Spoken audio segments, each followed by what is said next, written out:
We are pleased to be here today to conduct a field hearing on the U.S. Department of Energy's application for rail construction and operation of the Caliente line. I would first like to thank the Nuclear Regulatory Commission for providing this hearing space, and I'd also like to thank the STB Surface Transportation Board staff who have worked hard to put this hearing together. This past March, the Department of Energy filed an application seeking Surface Transportation Board authorization to construct and operate a 300-mile common carrier rail line to be known as the Caliente line, connecting an existing Union Pacific Railroad Company line near Caliente, Nevada to Yucca Mountain. While DOE did not file its construction application until this year, the STB and its section of environmental analysis, also known as SEA, and we'll hear a lot of acronyms today, so bear with us, but the section of environmental analysis of the STB, the SEA, has been involved with the Yucca Mountain project since 2004. We are one of three cooperating agencies on the environmental impact statement, also known as the EIS, that has been prepared under the Department of Energy's lead addressing the potential rail transportation corridor and alternative rail alignments. The STB has participated as a cooperating agency from the early stages of the environmental process to provide expertise in freight rail transportation and with the knowledge that we would have jurisdiction over the construction if DOE decided that the proposed new line would have common carrier service. We have participated in 13 scoping meetings and 8 public hearings during the environmental review process. Specifically, the STB's involvement as a cooperating agency in the preparation of the draft EIS also included participation in 5 public scoping meetings in May 2004 here in Nevada, participation in a second round of public scoping meetings, including one in October 2006 in Washington, D.C., and 7 in November 2006 in Nevada, review of more than 4,100 comments received during the first public scoping period, and the nearly 800 additional comments received during the second public scoping period. Participation in site visits to both the Caliente and in 2005 and 2006 and MINA corridors in 2007. Participation in the selection of alternatives to carry forward in the EIS and also review of the draft EIS documents. Following release of the EISs, the STB continued to be involved as a cooperating agency, including participating in 8 public hearings on the draft EIS in November and December 2007 in Nevada, California, and Washington, D.C. Also, we were involved in the review of the approximately 4,000 public and agency comments received during the draft EIS public comment process and public hearings, and in the review of the final EIS documents. The EIS will serve as the basis for SEA's recommendations to the STB regarding whether, from an environmental perspective, DOE's application should be granted, denied, or granted with environmental conditions. In addition to the environmental considerations, the Board must also consider whether the line would be inconsistent with the public convenience and necessity by weighing the transportation needs or benefits against any potential environmental harm. In applying this standard, we typically evaluate the public demand or need for the proposed service, the financial soundness of the applicant, whether the proposed service is in the public interest and would not unduly harm existing service, and any safety and environmental concerns. We also have the discretion to modify the proposal or place conditions on its approval. The Board has already developed a robust record on this matter. Comments in support of or in opposition to the application were filed on July 15, 2008, and DOE replied on August 29, 2008. I look forward to hearing further from the witnesses today on the issues raised by this application. All of the testimony will be considered part of the record upon which we will rely to reach a final decision on DOE's application. Finally, let me discuss a few procedural matters. We will hear from all the speakers on a panel prior to questions from the commissioners. Speakers, due to our temporary setup here, we do not have timing lights, but we will still be timing your testimony. You will hear a beep when your time has expired, and that's simply to allow all the many witnesses to have ample opportunity today to speak. As you can see from the published schedule, we have many witnesses appearing at this hearing, and I ask that you please keep to the time you have been allotted. This is particularly important given that we must conclude the hearing prior to 5 p.m. When the building closes. Additionally, just a reminder to please turn off your cell phones. Let me now turn to Vice Chairman Mulvey for any opening remarks. Thank you. Thank you, Chairman Nottingham. Good morning and welcome to our panelists and other attendees today. I am pleased that we were able to travel here to Nevada to hold this hearing and to listen to the various views about this proposed rail construction project. I also want to thank the board staff for all the work that they have done to date on this case and to help us to prepare for this meeting. The Department of Energy's application to construct the Caliente rail line is one step in our nation's long-term strategy for dealing with the byproducts of our nuclear energy industry and, to a lesser extent, nuclear medicine. The STB plays a small but important role in this strategy. The construction of a repository for spent nuclear waste at Yucca Mountain is not without controversy, and while the repository itself is not under our jurisdiction, the Caliente rail line, if approved, would facilitate its construction and then its operation. The board has tackled controversial construction issues in the past with success, and I am certain that we'll be able to do so again in this case. We will evaluate DOE's proposal in accordance with our statutory criteria for considering construction applications. Under 49 U.S.C. 10901, the board shall authorize the construction applied for unless it finds that such construction is inconsistent with the public convenience and necessity. The board may also require compliance with conditions that it finds necessary to be in the public interest. The issue of how to allocate fairly the risks of transporting nuclear waste is a compelling one, particularly in a state like Nevada with a fast-growing and expanding population. And determining whether and how to mitigate any adverse impacts of a proposed construction, should the board approve it, is of the utmost importance to me. The written record developed thus far in this proceeding has greatly aided my understanding and consideration of these matters. Now, I've been following this issue for nearly a quarter century.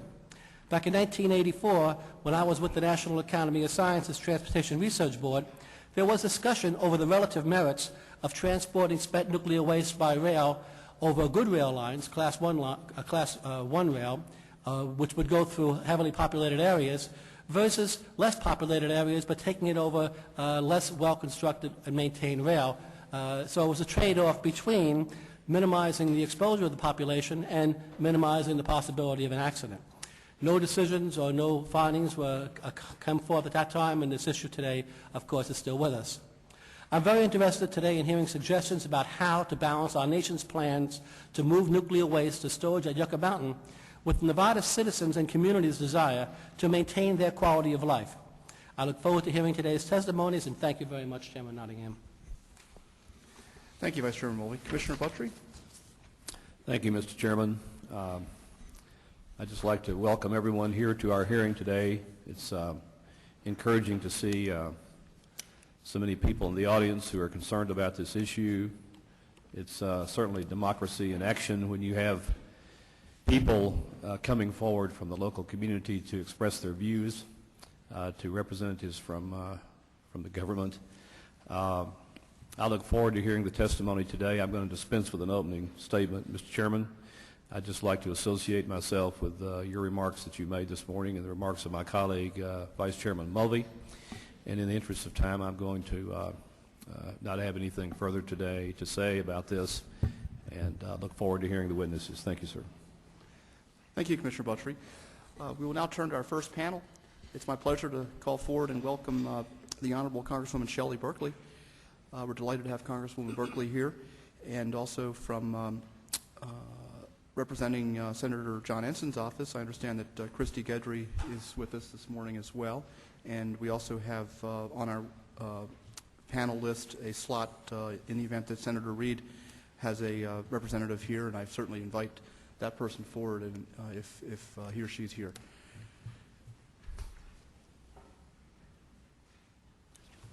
It's safe to say we have more technology in this room than we're accustomed to, and so we're all trying to, if you see us fumbling and working around monitors, bear with us, Congresswoman. This is an impressive facility. We tried to move some of these screens a little bit out of the way so you didn't feel like you were blocked behind a monitor. But well, I'm a low-tech person, so this is a bit challenging for me as well. First of all, good morning and welcome to the great state of Nevada. On behalf of Nevada's congressional delegation and the families and businesses we represent, I want to sincerely welcome you to our lovely community. We thank you for today's forum and for allowing the views of those here in person and those who contributed comments to be added to the record. Chairman Nottingham, we recognize this is not something the STB does every day, and your attention to an issue that is critical to both Nevada and our nation is truly appreciated. Senator Reid is unable to be here. He is back in Washington on pressing issues, and he has asked me to present for the record his testimony. As you are well aware, Senator Reid has been a steadfast opponent of the Yucca Mountain project long before he became Majority Leader of the United States Senate, long before he became a congressman. He was a local elected official and was one of the first that stepped up to the plate and expressed his views that Yucca Mountain as a repository for nuclear waste was not in the nation's interest and not in the interest of the people of the state of Nevada. I know I speak for a majority of Nevadans when I say that we vehemently oppose Yucca Mountain and the transportation of nuclear waste to our home state. Both proposals are unnecessary and both present unacceptable risks to families, communities, and our environment. The nuclear industry and the Bush administration can continue to deny reality and act as if nothing has changed on November 4th. But we now have a president-elect who has said there will be no nuclear waste stored at Yucca Mountain when he is in the White House. So the question is, why are we still discussing plans for a 300-mile-long, $3 billion gold-plated railroad to nowhere that ends at a hole in the Nevada desert and will never become home to this nation's nuclear waste?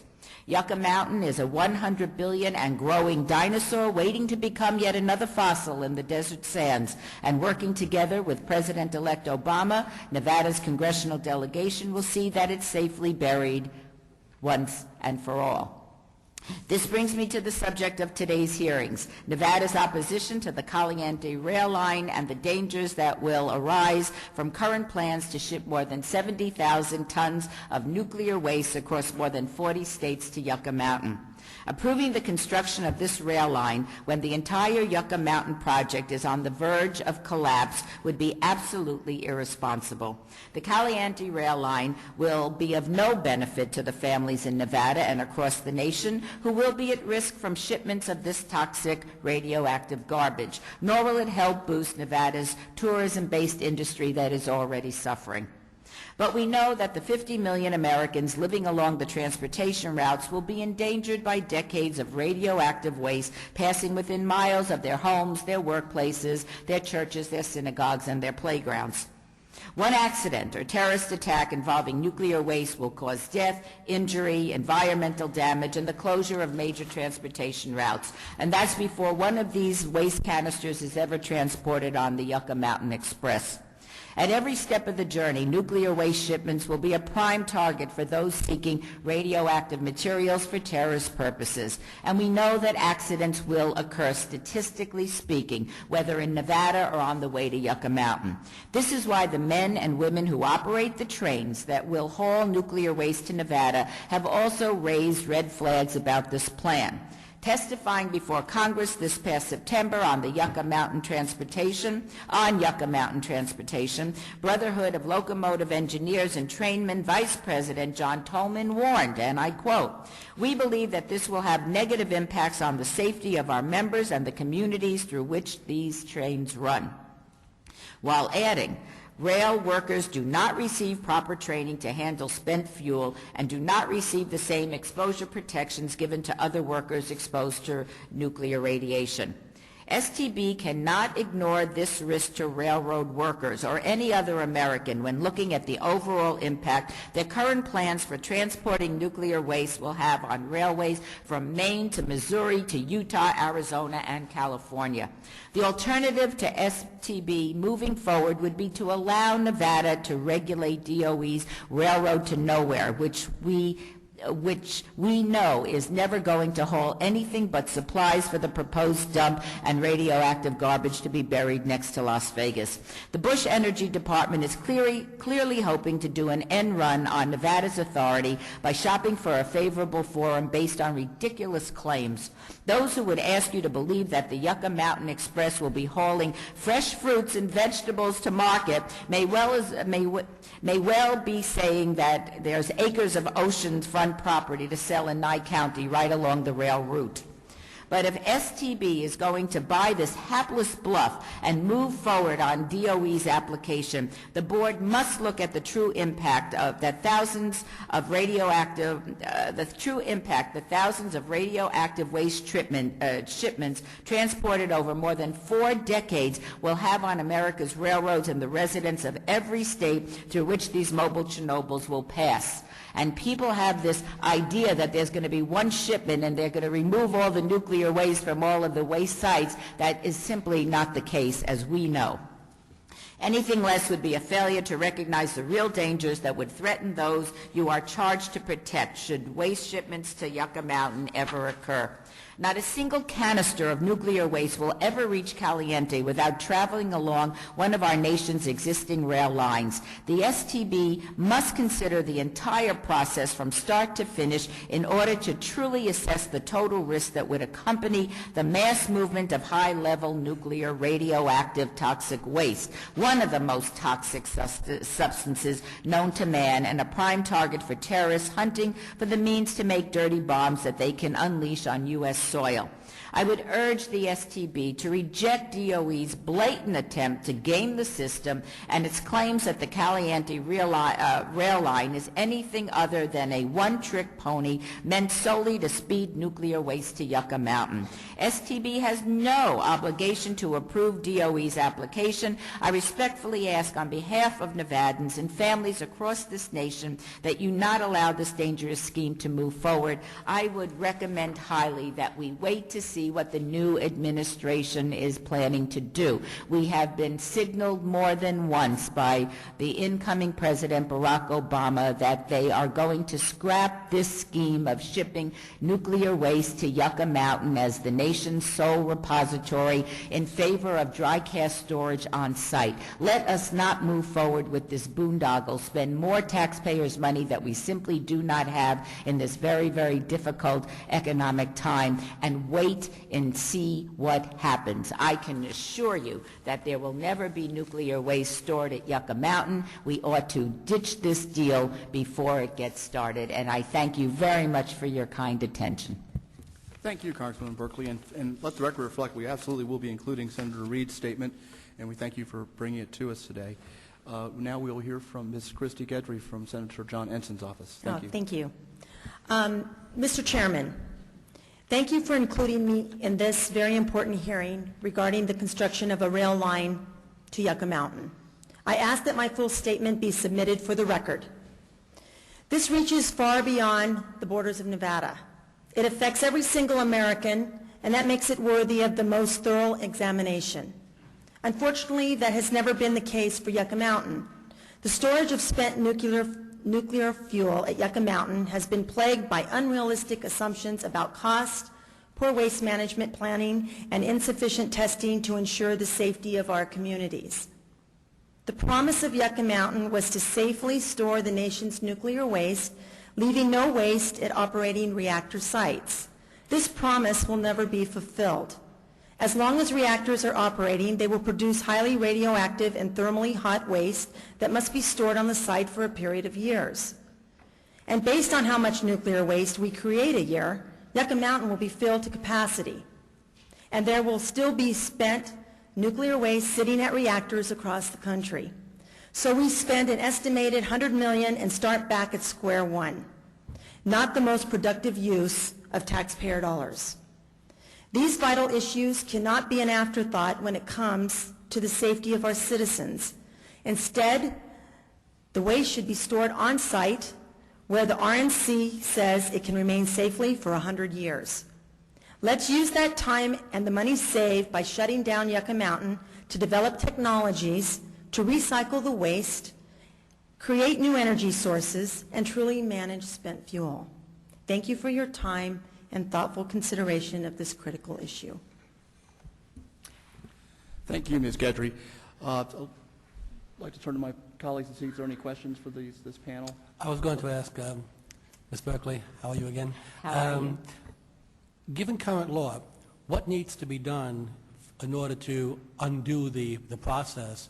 Yucca Mountain is sort of a, I wouldn't say it's a ship that sailed, but it's an ongoing process. So what needs to be undone by the Congress and by the President to stop the Yucca Mountain project? Well, that's an interesting question, Vice Chairman. And as a matter of fact, the delegation has spoken of this to see what our next step would be once the new administration took over. It's our belief that President Obama can unilaterally withdraw the application that's now currently before the Nuclear Regulatory Commission.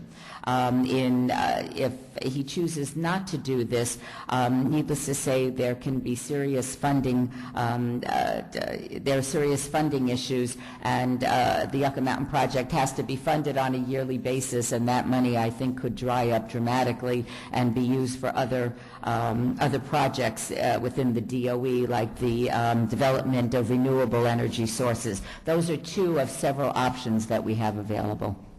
Thank you. One other question for Ms. Ensign's representative. You mentioned about when Yucca Mountain is full, isn't it also true that even without building any new power plants, the amount of material out there will be equal to what is out there today when Yucca is full? And that's without building any new plants? The amount that's still out in other power plants and other facilities. Yes. I believe, yes. If I may. Yes, go ahead. You're absolutely correct. Yes. In addition to that, there have been proposals that we have been able to block in Congress to expand the capacity of Yucca Mountain from 77,000 tons to 135,000 tons. That was when President Bush was considering accepting the nuclear waste from other nations across the planet. And not only does Nevada not want this nation's nuclear waste, we certainly don't want anybody else's. Thank you. Commissioner Butler, any questions for this panel? Congresswoman, I would just like to say that we appreciate very much your coming here today and expressing your views. Obviously, those views will be taken into consideration during our decision-making process, and they will be taken very seriously. Thank you very much. I appreciate it, and thank you so much for being here and allowing my constituents and fellow Nevadans an opportunity to express their concern about this project. I would say, and at the risk of sounding overly dramatic, should this project go through, the first barrier that the train would face would be me lying down on the track to prevent nuclear waste from coming to Yucca Mountain. And I'm hoping you're taking my poor aging body into consideration when you reject this proposal. Thank you. Thank you. Well, Congressman, we hope it doesn't come to that. We like having you in Washington doing your job. And I know your constituents like having you here doing your job, too. Let me ask you seriously. You sketched out a scenario that I guess is possible that were we to approve this application, it's a hypothetical, but the facility was never actually opened. There could be an expensive railroad in Nevada. Would there be any? Do you see any benefits? Are there any opportunities there? Granted, it would be expensive, but are there people in Nevada that would want to use the railroad? Well, that's an interesting question, and given the fact that the state was created initially by the railroads because of the silver, the transportation of silver, we consider ourselves a railroad state. We think this is just another, when the nuclear industry talks about this rail line as having other purposes, and so if it isn't built to haul nuclear waste, it could be used to haul products or produce, fresh vegetables and fruit. We think that's absolute insanity. I mean, this is a very expensive project. It's been estimated it's going to cost $3 billion. There's no way to recoup that kind of money with fruits and vegetables. It doesn't pencil out, and I think that's just another attempt to try to make this palatable. This is a state that, especially in the southern part of the state, we rely on a tourist economy. If there is one transportation accident, Las Vegas will turn into a ghost town because people aren't going to come to Las Vegas to enjoy our wholesome family entertainment if they think that their health is going to be undermined by radiation caused by an accident in this rail line. There's absolutely, in our opinion, no benefit, not only to the people of the state of Nevada, but to our economy as well. Quite the contrary, it might be extremely detrimental. Thank you. And I appreciate your expressions of welcome and encouragement that we are here today. It is not a small matter to us. We handle over 800 proceedings a year, and we just can't possibly have hearings on all of them. There just aren't enough days in the year. But this clearly is not our typical proceeding, and we recognize that. We recognize that the people of Nevada have often been asked to bear a very arguably disproportionate burden of 90% or so federal land ownership in the state, various limitations and regulations that come with that, and this is clearly a whole other chapter of controversy that pits part of the federal government against much of the people here. And we take our obligation very seriously. I want you to know that. We come to this proceeding with a very open mind. There's a long record. We'll make our ultimate decision on the record, which this hearing will be helpful. We wanted to have this hearing to build a more in-depth record. So you're helping us do that. Thank you again. And let me just turn to colleagues. Any additional questions for this panel? No. Thank you. Well, again, let me thank you on behalf of my constituents and the people of the state of Nevada. We appreciate your sensitivity just by coming here. I know this is an extraordinary hearing, and we appreciate the opportunity to be heard. And I have every confidence in the world that you will collectively make the appropriate decision. While I know that we are not moved by poll numbers, it's instructive to know that in the last poll, 77% of the people of the state of Nevada, north and south, were opposed to the Yucca Mountain project. And I thank you all very much for your kind attention. Thank you very much, both panels. We will dismiss you now. You're welcome, of course, to stay as long as you care to today. I think we're going to have a full day. And I'd like now to invite the next panel to come forward. We have another panel of government officials representing the state of Nevada and the Agency for Nuclear Projects, Robert Halstead, the Agency Transportation Advisor. Also representing the state of Nevada from the Office of the Attorney General, I believe we have Ms. Marta Adams, and from the state of California, Susan Durbin, the Deputy Attorney General. Each have been allocated 10 minutes, and as soon as you are up and ready, we'll start with the second panel.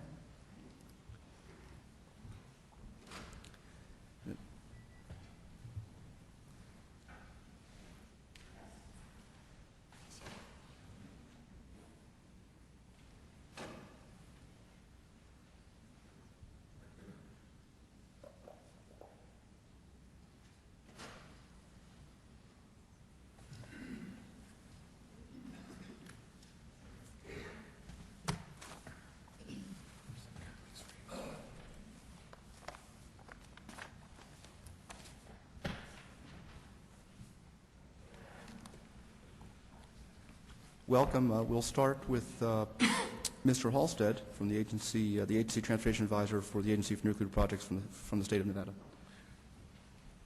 Thank you, Mr. Chairman. Good morning, and thank you all for being here in Nevada. The Nevada Agency for Nuclear Projects appreciates the opportunity to again inform the Surface Transportation Board of Nevada's opposition to the application filed by the U.S. Department of Energy for the authority to construct and operate the Caliente rail line. And I'm going to skip through some of my comments to comply with the 10-minute limit, so we request that our full written comments be accepted for the record. As previously stated, Nevada believes that DOE's application fails to provide sufficient detailed information regarding key elements of the proposed transaction to allow stakeholders in the board to fairly and critically evaluate the actual railroad construction and operation plans for a Certificate of Public Convenience and Necessity, or to undertake a hard-look environmental impact analysis under the National Environmental Policy Act, and therefore urges DOE's application to be rejected as presently filed, or otherwise require that it be appropriately supplemented. To proceed without supplementation would result in a premature decision based on speculation. Let me move to public convenience and necessity. DOE, as a non-carrier applicant, has not demonstrated that it is a proper party for a CPCN. As an agency, DOE is not organized for or capable of undertaking the implementation, maintenance, supervision, or monitoring of the construction and operation of the proposed railroad in Nevada, the sole purpose of which is to facilitate transport of DOE-owned spent nuclear fuel and high-level radioactive waste from 76 sites in 34 states to the proposed geologic repository at Yucca Mountain. This is especially true in our opinion since DOE has provided no agreements with contractors or otherwise detailed the actual necessary transportation arrangements that it proposes to implement if granted a CPCN. Virtually the entire nation would be affected by the DOE proposal to construct and operate a new rail line in Nevada. DOE's proposal now calls for some 9,500 rail shipments and 2,700 truck shipments over a sustained period of about 50 years. DOE's proposed additional shipments could dramatically increase depending on the status of the second repository or future plans for GNEP and other nuclear energy proposals. If DOE's proposal proceeds, one or more shipping casks of spent nuclear fuel or high-level waste would be moving on a train somewhere in America virtually every day for 5 decades or longer. The representative rail routes identified by DOE in its EIS would traverse 44 states, the District of Columbia, and 33 Indian nations. Nevada's analysis shows that selection of the Caliente rail option would affect about 22,000 miles of track in 836 counties, with a total estimated 2005 census population of about 138 million. Shipments would also travel through 193 central cities with a total estimated population of about 39 million. And we've attached maps to our statement showing those routes. Now, the serious radioactive characteristics of these shipments pose a unique combination of impacts and risks to employees and the public, from routine operations, transportation accidents, and acts of terrorism and sabotage. Every rail cask would contain 100 times the dangerous fission products, primarily cesium and strontium, as were released by the Hiroshima bomb. The spent fuel from civilian nuclear power plants, which would comprise 90% of the shipments, is so highly radioactive that even after 10 years of cooling, unshielded exposure could deliver a lethal dose of radiation in 1 or 2 minutes. And the radiation from spent fuel shipping casks in routine transit can endanger workers and the public. Severe accident involving release of radioactive materials could cost $10 billion to clean up, and clean up after a successful terrorist attack could cost many tens of billions of dollars. To make matters worse, the Department of Energy opposes mandatory shipment of older spent fuel, which would reduce the radiological hazards. To support the canistered repository system, DOE is proposing a TAD canister system that doesn't exist yet. DOE opposes mandatory full-scale testing of shipping casks. And very important, because it is within the purview of this board, in our opinion, DOE opposes mandatory use of dedicated trains for rail shipments. They've also failed to provide details of their required intermodal handlings. And based on these issues, we believe the board must weigh the DOE claims of public inconvenience and necessity against the lack of information and these risks and effects. I'm going to skip forward to discuss some NEPA issues, environmental impact issues. Should the board proceed to consider the DOE application, it cannot adopt DOE's NEPA impact analyses and documentation, the rail corridor supplemental EIS, and especially the rail alignment EIS. We believe the board has an independent responsibility for determining compliance of the DOE application with the requirements of NEPA, and to that end, we believe the board has not yet provided opportunities for stakeholders to comment on these issues, and we're not sure exactly how the board will segment its consideration of the public convenience and necessity issues and the NEPA review, so we are addressing both of those issues in this hearing today. In particular, we believe that DOE has repeatedly failed to justify the selection of Caliente as the preferred corridor. We believe that the comparison with the Mina corridor as the basis for DOE's selection of Caliente is an illegal comparison with an unacceptable and non-viable alternative. We believe that within the Caliente corridor, DOE has failed to comply with NEPA in the way that it has evaluated the various alternatives for the selection of the alignment it proposes to use. And we believe that this systematic failure is well illustrated by the treatment of the city's sculpture installation, which is along the proposed alignment in Garden Valley. I believe you're going to be hearing later this morning from representatives of Michael Heiser and the Dia Art Foundation, so I will move to the failure to comply with NEPA regarding a consistent evaluation of the radiological impacts that would be delivered here in Las Vegas and Clark County. Despite DOE's repeated discussions that they selected Caliente to avoid shipments through Las Vegas, Nevada has informed them, and their own analyses have informed them, that selection of Caliente will in fact result in rail shipments through downtown Las Vegas. It's only a matter of what percentage of the total shipments would go through downtown Las Vegas. DOE says the minimum would be 8%. Studies conducted by the state show it could well be 40 to 80%, more likely 40% under a strategy that DOE calls the suite of routes approach to routing. And this is important because of the way that the city is constructed around the rail line. 95,000 residents currently live within the 1/2 mile region of radiological influence for routine shipments in Las Vegas itself. There are 34 hotels and 49,000 hotel rooms within that 1/2 mile distance on each side of the rail line. And within the 50-mile region of influence for accidents and sabotage, we estimate 1.8 million residents in Nevada and the adjacent areas of Arizona, California, and Utah. Critical to the failure to demonstrate public convenience and necessity and the failure to comply with NEPA, Nevada believes the board should reject the application because it fails to adequately address the security risks of terrorism and sabotage against DOE rail shipments to Yucca Mountain and the communities and populations along the affected rail routes. The urgency of addressing the risks of terrorism and sabotage is underscored by the U.S. Departments of Homeland Security and Transportation recent adoption of final rules regarding rail transportation security. I'm sure that you and your staff have been following that. Those final rules were promulgated last week, I believe, on November 26th. And concerning DOE's railroad operations in Nevada, there's a serious question as to whether and how DOE can comply with those final rules as they relate to shipments in Nevada, storage and delays in transit, inspections and interchange agreements, rail security coordination, chain of custody requirements, none of which elements are addressed in DOE's filing with the board. On a national basis, DOE as a shipper is going to have to arrange shipments that will reflect consideration of those same rules. You've already heard, and I expect you will hear later today, the concerns that some of the carriers, CSX and Norfolk Southern, have raised about the dedicated train issue. And of course, use of dedicated trains is absolutely essential to the ability to comply with those final rules on routing and security.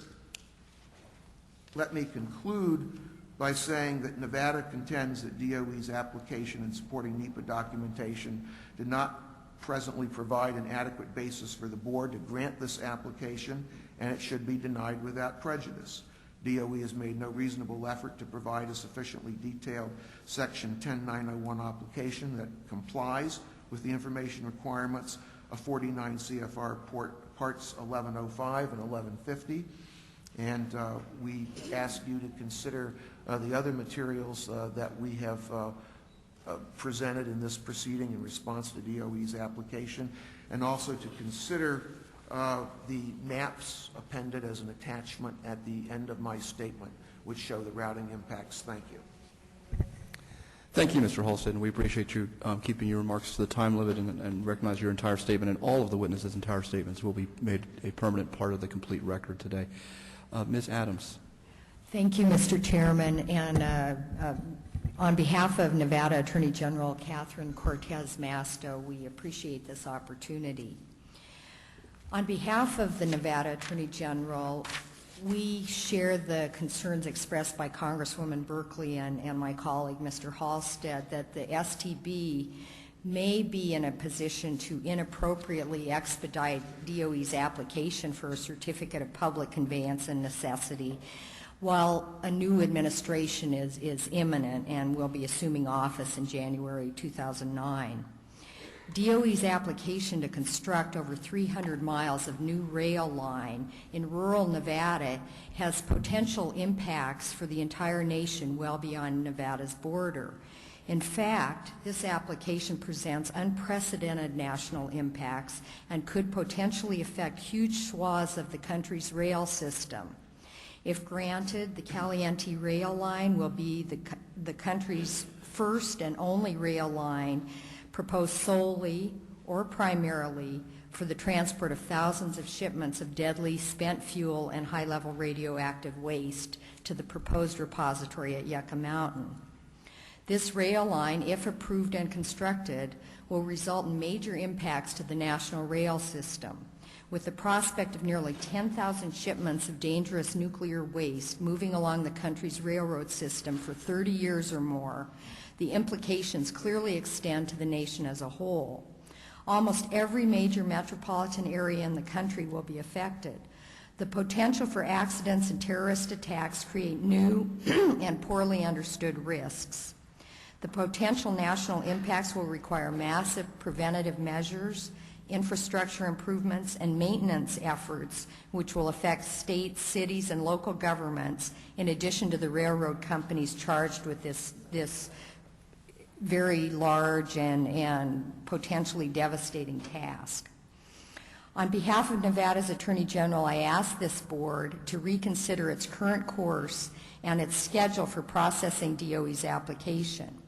I ask that STB postpone any decision until the new administration is in place and has had an opportunity to review the entire Yucca Mountain program and determine how it intends to proceed. President-elect Obama has expressed serious doubts about the wisdom of the Yucca Mountain project and has proposed to end it if elected. This fact alone should suffice for the STB to suspend its proceedings on DOE's application. Nevada is also concerned about the nature and purpose of this hearing. It appears to be both premature and too unstructured in scope to provide for meaningful public input. The STB record on the CPCN and the National Environmental Policy Act issues remains incomplete. The notice of hearing identified no particular issues to be addressed, while STB staff reported that the hearing is, quote, open for anyone who has anything to say about the Yucca Mountain project. And as is obviously the case, Nevada always has much to say about this project. In addition, it is unclear how the testimony you received today will affect STB's deliberations concerning the application. Finally, Attorney General Cortez Masto is concerned that STB chose the location of this hearing today without due regard for the relative inaccessibility of this facility to the public. There's relatively limited access, there's restrictions on parking, and it's to some degree difficult to find. We're also concerned that there's some limitation or restriction to press access, and we believe that is inappropriate for a public hearing such as this one. It is my understanding that STB historically has segmented the application process for rail construction into two equally important components. One deals with the requirements for issuance of the CPCN, and the other addresses the full range of NEPA requirements in support of any prospective CPCN decision. This historical approach does not appear to be the case here. Many of the issues that will be raised today and in written comments submitted into the record address issues related to the adequacy of DOE's environmental impact statement and STB's independent NEPA responsibilities. It is unclear how, when, and in what forum STB plans to address the vital NEPA issues or whether adequate opportunities for public involvement will be afforded. Our review of DOE's application and related NEPA documentation reveals a number of deficiencies. The application omits material facts and details regarding construction of facilities and operations, including the shared use option or common carriage that DOE is now asserting for this rail line. Such details are essential to a complete evaluation of CPCN and NEPA issues. Implementation of the shared use option will require facilities and service that will certainly increase environmental impacts. This application offers no details. STB's own regulations in Part 1150 require informative detail, especially operational data, for obvious evaluative reasons. After decades of study and analysis and many opportunities to provide informative submissions to support this application, DOE continues to omit foundational material facts for public scrutiny. Other representatives speaking on behalf of the state of Nevada and local governments will be providing specific information regarding particular deficiencies in DOE's application. I urge this board to immediately suspend this review until the new administration has determined its course of action with regard to the entire Yucca Mountain program. On behalf of the state of Nevada, the Nevada Attorney General's Office is prepared to pursue all legal means to assure that no precipitous or unwarranted action on the Caliente Rail Corridor application is taken. Thank you very much. Thank you, Ms. Adams. We'll now hear from Susan Durbin from the State of California Attorney General's Office. Thank you. Good morning, and thank you for the opportunity to appear. On behalf of the State of California, I'm Susan Durbin, a Deputy Attorney General in the Attorney General's Office. With me is Kevin Bell, who is the Senior Staff Counsel for the California Energy Commission. We both represent the state. California thanks the Surface Transportation Board for this opportunity to present our concerns and to reiterate our belief that the record before the board does not contain sufficient information upon which the board may adopt the Department of Energy's environmental impact statements as the board's own, or may issue a certificate of public convenient necessity, particularly as to the Mina corridor. We'd first like to reiterate our formal comments to the board and incorporate them here by reference. In those comments, we express very strongly our opposition to approval by the board of the Mina route, even as an alternative. Very briefly, DOE has not complied with STB regulations regarding the amounts of material to be shipped, the timing of shipments, frequency and number of trains, possible commercial or shared use of a Mina route line, and certainly no detailed map with the supporting information that the STB regulations require. The substantial evidence upon which the STB could base a decision to authorize use of the Mina route simply does not exist in the record, even given the presumption of granting of licenses. We believe that DOE has not provided sufficient information in its STB application or in its EISs to support approval of the Mina line under the applicable regulations. That failure is part of a broader failure. DOE has failed to provide enough information in its EISs about where, when, and how it will transport the spent nuclear fuel and high-level radioactive wastes it seeks to store at Yucca Mountain to allow the STB to regard those EISs as adequate compliance with NEPA that the STB may validly rely on or may adopt as the STB's own NEPA compliance. DOE has focused its time and resources on the storage and disposal of the spent nuclear fuel and high-level waste it seeks to send to Yucca Mountain, and has given the safe and efficient transport of those materials so little attention that DOE has altogether ignored major environmental, infrastructure, and safety issues involved with transportation. California is concerned that this board's decision will have a huge potential environmental impact on California that has not been examined or disclosed by any federal agency. As you've heard from other speakers and we'll hear again today, this is not solely a Nevada issue. It is a multi-state issue and a national issue. As we stated in our comments, the decision between the Mina and the Caliente routes will have very significant effects on California. DOE estimates that if the Caliente route is used, 755 casks will be transported through California, but if the Mina route is used, almost 2,000 casks will be transported by rail through California, about 1.5 times as many. But even these numbers are purely speculative because they are based on a computer model that DOE concedes is not consistent with how railroads actually route the shipments. DOE itself states that it is impossible to know what routes will be used. The number of casks sent through California if the Mina route is used is likely to be much higher than DOE estimates. The Mina route would send radioactive spent fuel hundreds of miles farther than the Caliente route, and send it through the heart of California's agricultural region, often paralleling the route of the State Water Project aqueduct that provides drinking water for half of California. We'll send it through our capital city and over the Donner Pass with its steep, severe storms, steep grades, and terrain in which retrieval of a derailed casks would be a monumental undertaking. None of the DOE's EISs present an analysis of the non-radiological, route-specific environmental risks or possible impacts of the shipment of this material through California.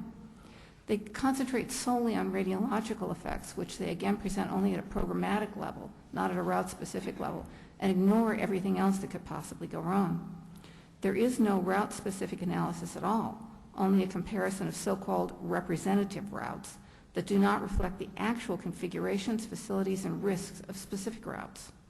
Second, only radiological impacts are analyzed, not the environmental and economic damage that would result from even an accident that did not breach a cask, let alone one that did. Just as an example of the impacts DOE has chosen to ignore, the two representative California routes, which would connect to Caliente and to Mina respectively, that DOE presents are major international trade routes, carrying about $150 billion worth of trade goods in 2004, the last year for which data were available. Compromise of either route would cause a national economic disaster, something that DOE has not analyzed or considered. None of the EISs present a route-specific comparison of the Mina and Caliente routes, information that we believe is legally required to support any decision by the STB to approve the Mina route even as an alternative. The EISs address the environmental impacts of transport solely on a programmatic basis and are inadequate even on that basis. The STB must make a route-specific decision, and the programmatic analysis in DOE's EISs is insufficient to support that kind of decision. California also wants to address a serious issue that has surfaced only recently. On November 6th of this year, Ward Sproat, the director of DOE's Office of Civilian Radioactive Waste Management and the man in charge of the overall Yucca Mountain project, attended a conference on nuclear waste held by the Center for Strategic and International Studies.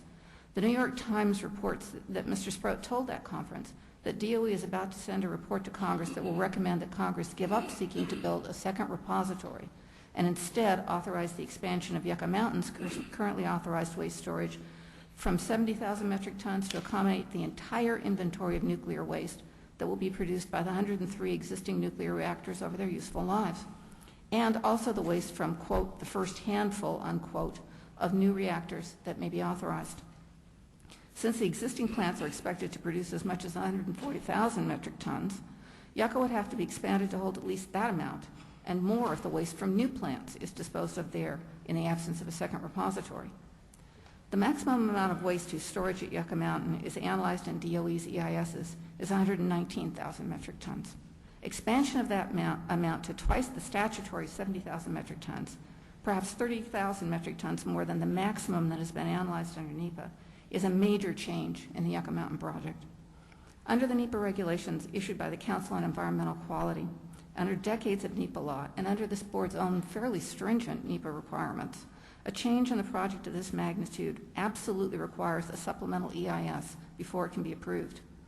Similarly, this change makes DOE's NEPA documents inadequate for the STB to use as a basis for issuing a certificate of public convenience and necessity. We now do not know how many trains will actually use the new rail line whose approval DOE seeks, when, or for how long. Will the trains come twice as often for the same number of years, at the same rate for perhaps a full century rather than 50 years? Or will the trains carry twice as many casks, with the attendant increased risk of public exposure to radiation? In the face of this uncertainty, the STB cannot adopt DOE's NEPA documents as its own, since those EOSs now manifestly require supplementation. Without adequate NEPA compliance, the STB cannot approve DOE's application, even if it were adequate in other respects, as it is not. We urge the STB to step back and re-examine the DOE application and its supporting document very carefully. Another new piece of information that should also require DOE to supplement its EISs is the recent admission by DOE that it is not committed to using dedicated trains for all shipments to Yucca Mountain, at least not outside of Nevada. That admission has surfaced in the context of the STB application, as you well know, and has been the subject of several submissions to the board. While DOE has stated that this is not a change of plans, DOE's EISs do not analyze the shipment of spent nuclear fuel or high-level nuclear waste in commercial trains. The EIS has consistently assumed that this very dangerous material will be shipped on dedicated trains, whose schematics are laid out in some detail in the EISs. Those schematics include a limit on the number of casks per train, placement on the train of the casks within the train, and placement of security for the casks. There is no analysis of how the huge, heavy casks would be handled when a commercial train is made up, no discussion of the effect of the weight distribution on the risk of derailment on tight curves or steep slopes, and in California we have plenty, or whether other flammable or hazardous cargo might be shipped on commercial trains that also carry nuclear waste, the possibility that risks might become additive from the shipment of these materials together. Perhaps more seriously, there is no analysis of how security would be handled on commercial trains that would carry radioactive materials to Yucca over several decades, and how that security would be enforced or maintained. These very serious omissions make it legally untenable for the STB to adopt DOE's EISs as its own NEPA documents. In conclusion, California believes that the administrative record and the NEPA documents tendered by DOE in this proceeding are inadequate to support the issuance of the Certificate of Public Convenience and Necessity. We urge the STB to return DOE's application for the supplementation that the law requires. We thank you again for this opportunity to present California's position and California's concerns. Thank you, Ms. Durbin. Mr. Halstead, you raised, I think, an important issue, maybe a reality, I guess. There is currently, just to make sure I'm correct in my facts, there currently is an active Class 1 railroad that goes through downtown Las Vegas. You mentioned rail traffic. Yes, it's the Union Pacific main line between Salt Lake and Los Angeles. Right. And I assume, as is the case with all main lines and Class 1 lines that I'm familiar with, it carries the whole range of freight rail traffic that one can imagine, everything from intermodal containers that come from the port of LA Long Beach to things such as hazardous materials, toxic inhalants, the full gamut. Yes, it does, and we're acutely aware of those other risks because of a runaway chlorine tanker incident that occurred here last year. So there's a long-term concern, and you may also be familiar with some of the past efforts by the state of Nevada to, for example, regulate the storage of explosives on rail properties in urban areas. So we have a long history of being concerned with hazmat shipments through urban areas, not just with these shipments. But I think it's important to understand why these shipments are different than other hazardous materials. The gamma radiation on spent fuel assemblies is so intense that if you had a zero emission rate on the outside of the package, you could not economically move them. So we allow, that is, the Nuclear Regulatory Commission allows by standard routine emissions from these casks. Those emissions are sufficient to pose a threat to workers and in some circumstances members of the general public, depending on proximity and stop time. So what makes spent nuclear fuel different from all other hazardous materials is it's a danger to workers in the public even when the system is operating perfectly. It's not to say we're not concerned about chlorine and other hazardous materials. Secondly, I think the new final rules, which many of us have been speculating about, the TSA and PMHSA rules, may actually make it very difficult for DOE to ship spent fuel through urban areas, and they may in fact raise concerns. You're, I'm sure, well aware of the proximity of the STB offices to routes in the District of Columbia that carry chlorine and other toxic by inhalation substances, and there was, of course, the controversy over those substances that set in motion the chain of events that resulted in last week's final rules. So yes, we're deeply concerned about all those hazardous material shipments, and I think it's going to be a national concern as well as a Nevada and a Las Vegas concern, even more so as the carriers try to figure out how they will comply with those new security plan requirements, which of course don't just relate to spent nuclear fuel and high-level waste, but all of the other high-hazard, dangerous goods. It's my understanding that currently, along different corridors around the country, rail lines currently handle some amounts, although less concentrated amounts, of spent nuclear fuel currently. or does any of that traffic go through Las Vegas, to your knowledge? I don't know of any rail shipments offhand that have come through Las Vegas. There have been some rail shipments on the northern Union Pacific line. Of course, there have been some truck shipments. It's important to remember that at the present time, there are very few shipments of spent nuclear fuel by any mode. And secondly, most of the rail shipments are shipments between reactors in the Carolinas. There have not been the kind of cross-country rail shipments comparable to these. There were a couple movements of spent nuclear fuel from West Valley, New York, to Idaho. But because that was a very small movement, it doesn't represent the kind of planning and risks here. But at the present time, we really don't, on a routine basis, have the kind of spent fuel shipments going to urban areas that would be certainly a weekly and in some cases a daily occurrence under the proposal that DOE has brought to the table. Thank you. Just to give different commissioners a chance to ask questions in different orders. Commissioner Buttrey, would you like to take a Thank you, Mr. Chairman. Are there areas within the state of Nevada where areas of territory are off limits to people, human beings, and because of other nuclear activities that have taken place in the state over the years? Well, certainly, Commissioner, there are many, the acreage and mileage escapes me, but certainly the entire Nevada nuclear test site is restricted. There are restricted few, meaning human beings aren't allowed to go in there, is that correct? For civilians, obviously. Yeah. And you'll notice that the Department of Energy has skirted the NTS lands in its rail corridor selections that are currently being evaluated. And in the past, DOE considered an option called the Chalk Mountain option, which would have gone across Air Force and other lands, other federally restricted lands.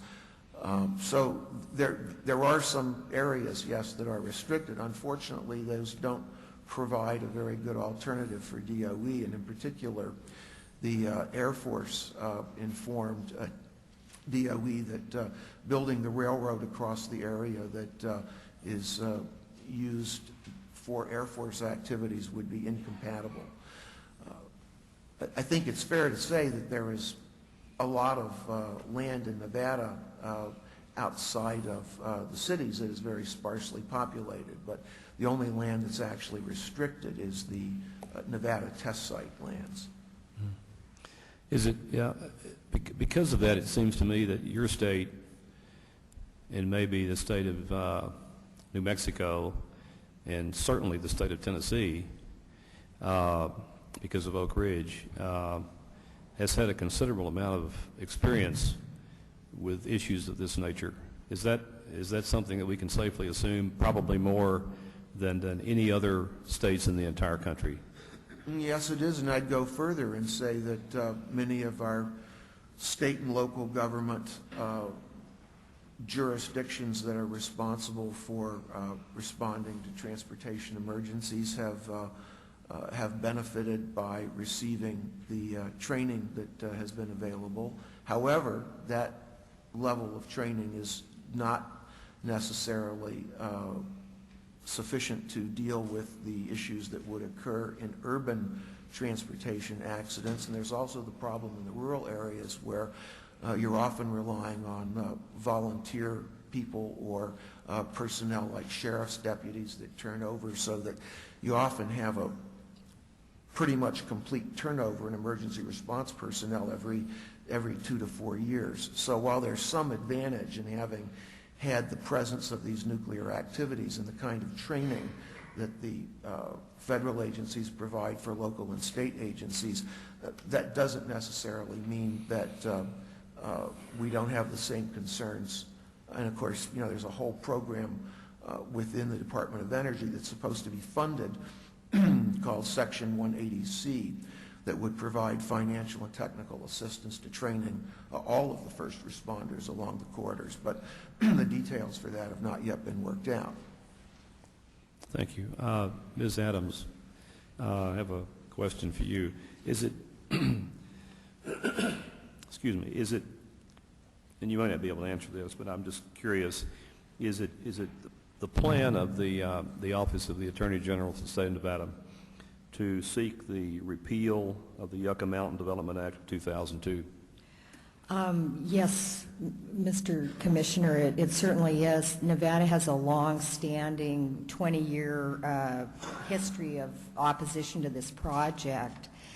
And as our oversight has proceeded over the years, we've been more committed to that than ever before because we believe that the site really doesn't hold water, so to speak, and there's no pun intended. It's a very unfortunate site for the nation's first geologic repository and cannot really contain this material. So yes, indeed, it is the state's position that the project should not go forward. Are you officially on record as having any position, public position, on what the alternative should be to a repository like the one that's proposed at Yucca Mountain? Is that, could you for the record enlighten us on whatever public position you might have on that? Yes, Commissioner Buttry. As a matter of fact, consistent with statements that Senate Majority Leader Reed has made, it's Nevada's position that the on-site storage in state-of-the-art dry cast storage is preferable to shipping it to a location that is not sound. The NRC has said that these state-of-the-art dry casks can hold this material for over 100 years, and it's the state's position that during that period a more appropriate permanent site could be determined. Thank you very much. Thank you. That's all I had, Mr. Chairman. Vice Chairman Mulvey? Just following up on that a little bit, the United States has more nuclear power plants than any other country, but we only get about 20% of our nuclear power from nuclear plants. The French, on the other hand, get the vast majority of their electric power from nuclear plants, and they do not have this problem with storage. Could you enlighten us with what the French do instead? Well, sir, I'm probably not the best authority, but I can tell you what I do know. As a matter of fact, the Europeans, primarily as I understand it, the Swedes and the Finns are proceeding along the path to cite a geologic repository. The French, too, although they do utilize the breeder reactor, which I understand the Japanese actually paid for, reduces the volume of high-level nuclear waste, but the byproduct of the breeder reactor is actually more toxic than the spent fuel and high-level waste we're talking about here. It's certainly not a resolved issue in France. I know many people bring this up. I'm not sure it's quite as successful as those of us in this country believe it is. But again, I'm not the best authority on that. Thank you. Okay, thank you. I'll ask that question again later. Mr. Halstead, has the Department of Energy ever indicated at all who they thought might actually operate the railroad if it was indeed approved? Is there an assumption it would be the UP, or would they consider getting some sort of short line railroad to handle it?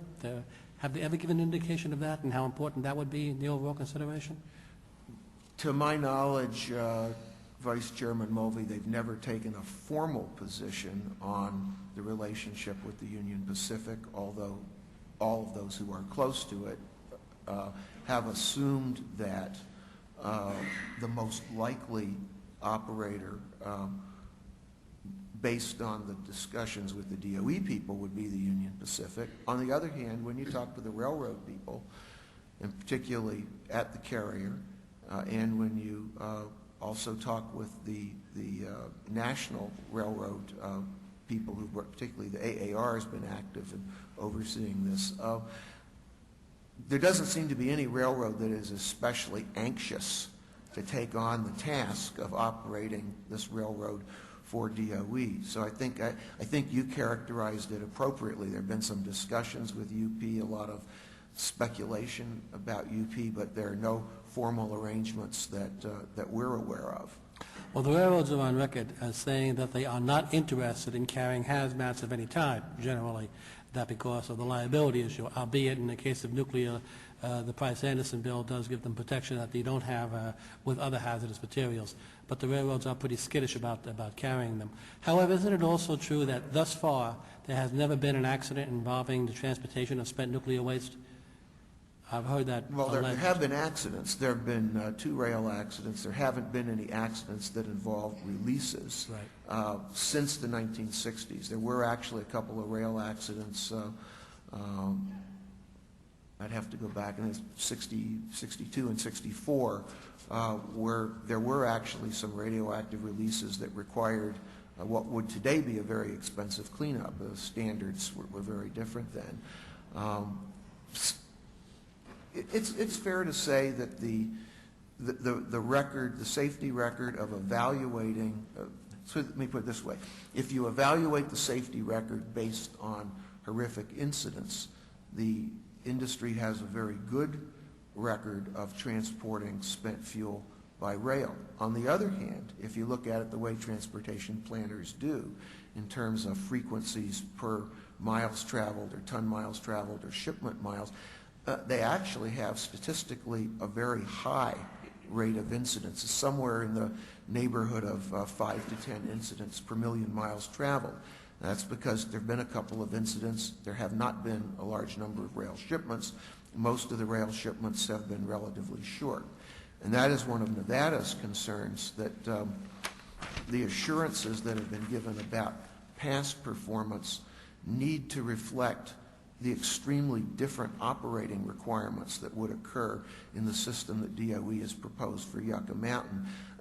To make those facts short, you're talking about going from an average rail shipment of less than 600 to 700 miles to an average rail shipment of about 2,100 miles. You're talking about going from primarily operations in the Midwest or the East. As I said, there have been a few cross-country shipments, but you have a whole different animal out there on the operating level day to day when you're talking about moving through the terrain and weather conditions that exist in the West. So while we acknowledge that there have not been the kinds of catastrophes with spent fuel that there have been with chlorine and propane and other hazardous materials shipped by rail, that does not, in our opinion, provide a basis for any complacency whatsoever. We believe that the shipments can be made safely. We don't believe the Department of Energy has presented a plan that assures us that they will be shipped safely. And that's something that we expect the board to follow if they make a PCN decision in this proceeding, that they actually look at the operational protocols, the arrangements that DOE might have, the requirements for an integrated safety plan between whoever is carrying on the DOE operated line from Caliente to Yucca Mountain as proposed, as well as the national network. Thank you. Can anybody answer this question? When was the Yucca site first proposed? I know we're dealing with the 2002 law, but when was Yucca Mountain first proposed as a repository for spent nuclear waste? Does anybody know that? Mr. Vice Chairman, actually, we here in Nevada call it, or affectionately call it, the Screw Yucca Mountain Bill, which was 1987. But Yucca Mountain itself was identified as a prospective site, along with numerous other ones, in the 1982 Act. So it was in 1987 that Congress decided to exclusively characterize the Yucca Mountain site. So it's 20, 25, almost 30 years ago now that Yucca was first identified. Would you say that there's been some changes as to the demographics of Nevada in those last 30 years? Yes, as a matter of fact, there's been tremendous changes, and certainly Nevada has borne its disproportionate share of nuclear presence by virtue of the Nevada test site. and we have long-lasting and considerable contamination issues at that site as we speak. Mr. Durbin, you talked about the amount of traffic that would be going through the minor site if that was, in fact, was to become the preferred route at some point, or an allowable route. Where does all that nuclear waste originate? Does it all originate in California, or would there also be some coming down from Oregon and Washington and other places as well? Yes, Mr. Vice Chairman, if you look at the maps that are attached to Mr. Halstead's testimony, you'll see that depending on whether it goes to the Caliente route or it goes to the minor route, a great proportion of the waste from the reactors in the southern part of the United States will go through California, up through California's Central Valley, then over the Donner Pass, and then down to connect to Hazen to the minor route, as opposed to the Caliente route where it will come into Southern California to the Barstow area and then come straight back to connect to the Caliente in Nevada. It's a huge difference. Also, waste from the Hanford site will come down and connect in the Redding area and then go over the Donner Pass to connect to the Mina site, where it will not if the Caliente route is chosen. Thank you. I'm familiar with all those areas, and that's a lot of population would be exposed if indeed they were to take those routes. The only map I have in front of me that's provided by the DOE, it doesn't include any of California movements, and in fact it doesn't even include Las Vegas. It sort of cuts off north of Las Vegas, so it's hard to tell exactly where it's coming from and exactly where it would be originating from. One last question, and that is on this map that I have in front of me. If you look at it, you can see that a direct route through the Air Force base, the Air Force range, and the test site would be a lot quicker, a lot faster than either the Caliente or the Minor or any of the routes that have been proposed. And I know the Air Force is opposed to it, but it seems to me we're trading off here. There's a trading off of incompatibilities. One incompatibility might be routing all of this nuclear waste through fairly populated areas. Another one incompatibility is accommodating the needs for the Air Force for a training facility. I'm not sure which one is easier to accommodate. But do you think that if you could accommodate the Air Force, that would be a better route than the Caliente route or the Minor route? Anybody can... Well, Vice Chairman Mulvey, the state's position has been since 1995 that we would tell DOE how we thought they should select their corridors under NEPA, but we've said we will not select the corridor or corridors for them. So anything I say needs to be seen in that context. There's still some larger issues with the way the rail system would operate if the Chalk Mountain alternative were used.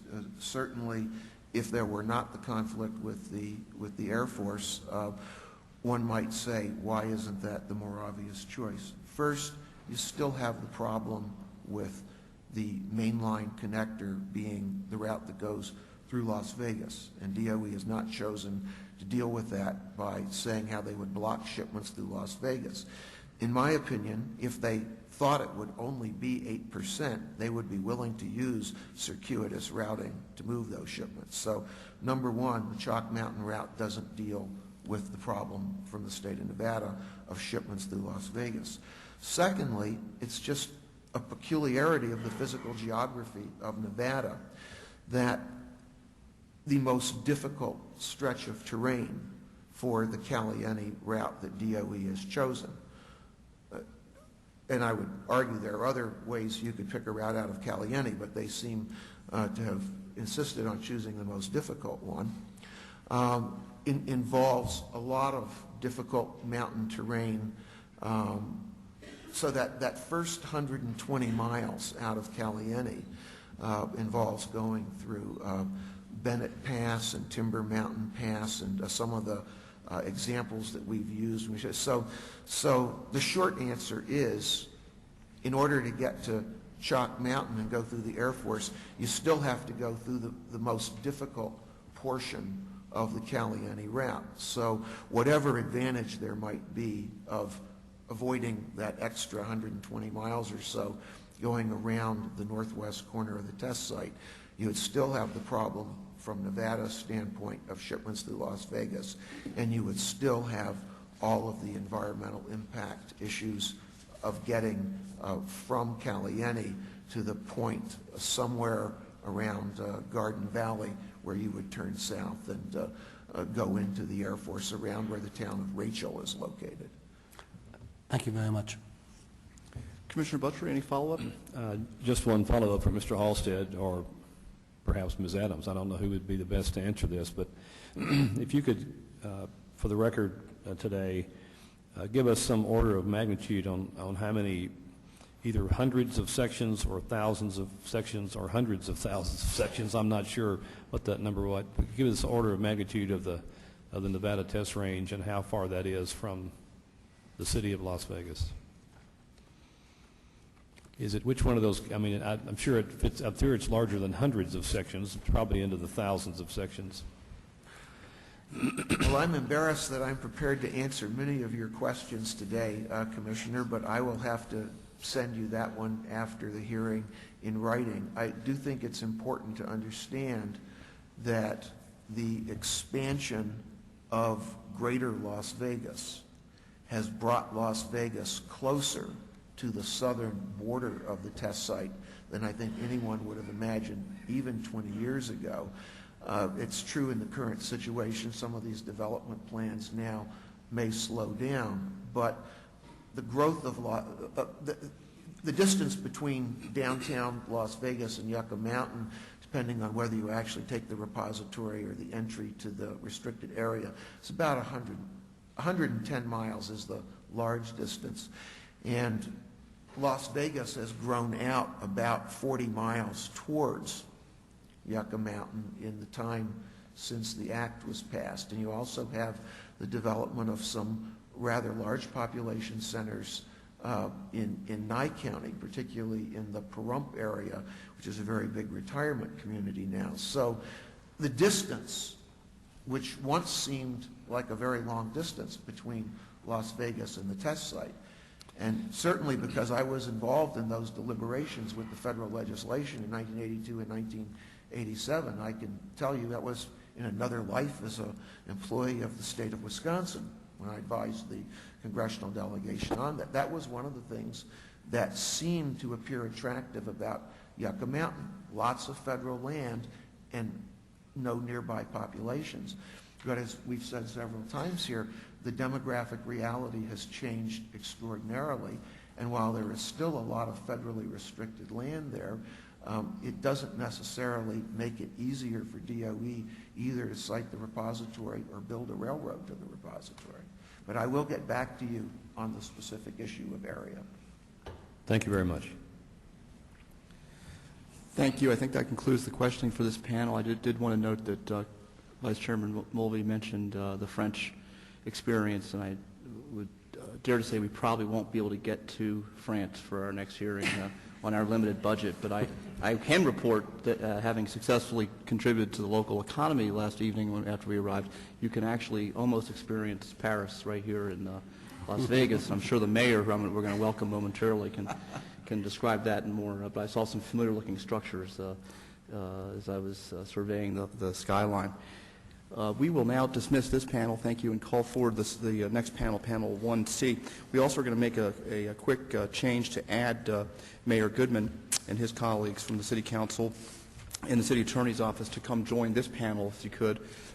We understand that the Mayor has some time scheduling constraints today. We respect that, and out of deference to the fact that we are in his fair city, we would want to work around his schedule as best as we can, and so we're going to ask the Mayor to be our first speaker once he gets settled, and he'll be joined also by, I believe, by either Larry Brown from the Council and or Brad Jerbick from the City Attorney.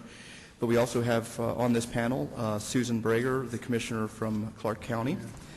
We have Jeffrey D. Van Neal, Counsel for Nye County, representing the Nevada counties of Nye, Churchill, Esmeralda, and Mineral.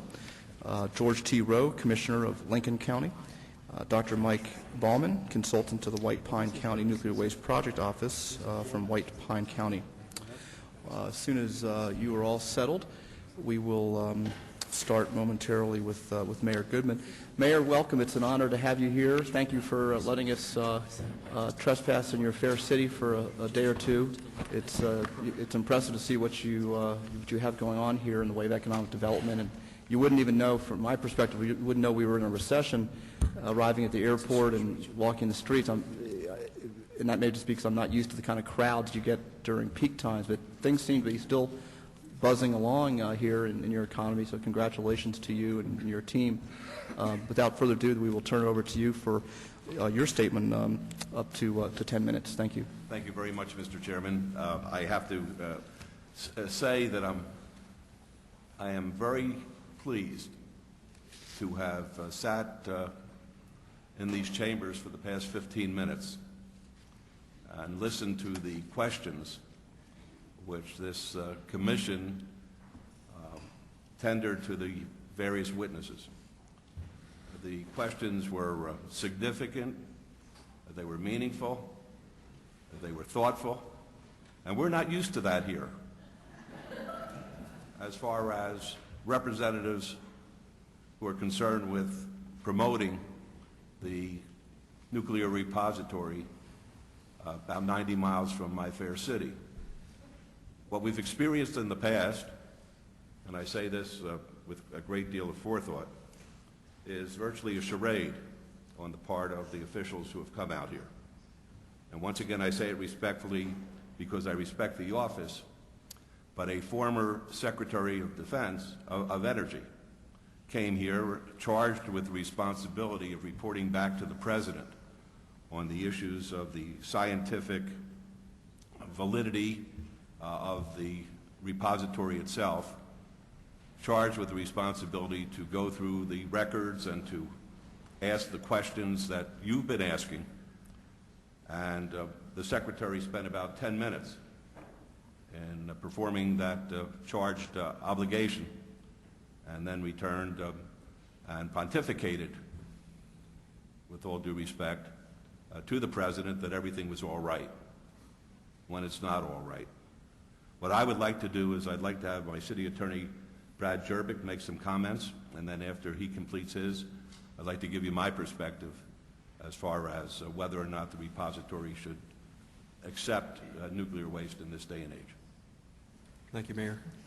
Thank you, Chairman and members of the committee. I'll be very brief. I want to just, as a matter of technicality, incorporate all the comments made by the state of Nevada on the record on behalf of the City of Las Vegas. I appreciate the work that Mr. Halstead has done, and I agree with everything that he has said, and I agree with his written comments that were filed prior to today. It's my understanding that this board is charged with looking at a number of things, but one of them is whether or not there is an absence of public convenience and necessity. And I understand there's a very broad standard that you apply. And the broad standard allows you to weigh the transportation benefits against any kind of harm likely to result as a result of the construction of this rail line. I also noted that we are here today because this is going to be a common carrier line. If there were a private line, this would not appear before the Surface Transportation Board. It's interesting that if this is a common carrier line, that I imagine there are other things that are going to go down the line, maybe goods, maybe people, maybe services of some sort. But this application isn't filed on behalf of a commercial railroad. It's filed on behalf of the Department of Energy. And we're not sitting in some chambers listening to people who might benefit from it. We're sitting in the offices of the Nuclear Regulatory Commission. It is abundantly clear that the primary purpose of this line is for the high level of the transportation of high-level nuclear waste. And as such, I think that public safety, as you are charged with being able to examine it, should be the focus of this committee. Now, there are many other issues, environmental issues and other site locations, but as City Attorney for Las Vegas for the past 16 and a half years, and as a resident of Nevada for 46 years in Las Vegas, I've seen this project migrate, and I happen to be familiar with the three things that are going on right now. One is a lawsuit challenging the siting of the dump at Yucca Mountain. Two is a challenge to the licensing of the waste dump. And three, this hearing that we're having today to discuss the rail line. And all are intertwined. With respect to the repository, one has to go back in time to the charge by Congress. The United States Congress was to find a site that was geologically capable of containing radioactive waste for 10,000 years or more. At the end of all the analysis, of all the study, that place is not Yucca Mountain. So something's happened. What's happened is there's been a sleight of hand where there has been a substitution of safety devices. No longer is the repository alone going to contain the waste. Now it's going to be what I will refer to as the magic cask. These are casks which have not been developed, which have not been tested, which we are told that when they are, will be able to withstand all sorts of explosions, collisions, damage, and ultimately contain the waste in Yucca Mountain for a period of time as yet to be determined. Since the magic casks have not been developed, how can you possibly evaluate the safety of transporting these casks on this rail line or any other rail line in this country? How can you possibly know what kind of hazmat team is going to have to respond? How many people? How much money? How much training? How can you possibly know the damage? I would submit, as a matter of record, these hearings are so premature that until the very thing that this train, this rail is going to be used to transport are developed, how can you possibly determine public safety? Mr. Vice Chairman, I had the pleasure of reading your biography as I handed it out as I came in, and I noticed that you were Staff Director for Pipelines and Hazardous Materials for the Subcommittee on Highways and Transit. True. And I had an opportunity to meet a few individuals from your office as part of our city attorney organization, the National Municipal Lawyers Association, and I can tell you, you have fine people that you work with.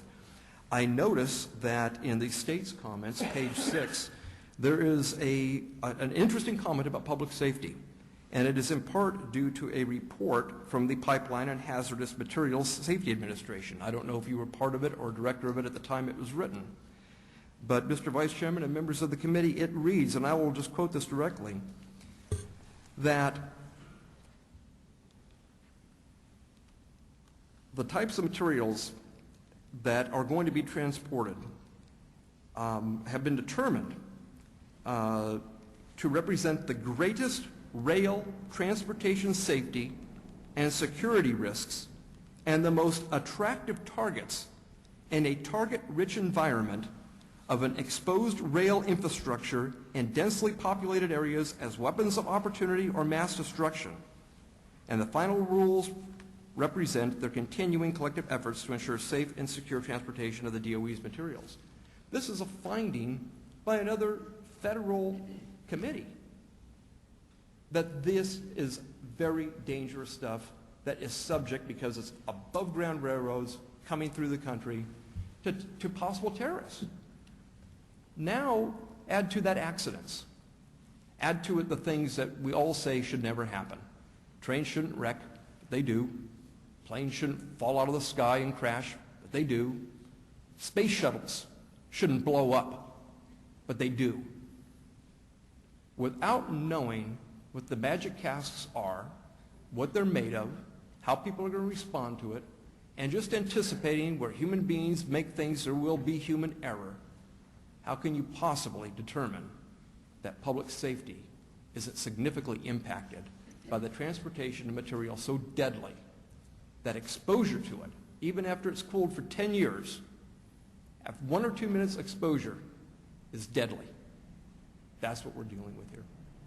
With those comments, I would submit the better spokesman for the city of Las Vegas, my boss, Mayor Oscar Goodman. I'm not going to say I'm the better spokesman, Mr. Chairman, but I came here in 1964. It was a city of 70,000 people. We now have in this valley 2 million people. When I came here, people told me about the atomic testing that was taking place out in the desert. It was actually a recreational opportunity, because when the tests were going to take place, everybody got into their cars and they drove out to the desert and they saw the big mushroom, and they were told that it's not dangerous. If you get some of the dust on you, all you have to do is wipe it off or take a shower. That was the official word, and now we have folks who went out there for the recreation, trusting the word of the federal government that there was no danger, called downwinders, all suffering from the most egregious forms of cancer and getting very little attention as far as their needs are concerned. So we don't necessarily in Nevada trust what people tell us. We like to test it out. And Yucca Mountain is 90 miles from my city. The railroad goes right by City Hall. It goes by our casinos. If, God forbid, there were an accident and the nuclear waste was exposed, Las Vegas would become a ghost town virtually overnight, because we have a community which is based on tourism, a community that has 144,000 hotel rooms, a community that is flourishing for all intents and purposes, even in these difficult economic times. But if in fact there were a disaster, because we are a discretionary location, we're not a mercantile center yet, we're not a financial center yet, we're not a government center yet. Because of that, people wouldn't come here. And basically, those 2 million people who live in the valley would have to be dispersed. And it's my obligation as the mayor of at least 600,000 of them to at least express my real concern. But I think we have to speak more broadly than just trying to protect Las Vegas. I don't see this as Las Vegas's problem alone. I see it as a national problem.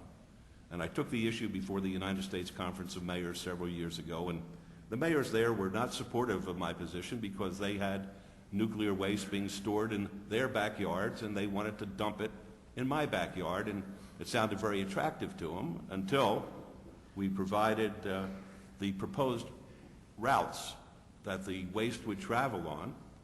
And one of the mayors discovered that the route was going to go right through her living room.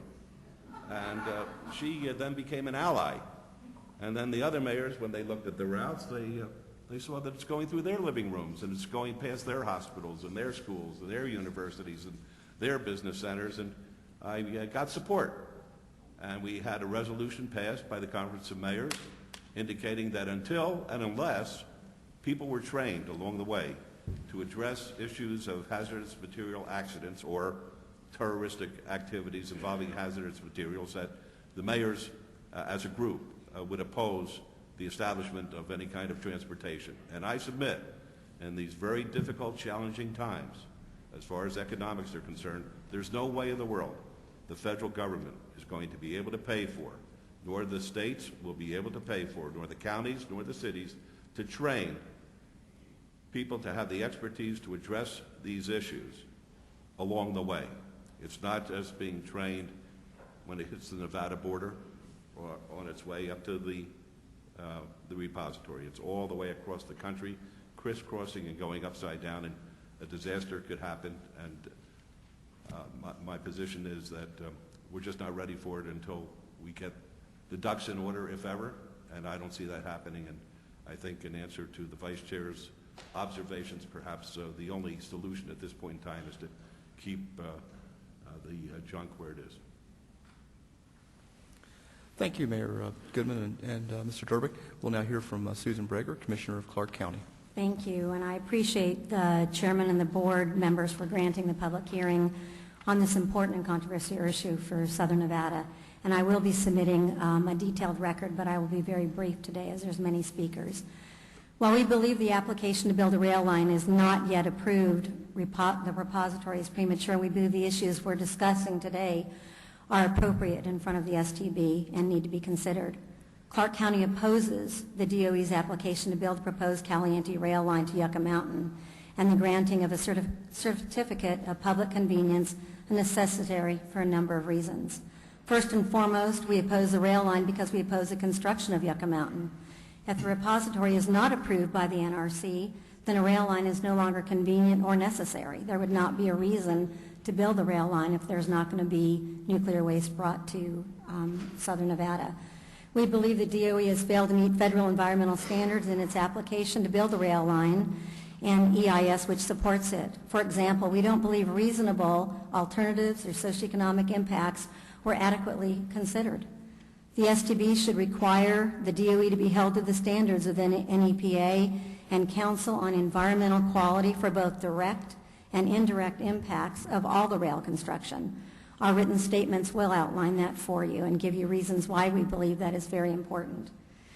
The STB should carefully examine the DOE's financial and operational capabilities before it considers granting the application. The DOE has never built or operated a rail line, and we believe based on the DOE's record, the risk is high and that the rail line either will never be built or that if built, it could not be operated with the utmost in cost containment, safety, and security, which is extremely important. We believe there is no dispute that Clark County would be directly impacted by rail transport to the repository. Clark County provides local and regional first responder services. The DOE's reliance on Section 180C of the Nuclear Waste Policy Act to meet the burden for first responders is inadequate and inappropriate. Granting DOE's application would result in an unfunded mandate, and I repeat, unfunded mandate, to Clark County for public safety, security, and emergency management. Our rural first responders and University Medical Center are not equipped to handle potential accidents resulting from a rail accident involving high nuclear waste. And we've heard that discussed earlier, that planes drop from the sky and trains do have accidents. Clark County believes granting the DOE a certificate of public convenience and necessity poses too many risks to the public, the environment, and the economy of Southern Nevada, and the application should be denied. And we really appreciate your time and attention and that you would hold these hearings here in our state, as our state is very concerned what the possibilities of what could happen. So we again thank you for your time, and all my comments and documents will be provided to you. And I apologize if I do have to step out. I had another engagement that I postponed but may have to leave before this panel is finished. We understand, Commissioner. Next, we'll hear from Jeffrey D. Van Neal, counsel for Nye County and the Nevada counties of Nye, Churchill, Esmeralda, and Mineral. Thank you, Your Honor. My name is Jeff Van Neal. I am an attorney. I do represent Nye County actively. I wanted to thank the board for coming to Nevada, provide Nevada residents and local government the opportunity to provide a public statement on the record concerning DOE's pending application to construct a joint-use rail line to the Yucca Mountain facility. In that regard, I'm making my statement here today not only on behalf of my client, Nye County, but also on behalf of the Nevada counties of Churchill, Esmeralda, and Mineral counties. Each of these counties also asked that their previously filed comments on the STB record be included in the record of this meeting or hearing here today. My comments are extremely brief. Based on the current construction timeframes that we're looking at, we asked the board to require DOE to preserve all of its rail routing options for as long as possible, specifically the through-going rail option, which adds flexibility, reduces possible congestion, and last but not least, takes all of the spent fuel and nuclear waste rail shipments out of the Las Vegas Valley entirely. Thank you. Also, I wanted to note for the record that as to the economic benefits of the various rail options, there is a study attached to the previously filed Nye County comments that are already in the record at the STB. And although I do not have personal knowledge, I was informed just before I came up here that with respect to the Nevada test site question asked previously, the test site itself is roughly 1,000 square miles. To be honest, I don't know how many sections that would be, but it sits roughly 60 miles at its closest point to the city of Las Vegas. Thank you for the opportunity to speak. Thank you, Mr. Van Neal. We'll now hear from George T. Rowe, Commissioner of Lincoln County. Thank you. First of all, I'd like to thank the board for coming to Nevada and welcome. Thank you for the opportunity to testify today. My name is George T. Rowe. I am a member of the Lincoln County Commission. With me today to help me with any questions that the board might have is Dr. Mike Boffman, President of Intertech Services Corporation, a consultant to Lincoln County. The Caliente rail alignment begins in Lincoln County, Nevada, specifically in Caliente, my home. The line will cross the county from east to west, a distance of 108 miles. Lincoln County is a large rural area where ranching and other land-based pursuits define the character of our county. Of the more than 10,600 square miles that comprise Lincoln County, private land represents less than 2% of the area. Federally administrated land, principally managed by the Bureau of Land Management, serves to support nearly every facet of the economy and the daily lives of the Lincoln County residents. Lincoln County contains 66 operating ranches that utilize grazing on public lands. The Caliente rail alignment directly affects at least 16 of these ranches, which sustains nearly 15,000 cattle and sheep within Lincoln County. Lincoln County supports the comments that will be offered later today by the N4 State Grazing Board. As documented in a November 2007 Lincoln County report titled Proposed DOE Caliente Rail Corridor, Lincoln County, Nevada, an analysis of impact and alternatives with recommendation mitigation, all effective grazing operations, including land and water property rights, will be profoundly impacted, and even with implementation of mitigation, a number of the grazing operations may be forced out of business. If the Caliente rail line is to be built and operated, Lincoln County believes that no owner of private property or users of public land should be left to contend with any mitigation consequences of the project. To ensure that ranching operations and their use of public and private land and water resources are maintained at today's level, Lincoln County asked the Surface Transportation Board for conditions that would result in DOE accomplishing the following goals as it designs and implements mitigation strategies regarding public land.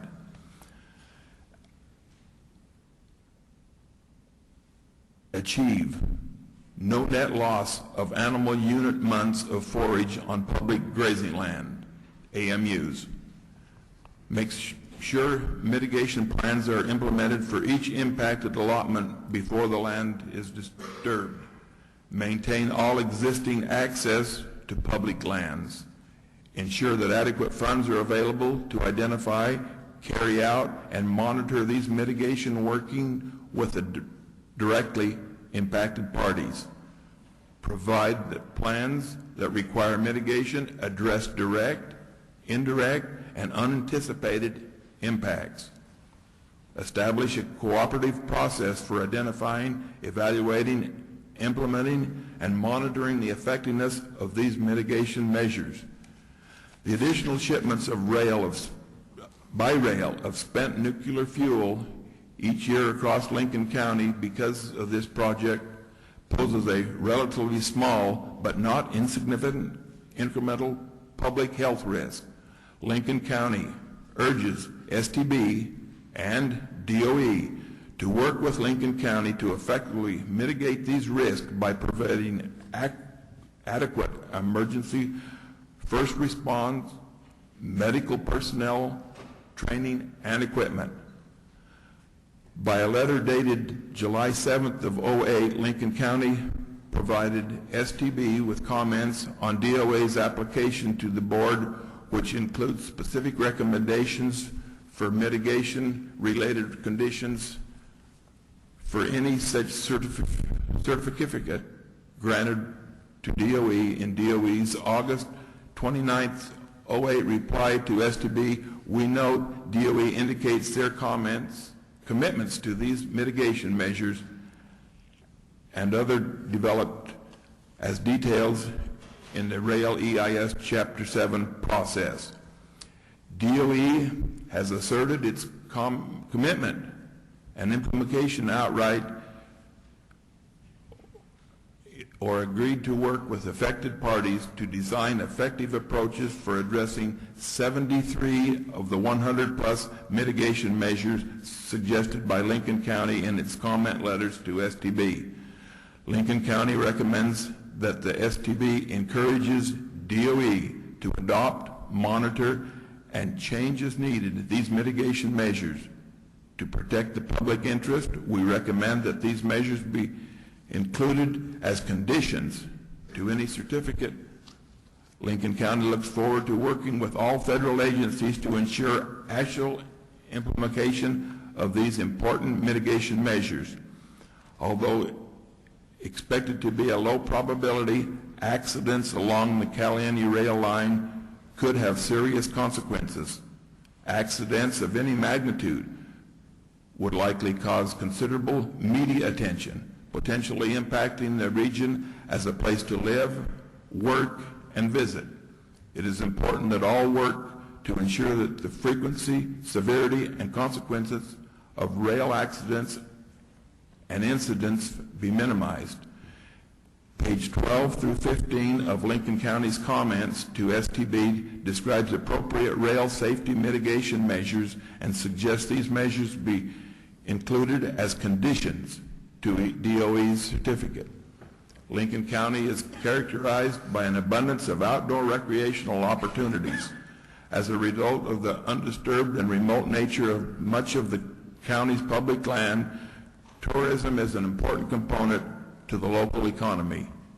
If Lincoln County were to have stigma because of rail shipments or nuclear waste, tourism in the county could well decline. Private property values might also be adversely impacted by these negative views. In comments to DOE's rail alignment, EIS, and to DOE's application for a certificate from STB, Lincoln County raised issues regarding potential for the construction and operation of the Caliente rail line to result in negative perception of areas along the rail line. Lincoln County was encouraged by DOE's response to our comments that they indicated their continued commitment to work with local communities and tribes to fully understand and mitigate the potential negative perceptions because of the rail project. To facilitate design and implementation of the adaptive management approach suggested by DOE, Lincoln County recommends that STB add a condition for DOE to include the use of adaptive management approach to account for changes, estimate impacts, and to make adjustments to mitigation measures for actual rather than perceived risk from the construction and operation of the railroad. Lincoln County's comment letter to STB details the need for DOE to design and implement a baseline health condition assessment and monitor projects, including a plan for compensation of health-affected parties. The DOE final rail alignment, EIS, disclosed that exposure to radiation will result in people working and living along the rail alignment. Monitoring of baseline health conditions and establishment of protocol for compensation of affected persons will go a long ways to mitigate the consequences and alleviate public concern regarding radiation exposure from DOE's rail operations. Finally, to make sure that the Caliente rail line and mitigation measures take place in a timely and complete fashion, we ask that your certificate include the following 3 conditions, and they be met before any construction begins. DOE should possess a license to build a Yucca Mountain repository from the Nuclear Regulatory Commission. Number 2, obtain all rights of ways from the BLM and have permission from all affected private owners to occupy land chosen for the rail line. And number 3, obtain authorization and adequate funding from the U.S. Congress to build the rail line, implement all mitigation measures, comply with all STB conditions, and implement all BLM right-of-way conditions. Again, I thank you for the opportunity to testify today, and would be happy to answer any questions that you might have with the help of Dr. Boffman. Thank you, Commissioner Rao. Dr. Boffman, do you have remarks you'd like to make as well? Thank you, Mr. Chairman, members of the board. My name is Mike Boffman. I'm appearing today on behalf of White Pine County Nuclear Waste Project Office. Pursuant to the Nuclear Waste Policy Act as amended, White Pine County, Nevada is one of 10 units of local government designated by the Secretary of Energy as affected by the proposed Yucca Mountain Geologic Repository System, including transportation. The county is located downwind from the Yucca Mountain site and is concerned with exposure pathways for radionuclides originating at the repository. In addition, the state of Nevada has identified U.S. Highway 93 and U.S. Highway 6 through White Pine County for possible designation as an alternate highway route for shipments of spent nuclear fuel to Yucca Mountain. The Caliente rail alignment does not cross White Pine County. At its nearest point, the Caliente rail alignment is approximately 35 miles south of White Pine County line. While White Pine County supports DOE's plans to make the proposed Caliente rail alignment available for commercial traffic, construction and operation of the line will impact public and private lands utilized by residents of White Pine County. The proposed rail alignment would cross public lands and may cross or otherwise impair private lands and improvements owned and operated by or otherwise utilized by residents of White Pine County. In particular, White Pine County-based livestock operators owning permits to utilize public land grazing allotments crossed by the Caliente rail alignment may see the use and or value of private base property in White Pine County impacted due to impaired use of public land grazing allotments and related range improvements impacted by the proposed Caliente rail alignment. The Caliente rail alignment will result in a wide variety of impacts to private and public land resources in neighboring Esmeralda, Lincoln, and Nye counties utilized by residents and industries based in White Pine County. As a consequence, construction and operation of the rail line to Yucca Mountain may impact the economy of White Pine County and the characteristic way of life for some White Pine County residents. In addition, White Pine County's principal community, the city of Ely, is the location of the nearest full-service hospital, the segments of the proposed Caliente rail alignment located in southeastern Nye County and northeastern Lincoln County. Medical emergencies during construction and operation of the proposed rail line in these locales may result in transport of injured persons to medical facilities in Ely. If fully identified and evaluated, many of the potential impacts of constructing and operating the Caliente rail alignment may be avoided or minimized through design and implementation of appropriate mitigation measures. To the extent that potential impacts are not fully identified and properly evaluated, the rail line may result in unanticipated and unmitigated adverse consequences. White Pine County believes DOE must be required by STB to fully identify and mitigate all direct and indirect impacts of the Caliente rail alignment regardless of their significance.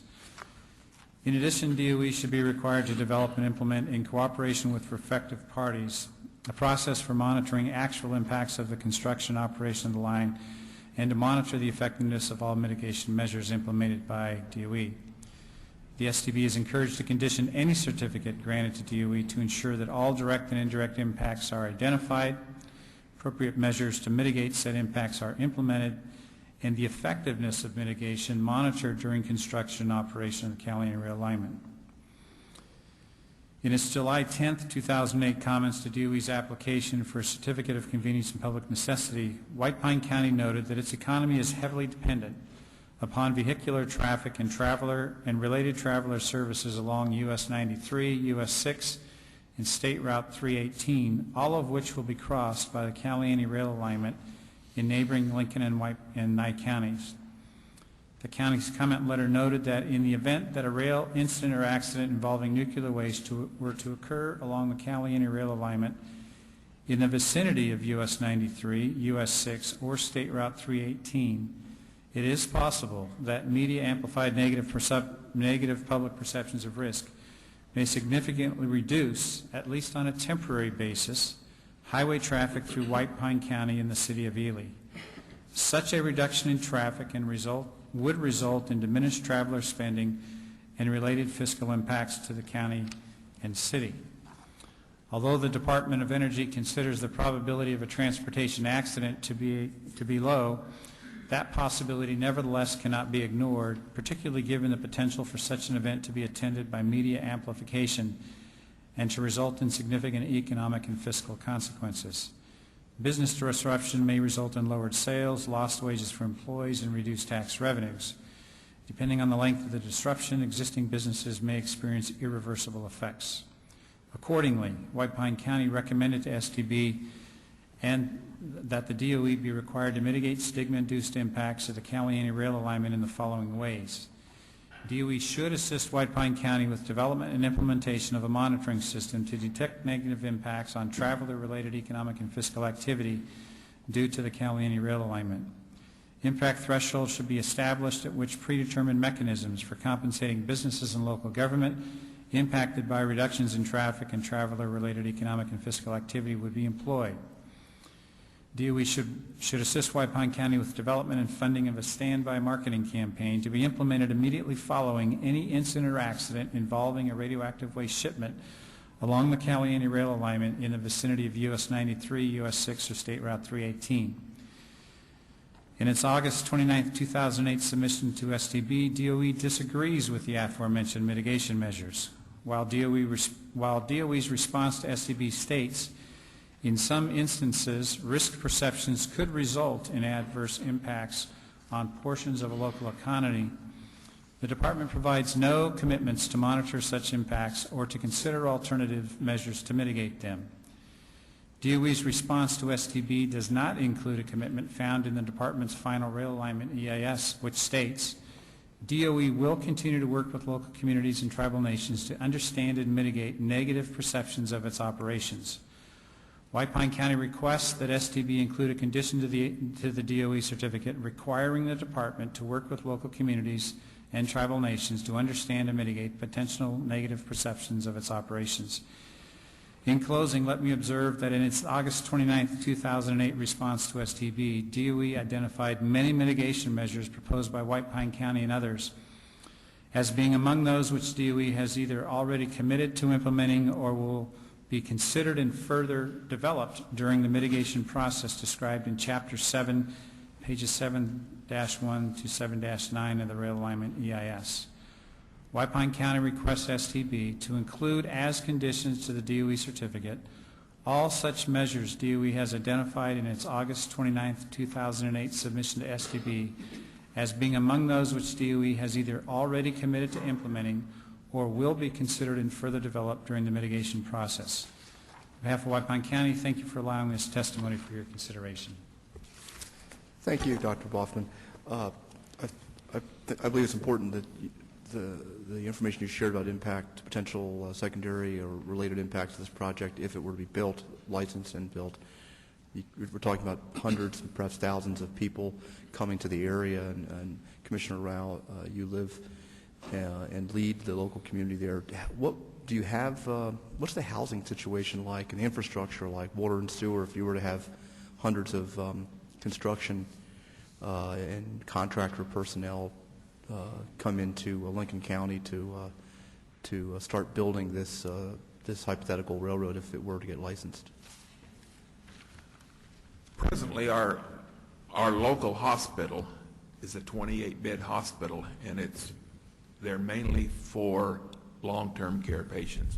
We have an emergency medical treatment center there, and then we use it for stabilization, and then we have to transport anything that's important there, needs care elsewhere. So certainly impact on the healthcare infrastructure sounds like it would be significant. What's the housing situation like? Is there ample housing for hundreds of new workers to come in? And presumably it will take a period of years to build this. If 300 miles, it won't all be happening in Lincoln County, but it'll start there, it sounds like. Has there been much consideration or talk in the county about what that would look like, how that might play out if it were to come to pass? locally in the area around Caliente, there's not very much housing available. We do have 3 larger developments coming up in the southern end of the county that would be able to accommodate these people. The Coyote Springs area, as the paper article in yesterday's Nevada Business came out, their first phase in their construction is going to be in the year 2010, and they want to start out with up to 10,000 homes. But this is the southern part of Lincoln County. Thank you. Dr. Boffman, you mentioned some of the highways in the area, US 93, US 6, I believe, and at least one other you mentioned. I want to make sure I understand. You are not here to tell us today that moving spent nuclear waste by truck via highway is a better idea than via railroad, are you? I just want to make, I don't think I heard you say that, but I want to make, in the record there is the big record that DOE and STB have developed, there is some discussion, of course, of the relative merits and risks and relative safety of moving spent nuclear waste via truck versus via rail, and I think the general consensus has been that it's generally safer by rail, although we certainly are hearing some strong concerns about safety concerns about rail movement. Let me make sure I understand what you want us to hear about the highway network there. Mr. Chairman, our testimony today from White Pine County is basically saying that where the Caliente rail alignment would cross the 3 highways that I mentioned in my testimony, we understand it would be by grade separation, probably an overpass. And the issue, quite frankly, is in the event of some kind of an incident or accident in the proximity of those overpasses or those highways that might result in those roads being shut down. We have few alternative ways to move people in and out of our area, and depending upon how long those highways were shut down, we could see significant decline in travelers. Okay. And Commissioner Rao, you mentioned the importance in your request for mitigation of maintaining the current level of access to the BLM lands for grazing and other mitigation ideas. How do you envision the proposed DOE rail line impacting grazing and related livestock operations? And right now, presumably, the livestock are able to roam relatively freely over BLM lands with the appropriate permits and protocols in place. You put a rail line in the midst of that setting, and presumably it's a different environment. How do you anticipate that working? Sort of the feasibility of all that. Would you envision the line being fenced off entirely? Cattle and sheep crossings being constructed? I know the record has some discussion of these different ideas. I just wanted to get, you're there on the scene. You safe to say you know a lot more about what's going on there and what could happen there than we do. So I just want to make sure I understand it. We hope that the Surface Transportation Board would see that DOE would make mitigation efforts in all of these circumstances that you just mentioned. Some of the allotments, the railroad would go right down the middle of, separating water on one side and range on the other. And water is a scarce item in southern Nevada. Mitigation would help, whether the DOE would put water on both sides if they were going to fence the land, if they would compensate for the cattle that should be killed on the crossing. I think all of these questions will probably be answered on the N5 Grazing Board's testimony that's coming up a little later today. Thank you. Mr. Van Neel, I wanted just to ask you to amplify, if you could, on the what you refer to as the through-going corridor. We've heard about some different corridors here today. I want to make sure I understand more fully the corridor that you are suggesting would be worth more consideration. Yes, Your Honor. The through corridor essentially starts at the Yucca Mountain facility and then proceeds through south to Jean, where it would connect with one of the major lines down south.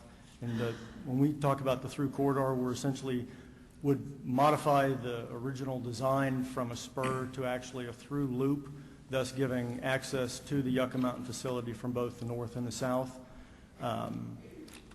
In that context, implementing the through route from the south through Jean would provide DOE with the opportunity, from the way we look at the way the design would be put forward, to eliminate all rail transportation of both spent fuel or high waste through the through the Las Vegas Valley itself, eliminating any transportation through Las Vegas.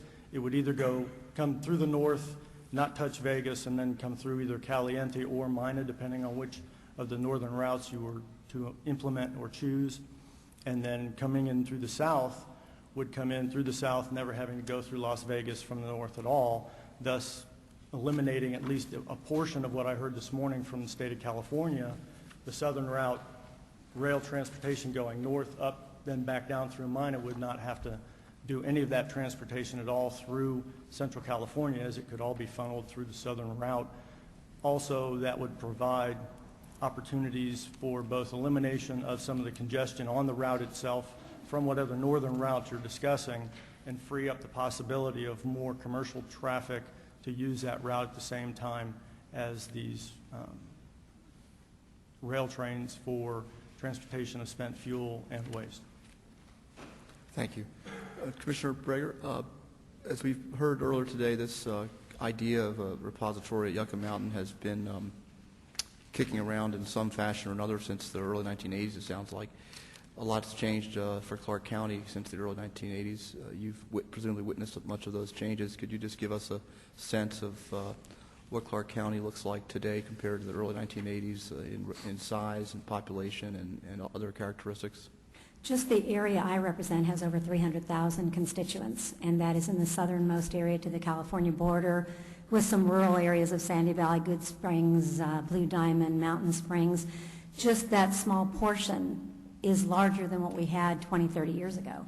So the intense growth, and I have one of the largest areas in Clark County that is growing, from Mountain's Edge to Southern Highlands to the Coyote Springs is not there, but with our current economic situation, you asked about housing, and I in real estate on my side job, it'll be years before we see something really happen in that general area, and they're not really building entry-level homes to begin with out there that would meet the needs.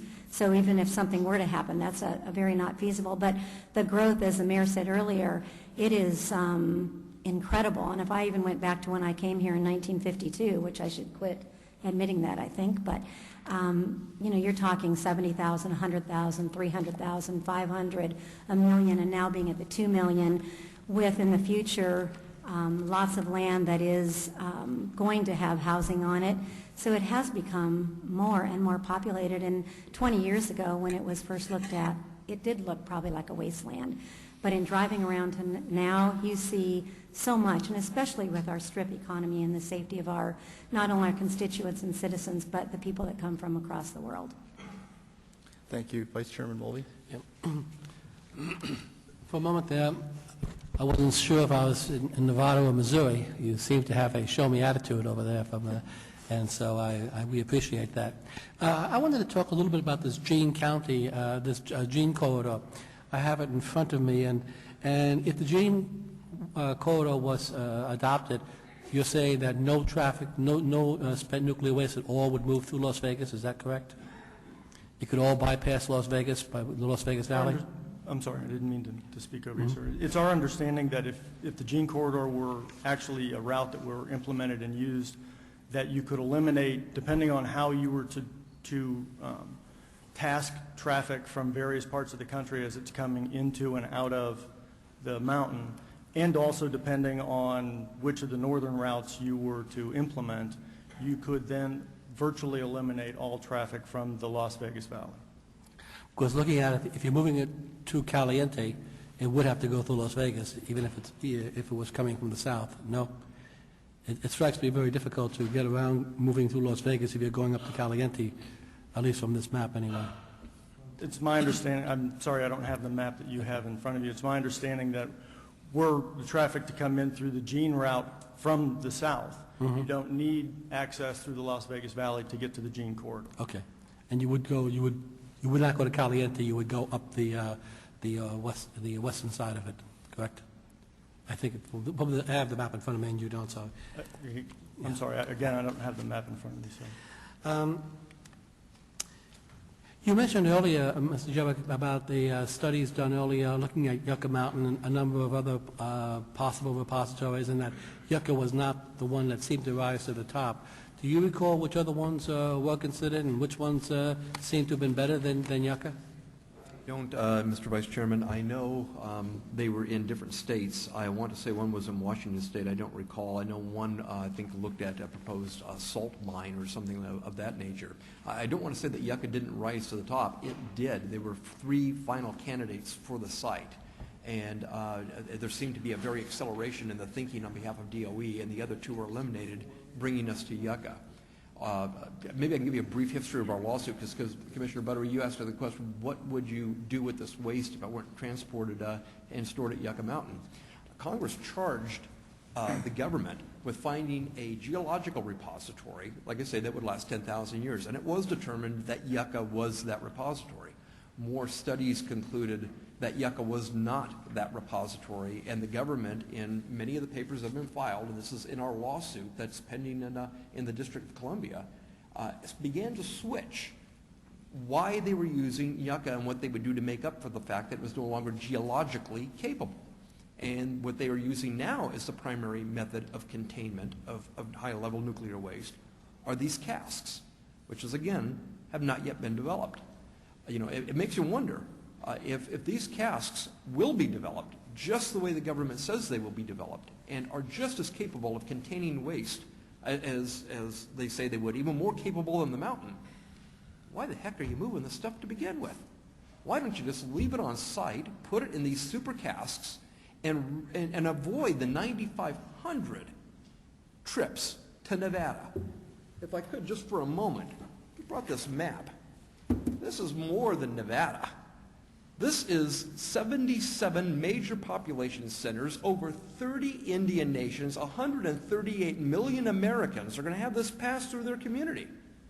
And it's hard to imagine how you ever get around from the choke point in Nevada, the funnel that brings all of this to Yucca Mountain. But that's our argument, is that in one of our lawsuits, is that the casks now appear to be everything. They haven't been developed. And if I could leave you with one more thought, even though you haven't asked the question, just imagine a local public responder when one of these trains accidentally drops a cask, you know, a chain breaks, it falls off, there's a collision, there's something worse. What do you assume as the local responder? That super cask didn't break? Do you assume that everything's fine? Or do you assume what we assume every time you have a rail wreck involving hazardous chemicals, that it's the worst scenario and you've got to clear people out? What if there's chlorine gas on a train? What do you do then? What do you do if there's flammable material? What do you do then? What's going to happen here when people have to assume that radiation that can kill you in 1 or 2 minutes might be released? And then imagine that spread over this entire country on a rail system. Who's going to respond to this? Who's going to clean this up? Who's going to train these people? Who's going to be there when the local government shuts down, when Las Vegas has to evacuate the Las Vegas Strip with over 110,000 rooms and an economy almost 1,000% dependent on it, if one small accident occurs? And it makes you wonder, if it's not about the mountain anymore and it's all about the casks, why the heck are we doing this? I'm going to pose a hypothetical, and it's purely a hypothetical at this point, that what if indeed Yucca Mountain was to open and that the railroad was to be built? The STB is in the process of, when it approves when it evaluates construction projects, it often identifies mitigation factors. The people, Lincoln County mentioned some mitigation factors. We've received them, but we would be developing mitigation factors. Could you identify 3 or 4 mitigation factors that you feel will be the sine qua non for letting this operation go forward? Mr. Vice Chairman, in all honesty, I can't imagine a single factor that could mitigate this. This is unprecedented in the history of our country. It is absolutely unprecedented to think that we are really talking about picking up all high-level nuclear waste spread coast to coast and funneling it into one area, and what could you possibly do to mitigate? What are you going to do? Pump billions of dollars into training people to deal with the hazard? What are you going to do? Are you going to isolate these railways and keep them 5 miles, 10 miles, 50 miles, 100 miles? What are you going to do for the people in Chicago, in Minnesota, in Washington State, in Northern California? What are you going to do for the people in Missouri, in St. Louis, and in Kansas on one side and in St. Louis on the other side? What are you going to do to protect them from all this stuff coming through? I think we're talking about a scale of stupidity well beyond anything we have ever seen this government do before. This really is incredible. I can't imagine how you mitigate it. Well, I won't comment on relative stupidity at this point, but well, actually, that's exactly the kinds of things that we're talking about in terms of mitigations. I mean, how much training would there actually be needed? Would there be required spacing between trains? Would there be requirements for that the trains be dedicated rather than a mixed consist with other potential hazmats, et cetera? All of those would be the kinds of mitigations that might need to be considered if indeed you were going to approve this rail line. So that's what I was asking about. Yeah, from Nike, from Lincoln County, you mentioned about one of your mitigations was that every landowner had to agree with the railroad to acquire the land and build the line. What if a particular landlord said, no, there's no way I would ever allow this to go through? What would the railroad do then? Do you think that the railroad should then have the right of eminent domain to take the land at fair compensation, or should that be the way of stopping the line? Yeah, Mr. Vice Chairman, we do understand that the federal government can exercise its form of eminent domain, and we are very concerned that there will be landowners that will not agree to provide the Department of Energy with an easement or right-of-way or outright purchase of the corridor. And in that event, the DOE will simply occupy the land, construct the project, and they'll fight it out over time. That leaves our landowners to a very extreme disadvantage, and that impact then is unmitigated for quite some time, and the cost of deliberating or prosecuting that in court is an impact that probably will be unmitigated to them. And so I think the thing that we would like to see is before the department engages upon starting the construction of a project, the worst thing that can happen is you start and you stop, and you have constructed improvements that are disrupting the land, private lands, but are not being used in any as a productive asset, and those impacts go on for quite some time then.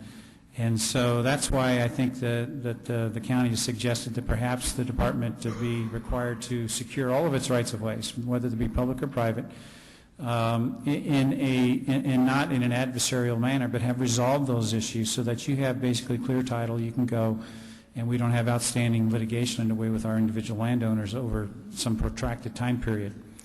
So do it beforehand rather than afterwards or as we go along then? If at all possible. And obviously that puts the onus on DOE's back, I think, to be a better negotiator, to be a better, a more willing partner in trying to resolve these issues with landowners rather than just put the big hammer of the federal government on and go forward. You also suggested about compensation for impacts that affect the fact that these are moving close by White Pine County, that would have a negative impact on the overall area and that there should be some compensation. But wouldn't that be true of virtually every route in the country where this stuff is going to be passing through? Every place would be impacted because, judging by that map and maps we have here, it looks like wide swaths of the country are going to be affected by this, and there would be these impacts throughout all of these routes. I don't see how we could compensate everybody who's going to be affected by the movements of spent nuclear waste. Mr. Vice Chairman, I think that speaks to the brevity of the problem that Mr. Jerbick has pointed out, and whether it is in fact feasible to try and do that. We raise it in our area because we have very few choices for getting through our area on the existing highway system. We're not like Chicago where you have perhaps 200 or 300 alternate routes you can take to get across town. We have 2 or 3 highways, period, that come through our community, and if any of those are cut off, it's hours to get around to an alternative route, and we're very concerned about that. So these would be large uncompensated losses to these communities that, if indeed this was to go forward. Correct. Commissioner Buttrey, any questions to this panel? Thank you, Mr. Chairman. I think it's probably clear to the people who are present in the room today that this hearing is striking some nerves on the members of this panel. Mr. Rowe, is it Mr. Rowe? I'm sorry, but is it Mr. Rowe or is it Mr. Rao? I'm sorry. Rao. Rao. Okay, I want to pronounce your name properly, even if not the first time from here on out. Are you a rancher yourself? Are you a rancher? No, I'm not. You're not, but a lot of your constituents are ranchers. Right. Are people who, if they're not ranchers, then they're certainly using the grazing land in your county and the surrounding area. Not only the grazing land, but it's BLM land, as was stated before. About 98% of our county is managed by the BLM. And not only is it grazing land, but it's also multiple purpose, for multiple purpose use. Mm-hmm. And BLM does not pay you taxes for, in your county, they do not pay property taxes, is that correct? Or do they pay property taxes? They do not pay property taxes, but they do have a PILT fund that is issued through Washington to compensate for some of these taxes. It's like a non-tax compensation of some kind. Right. Right. Payments in lieu of taxes. And the people who use these grazing lands are using these grazing lands because there's not enough other grazing land available. So they lease the BLM land to graze their livestock and sheep or whatever. Right. Okay.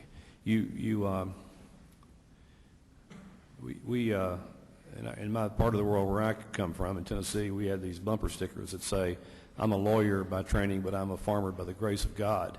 You know, that you struck a nerve with me because I was a farmer before I was anything else. You struck a nerve with me when you started talking about farmers and ranchers and people who have to graze cattle and make a living doing that. I'm familiar with that process. You don't have to be a nuclear physicist to understand that water is pretty precious in this part of the world.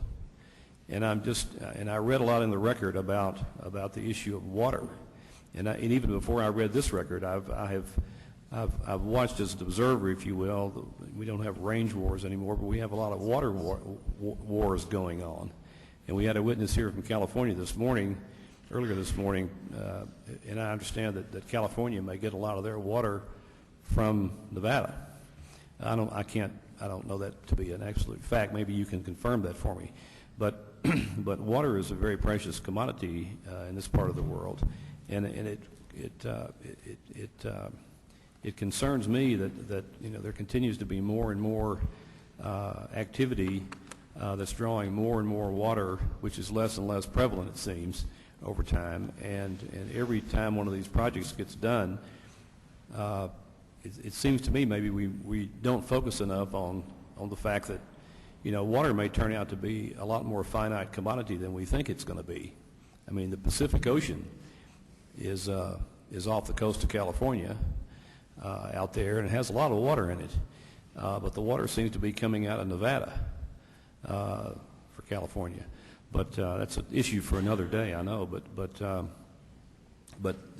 I just want to have you elaborate, or anybody else in this panel elaborate, if you would, how this water situation is going to work out, because it appears to me that this project is going to require drilling new wells, a lot of new wells, and drawing from the land water, which means that the cattle and the people may suffer irreparable harm here. And I just wish someone would, if they feel comfortable with it, speaking to that issue. I see the mayor. I see some movement from the mayor over here. Maybe he has something to say.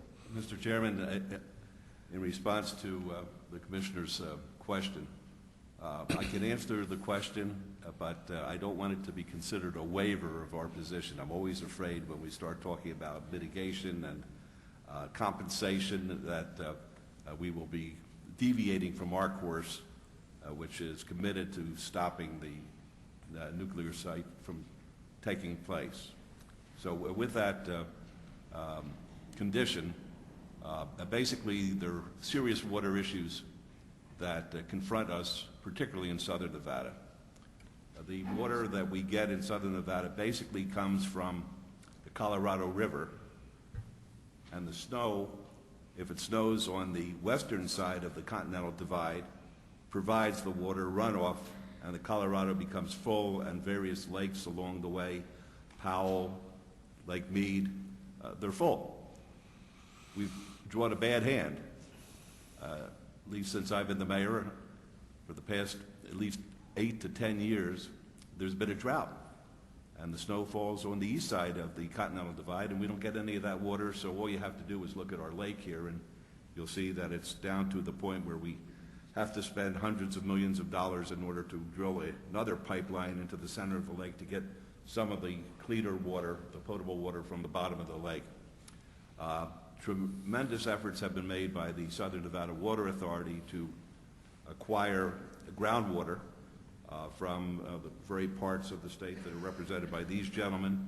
It's been very contentious because, once again, to take water from them deprives them of the water that they need in order to have their ranches and their farms be successful. And many folks have made the decision along the way that they'll sell their farm and they won't be farmers anymore, and they'll put a buck in their pocket, and the water will come down to Las Vegas.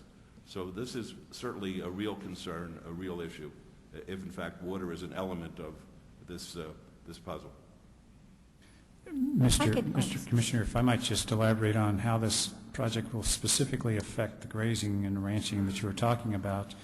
As you mentioned, there are going to be numerous wells drilled by DOE. They're going to need that water for construction. Very little water for operations, but primarily for construction, as we understand it.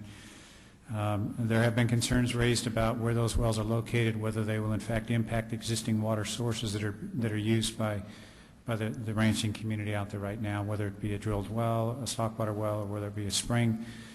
And we have, I think various parties have suggested to this board that you do require some conditions that would result in monitoring of the effects of those wells on existing sources to make sure that there are not unanticipated consequences or drawdowns where we know that there will be an impact or where an impact is observed.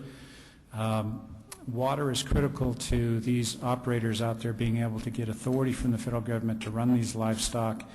In fact, in an extreme case, you can demonstrate commensurability by simply having water rights. Rather than private land holdings, you can have adequate water to water the livestock to be on the public land, and you can demonstrate your legal commensurability to be there.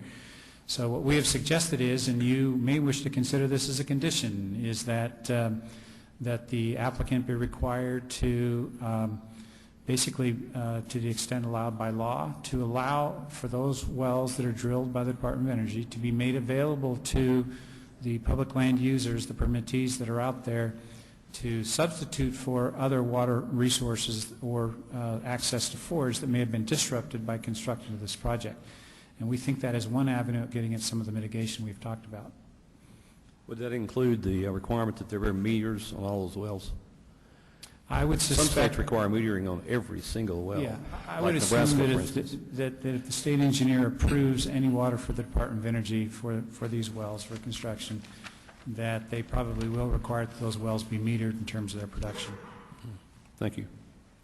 If I could, just for a moment, in regards to the water, as the mayor was stating, for a number of years now, our new construction can only have desert landscaping, and this time of the year, we're only allowed to water 1 day a week. So it is very, very serious in Southern California with the drought and the drop in the lake and having to do new intakes and spend multi-millions of dollars to make sure that there's water now and into the future. So it has been taken very seriously, and it would compromise the situation in our valley. Thank you, Commissioner. Further questions for this panel? No. Yeah, thank you. Hearing none, we will thank this panel and dismiss you. Thank you again for being here, Mayor. Best wishes to you. Thank you, Commissioners, other witnesses. We will now do a little housekeeping. We will call forward our next panel, Panel 1D, more government officials representing the City of Caliente, the Mayor Kevin Phillips, from the City of Henderson, Mayor James Gibson, and also Councilwoman Jerry Schroeder.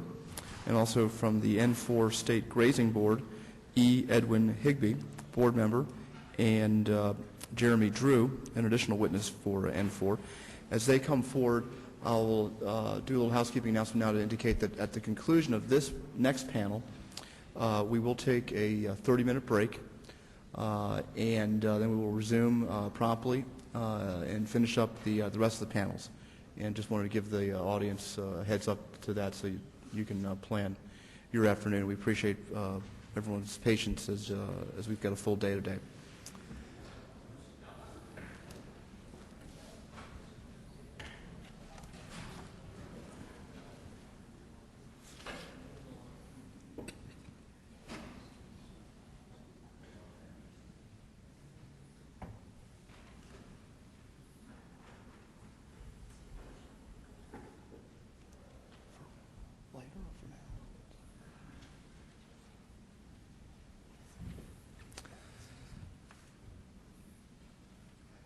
Mayor, are you over there? I'm sorry, I didn't see your name. It's on.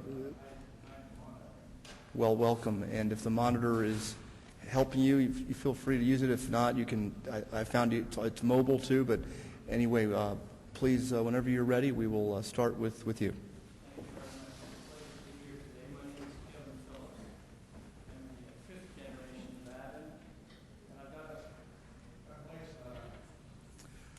Oh, Mayor, it might be necessary for you to move one desk over to table 2, if that works for you. I'm pretty sure table 2 to your. Oh, table 4. I'm sorry. Oh, we've got a seat for you right here. Oh, there we go. Sorry about the confusion.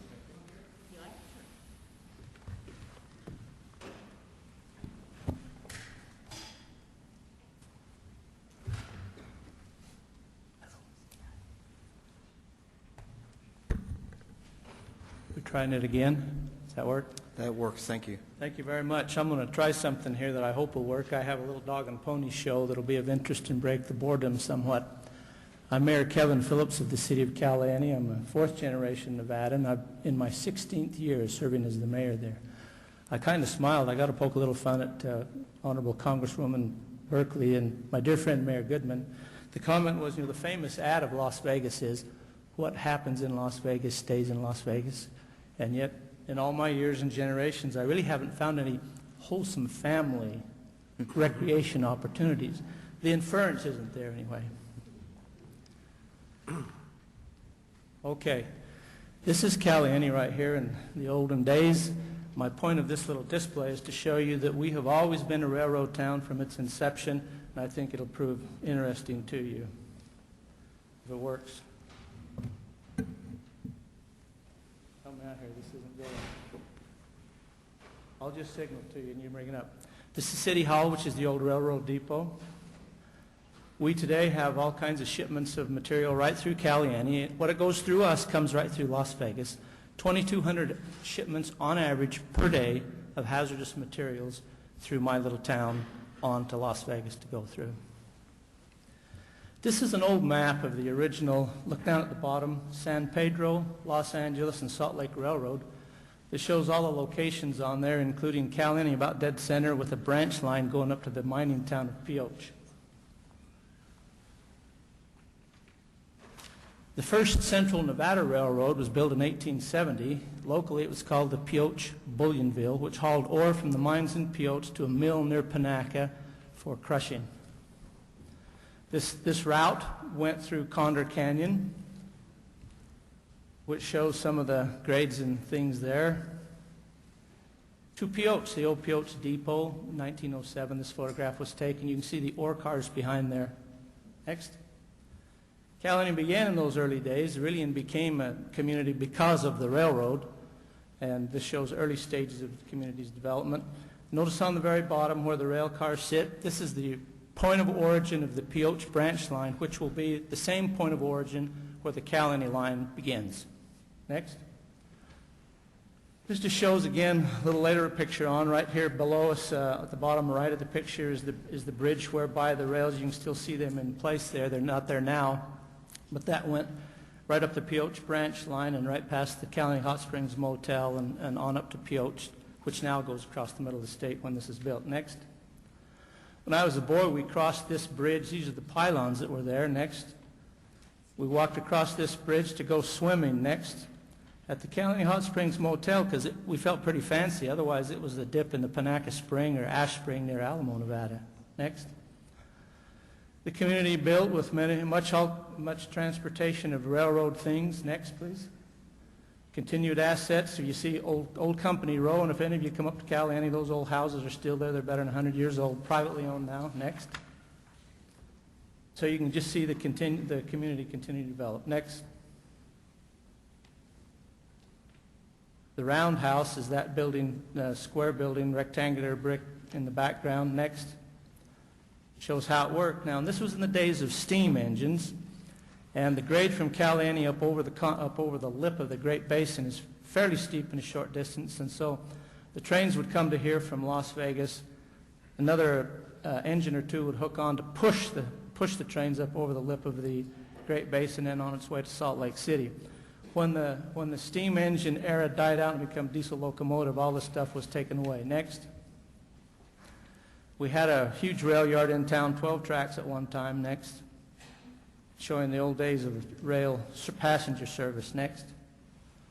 Now, someone asked a question about what Las Vegas used to look like. This is it right here. This is an original photo of the Rancho Las Vegas, which at the time was the very southern end of Lincoln County. Next photo. You're staring right at Fremont Street, and on the far end center is the first new Union Pacific Depot at the head of Fremont Street, a tent city, et cetera, and so forth. So now you see what it used to look like. Next. Now in Caliente, the middle left, the roundhouse is gone because of the diesel-electric advent. No longer the distance is difficult to do, and the engines have enough power to get up over the hill, and so this is the case now. Next. Not many of you come to Caliente. We haven't changed much. If you like a little dinner, we'll finish some fresh meat at the Coverwell Meat Market. Come on up and we'll entertain you. We have always been a railroad town. There has always been in our existence a branch line going from Caliente to Pioche, and so frankly for us it seems like a renewal. We're anxious for the renewal. We very much support the DOE's decision and the record of decision to rebuild for us this rail line. We look forward to the opportunities that come on that because of us. We showed you a picture of some of the rail cars, and I noted the shipments that come through there. The city's done a study relative to risk, and I think it'd be well for us to keep risk in perspective. We have found that with our little volunteer fire department, we're well equipped, as good as any of them are, and we're well trained. We spent time at the test site in radiological and hazmat training. But still, right now, we don't have the ability to respond quickly or even well to any of the hazardous shipments that come through our town right now. We've found that with the small incremental increase of radiological shipments due to the spent fuel, but coupled with a component of emergency management capability and training, we actually lower our overall risk in town relative to hazardous materials with those accompanying components. Next, please.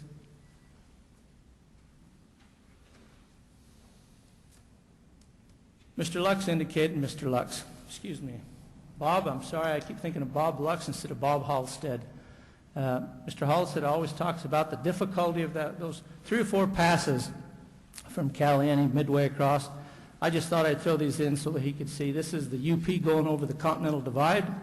Looks a little difficult, but that's a 2.6% grade, certainly engineered, and they're doing it all the time. Next. This is a steam engine going along the Columbia River Basin, kind of everyday occurrence. Next. This is the Tehachapi Loop, Tehachapi, California, down to Bakersfield.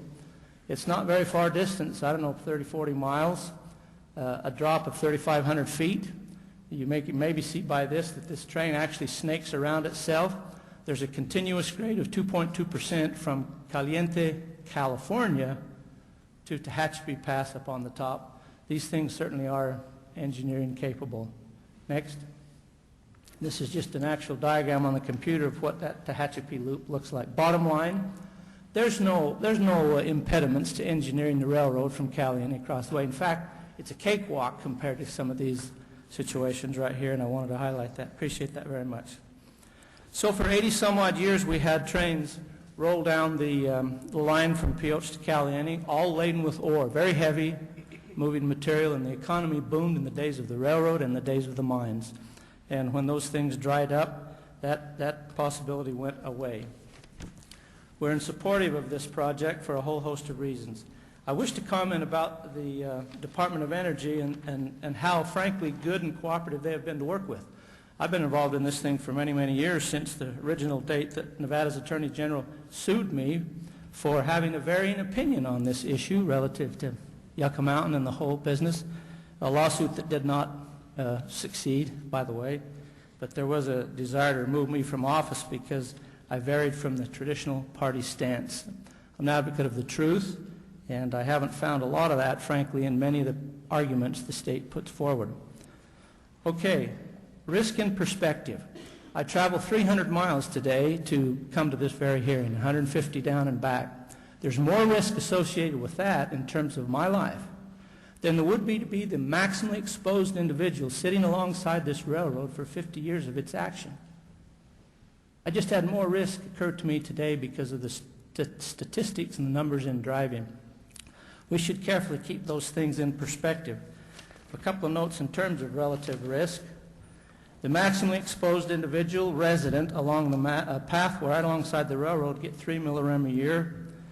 At a stop, it's a little higher than that. 1.4 cigarettes. No offense to any of us who choose to smoke or do smoke. That's as much risk in smoking 1.4 cigarettes as living within 20 miles for 50 years of an operating nuclear power plant. A single-body CT scan using radiological technology is 1,200 millirem. A single chest X-ray is 10. Background radiation in Caliente is 320. Round-trip flight New York to Tokyo is 15 millirem. We deal with risk, we deal with exposure all our time, all our life. The risks associated with the transport in terms of exposure are not great in terms of this whole project. I don't know how my time is doing. Hey. You're right on time. If you could just wrap up in the next, take 30 seconds. I want you to understand a couple things. One, we support this project, including the Yucca Mountain project, including the rail transportation. My community does. Secondly, it's not a new thing for us. Thirdly, the risk is certainly manageable. It is being managed safely and well, and we view this as a lot of opportunity and actually some enhancements. I'll be happy to answer questions later on. Thank you very much. Thank you, Mayor. Next, we will hear from Terry Schroeder, Councilwoman from the City of Henderson. Thank you very much, and thank you for the opportunity to comment on the Department of Energy's application for a Certificate of Public Convenience and Necessity to construct and operate a rail line to Yucca Mountain. The use of any rail line to transport high-level nuclear waste and spent nuclear fuel to Yucca Mountain is of great concern to the City of Henderson.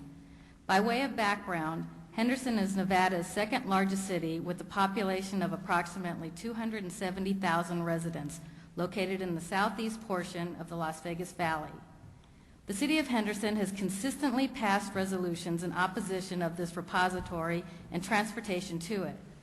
On May 11, 1999, the City Council passed a resolution opposing the transportation of radioactive and/or hazardous waste through or near Henderson. That position includes rail transportation of high-level nuclear waste and spent nuclear fuel, which we feel could be detrimental to the residents of Henderson. The City of Henderson is therefore opposed to a certificate being granted for STB Docket number 35106. Final transportation routes have not been identified.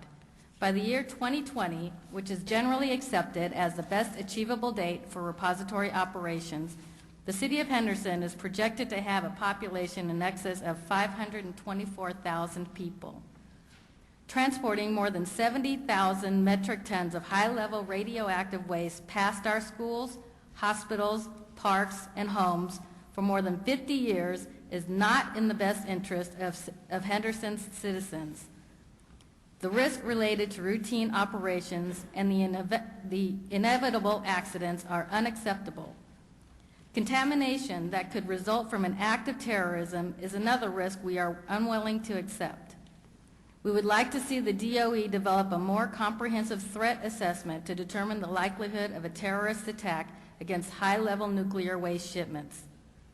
Other concerns about rail transportation include stop times in populated areas, stopping and switching areas in proximity to populated locations, preparation of radiological emergency evacuation plans, emergency response resources, and rail and non-rail related radiological emergencies.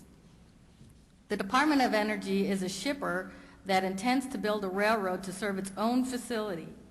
In spite of the application section 10501, it is unclear whether that proposed rail line would, in fact, provide common carrier service to the general public.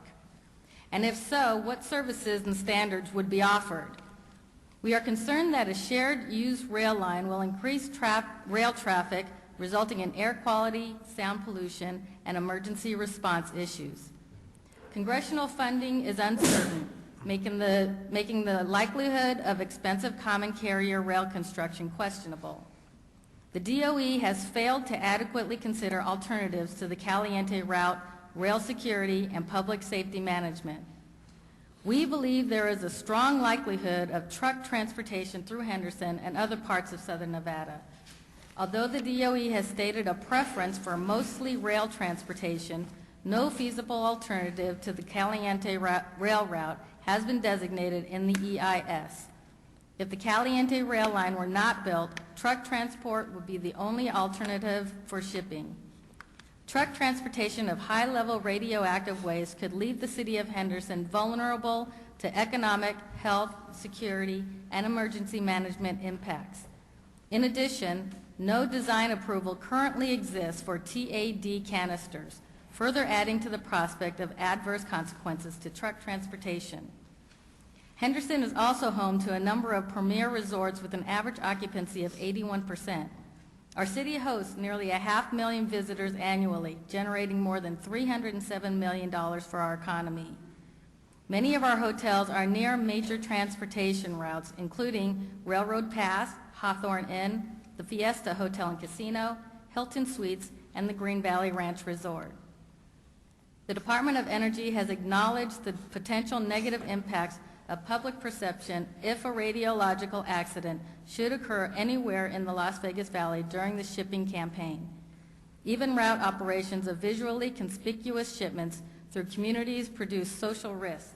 To quote a National Academies of Science, Engineering, and Medicine report, these activities may have direct impacts on quality of life, property values, and or business activities, especially if they persist over extended periods of time.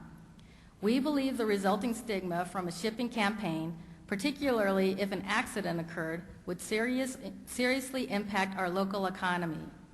Studies conducted by Clark County indicate significant residential, commercial, and industrial property value losses if a transportation accident were to occur in or near Henderson. Additional costs to fire, police, and emergency management public safety agencies would be in excess of $1 million by conservative estimates. In conclusion, the city's priority is to protect the interest, health, and safety of our residents. Given the abundant and significant socioeconomic, health, and public safety dangers outlined, we oppose the proposed repository. We oppose the DOE application for a certificate of public convenience and necessity, and we support on-site storage of spent nuclear fuel at existing power plant locations. Thank you. Thank you, Councilwoman.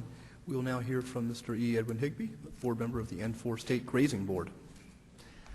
For the record, my name is Edwin Higbee, Jr., and I am a member of that grazing board that Commissioner Rao was speaking of, and I've got one thing to say about water in Nevada. The great author Mark Twain said that in Nevada, whiskey's for drinking and water's for fighting over, and we hold to that statement. So, Mr. Chairman and members of the board, I would like to thank you for your time today and for the opportunity to discuss the proposed Yucca Mountain Rail Corridor. With me today is Mr. Jeremy Drew, Resource Specialist with Resource Concept, RCI of Carson City. RCI has been the board's technical consultant for this project for several years now, and Mr. Drew is here today to answer any questions you may have. The N4 Grazing Board is a recognized political subdivision of the state of Nevada. We represent the public land ranchers within the Bureau of Land Management's Ely's District.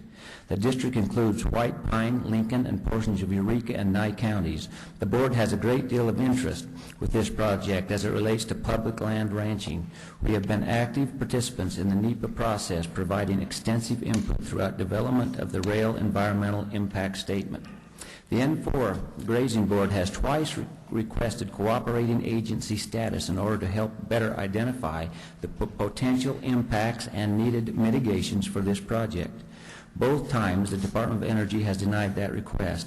That being said, I would like to reemphasize that the N4 Grazing Board is committed to staying engaged in working with the DOE, STB, and BLM in all phases of this project to ensure that those impacted are allowed to continue the ranching operations and way of life. In the final rail EIS, the DOE states that they are committed to working with impacted parties and ranchers in order to mitigate the impacts associated with construction and operation of the Caliente Rail Corridor. We would like to reiterate the importance of this statement. In order to maintain the public land ranching operations that will be impacted by this project, it is essential that the impacted ranchers are provided the resources and access to appropriate representatives at all phases of the project, including design, construction, operations, and follow-up monitoring.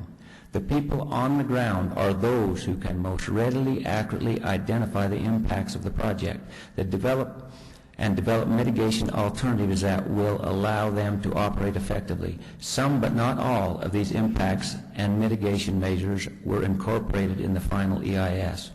The record of decision that the DOE issued for the rail EIS stated that the preliminary best management practices, BMPs, and mitigation measures will further developed and detailed through the regulatory compliance process, such as the DOE's application of Certificate of Public Convenience and Necessity to the Surface Transportation Board. As such, we request that the STB exercise its authority to provide further detail and accountability for proper impact, identification, mitigation, monitoring, and compliance inspection during the life of the project.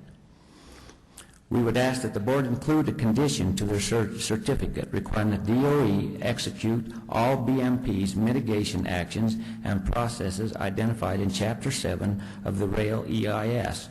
We would also request that the STB require the DOE's full compliance with any and all stipulations attached to the right-of-way grant issued by the BLM. There are several other items that were not included in the Rail EIS that we would request the STB to consider as additional conditions. Within the final EIS, the DOE proposed a system where affected parties can request mitigation actions, but the DOE will determine the feasibility of that request. The N4 board sees a potential impasse in the process between the permittee deems as practical mitigation and what the DOE considers as suitable mitigation measures. To remedy this potential, the N4 board suggests that a mitigation target be set to allow permittees to continue to operate at existing stock levels. This will require the development of interim and long-term allotment management plans prior to the start of construction. We would ask that the STB consider a condition to this effect with the goal of allowing public land grazing allotments to continue operations at current stock levels.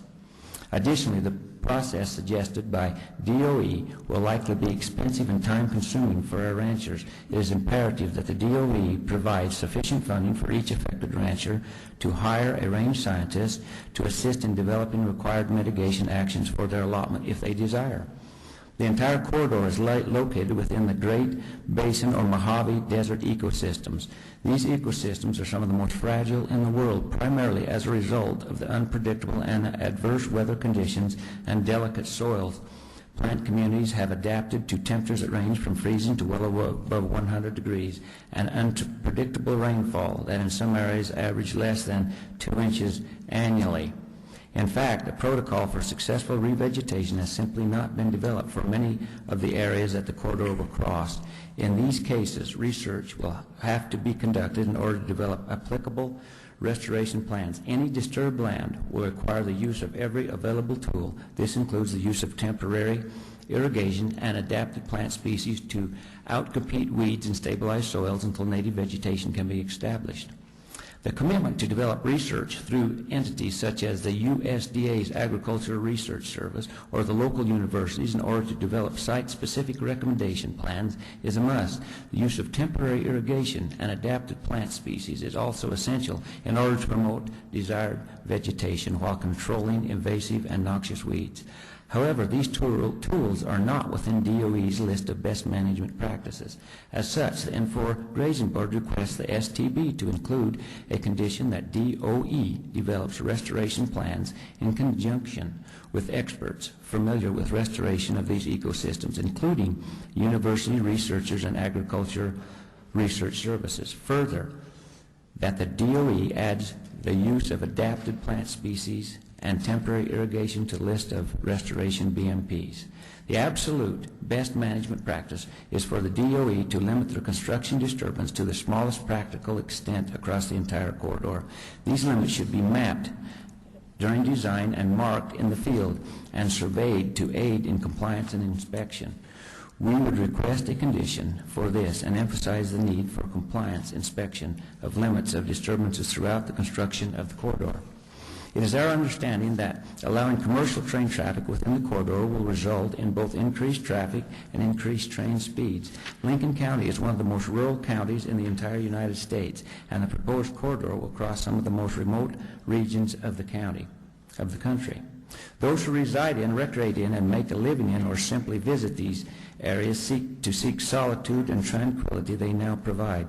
In addition to an overall increase in disturbance, increased train traffic and train speeds will result in increased probability of fire starts, increased direct loss of livestock, wildlife, wild horses, and more restricted movement of these animals. Reduced safe access to public lands and private holdings. Wildfire resulting in long-term loss of wildlife habitat and livestock forage can be crippling to herds and public land grazing operations. The DOE and appropriate commercial carriers should be responsible for creating and funding pre-fire resource management, fire suppression, and post-fire stabilization due to fire starts as a result of construction or operation of the rail. Increased train traffic speeds will increase the direct loss of wildlife, wild horses, and livestock due to collisions with trains. The loss of livestock can partially be compensated through direct payment to livestock operators for their loss. However, livestock in these areas have adapted to their surroundings, and replacing livestock in a desert ranching operation is by no means a one-on-one correlation. Furthermore, the presence of the corridor itself will to alter livestock, wild horse, and wildlife movement, particularly in areas of cut and fill. This includes daily movement to and from critical forage and water sources, as well as seasonal movement and migration. As such, it is necessary that design considerations take into account proper fencing of the rail in some locations, as well as provisions for livestock, wild horse, and wildlife underpasses at grade crossings. We ask the STB to condition that the location and design of livestock, wild horse, wildlife crossings be developed during design of the rail input from public land grazing permittees, BLM, and state wildlife officials. We also ask that these parties work collectively to establish maximum train speeds throughout the corridor in order to mitigate these impacts. Maintaining access to the public land and private land holdings along the rail are crucial. Lincoln County has recently experienced access restrictions along the existing rail line as a result of homeland security and liability concerns. The DOE has committed to maintaining public access to and across the corridor, but given the nature of the shipments along the rail, there is a great concern that their commitment to full public access could be overridden at some point in the future. The N4 Grazing Board asks the STB to condition that the DOE develop a protocol to quickly address these problems. Is that good enough? That's good. You're right on time, Mr. Higbee. If you need 30 seconds to wrap up, or if Mr. Drew needs to chime in, but time is short, but you go ahead and wrap up if you need to. I just want to say that what's very important to us as grazers through this corridor is that we have a seat at the table when these decisions are made to mitigate these actions, because it's of great importance to us that these things are done right, and we can help because we are the ones on the ground. I live there. I live in this area, and I do ranch, and so anyway, thank you very much. Thank you. Vice Chairman Mulvey, any questions for this panel? Just a few. You mentioned the threat to wildlife and to livestock, et cetera, but isn't that true of any infrastructure, transportation infrastructure investment project? If you build a highway, you build a road, or you build any other kind of a line, this kind of a rail line aside, virtually anything is going to have threats to existing wildlife and existing conditions. Isn't that true? I believe you're right, Mr. Vice Chairman. So the trick is, yes, I'm sorry. Yeah, if I could answer that. And I just want to give you guys a little bit of background. Resource Concepts represents the N4 Grazing Board, and we've been involved in this project since 2005, when the Bureau of Land Management actually asked us to approach each of the grazing permittees affected by this project. We did that, and we basically gave them a hypothetical. If this rail were built, what would the impacts be, and what mitigations would you need to stay in business? So we've been involved since that point. Some of the permittees said would give us a set of mitigations that they felt were appropriate to their allotment. Others said there's no amount of mitigation that could be implemented that would keep us in business, quite frankly. Mr. Butter, you had mentioned that you were familiar with ranching and agriculture in your background, and I believe you're from Tennessee, if I'm not mistaken. Imagine the challenges. You make good whiskey there, too. That's right. You don't fight over it, do you? That's that stuff Mark Twain was talking about, I think. But you understand the challenges that face our agricultural community. Imagine the challenges that face these folks in an area that gets 2 inches of precipitation a year, and oftentimes that's in one storm. Back to your question more specifically, Vice Chairman. Yes, that's true that any infrastructure improvement would result in those sorts of impacts. But you have to understand the nature of the area we're talking about. We're talking about hundreds of miles of contiguous, undisturbed habitat, and the solitude that provides. The only infrastructure that currently exists in some of that is dirt and gravel roads with a maximum safe speed of maybe 50 miles an hour. So one of the big concerns was the direct loss of livestock on the rail. Some of the permittees felt that fencing was appropriate, some felt that it was not, but in almost all instances they felt that the train speed would dictate that, and we simply were not provided that information from the Department of Energy, so we could not do a full analysis on that. I appreciate the concerns. I did spend some time, quite a bit of time actually, in the Mojave area when I lived in California, so working for the State Division of Mines and Geology, so I became fairly familiar with the area, and I appreciate your concerns about the beauty, the nature, and the solitude of the area. Another question along the same lines, and you can address this as well, Ms. Schroeder, and that is that some of the issues that are raised about the threats to property values and to the quality of life, et cetera, are also made about the construction of nuclear power plants in general, and yet this country does seem to be committed towards including more nuclear power plants in our mix of power generating capability. Could you address how the movement of these of the spent waste in these casks differs from the casks actually being there, being at these power plants? Wouldn't both of those affect property values and quality of life and all that? And so it's a matter of whether it's going to be spread around the country in 105 right now, but perhaps 120 or 130 sites versus centralizing it in one particular site? Well, one of the things that I know that Congress is working on right now is the study of our natural resources, using our sun, the solar, the geothermal, in place of nuclear plants. Something that we want to get away from is using nuclear power. When we have natural resources that we can use, why can't we use the money, instead of using it for Yucca Mountain, use that for our natural resources so that way we can be more energy independent? So that's something that I think would be a lot more when we're going green, a lot more beneficial for us rather than producing something that's going to be harmful for everybody's health. Well, according to some environmentalists, nuclear is the new green.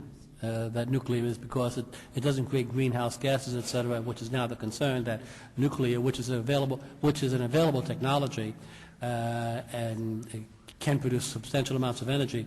There is a proposal to produce a lot more of our nuclear power, of our energy through nuclear power. So I'm not sure. That's an argument for another day. Are you also suggesting that there may be a mediation or an arbitration board needs to be set up in order to adjudicate issues between ranchers and the DOE over time?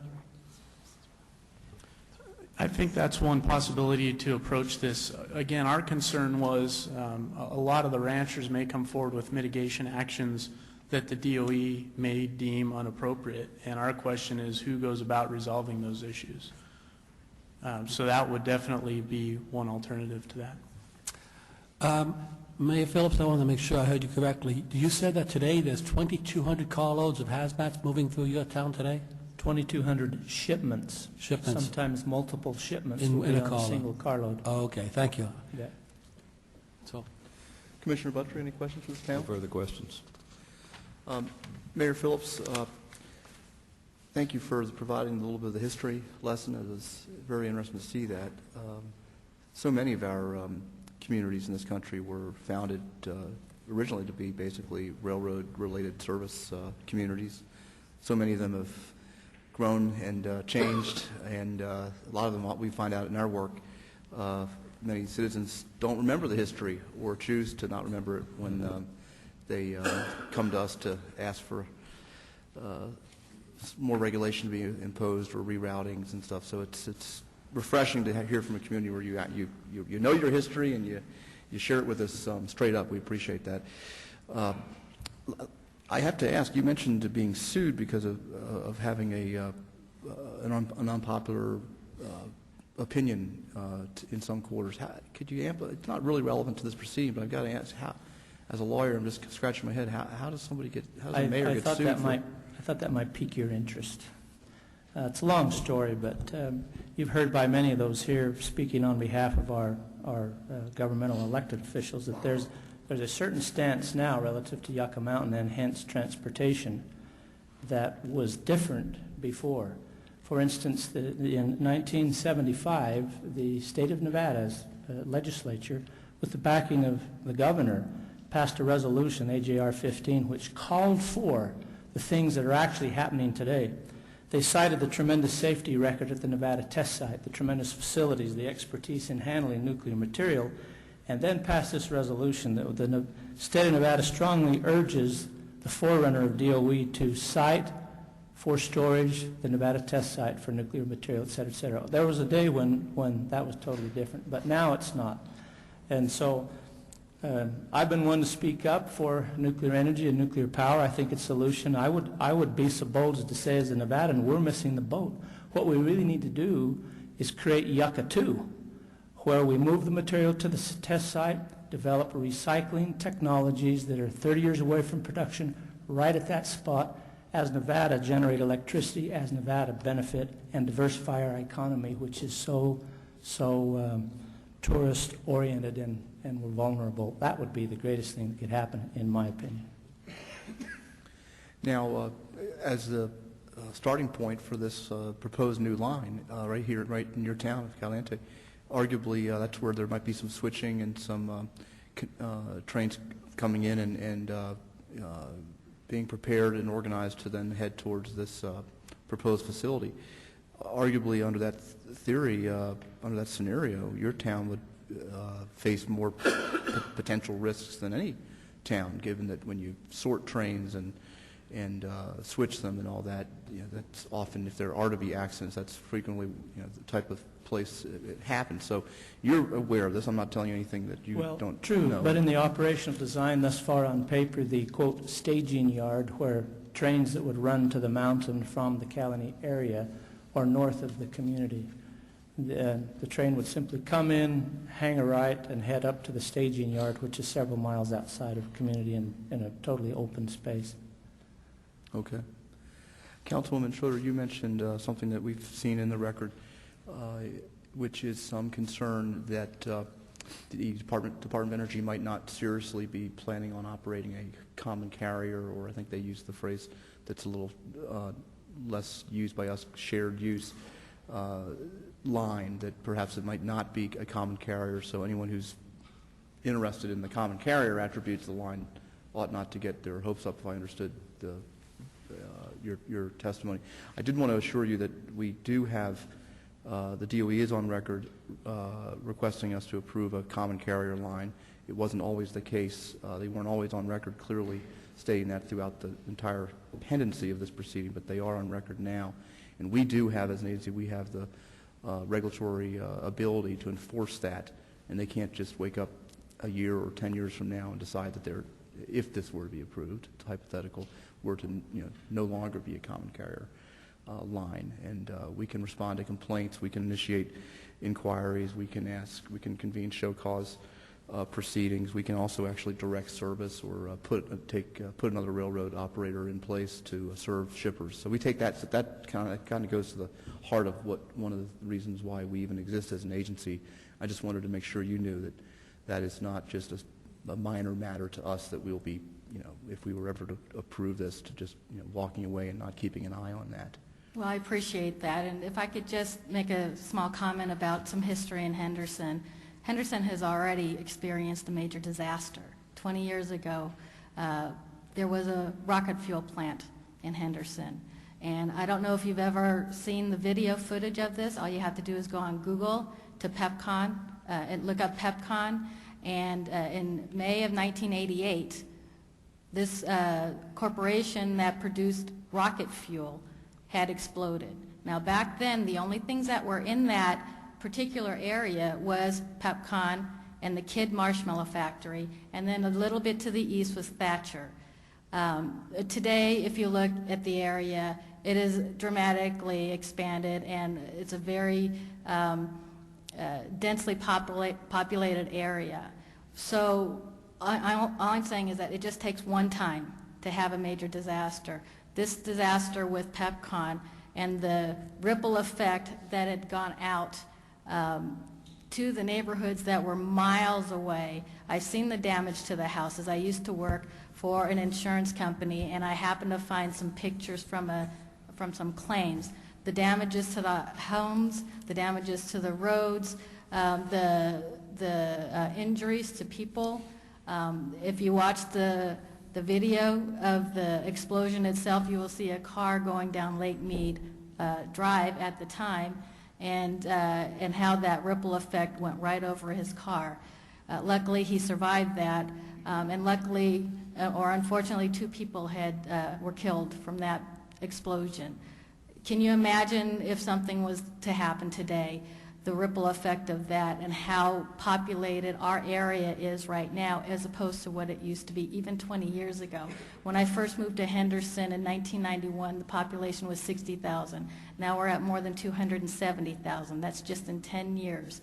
And again, in the future, we're looking at more than 520,000 as far as the population. So please take that into consideration, that it's not just what happens at the time, but it's the future too. How are we going to repair everybody's homes, everybody's lives, if they're affected by this in the future, their health, their cancer. Right now, there are people who worked at the Nevada test site when they were testing the atomic bombs that are ill with cancer, and the federal government has no money to help them out with that. So if you could please think about the future of the health of people too. Thank you, Councilman. Any further questions for this panel? I just wanted to ask, what happened to that rocket fuel plant? Was that closed out? Well, it blew up. Oh, it blew up. They didn't It's replace absolutely it. gone. And I moved out here to the southern Nevada area in 1989, January 1989, so this is less than a year later, and I went to go look for it, and it was just, there's nothing there. It's flat. So it was just gone. And hence the technology moved to Utah because they supported and built a great big plant, and it's an extremely thriving industry over there that's providing tremendous jobs and benefits to southern Utah now instead of southern Nevada. But it did create a huge disaster for the city of Henderson and the Las Vegas area. Thank you.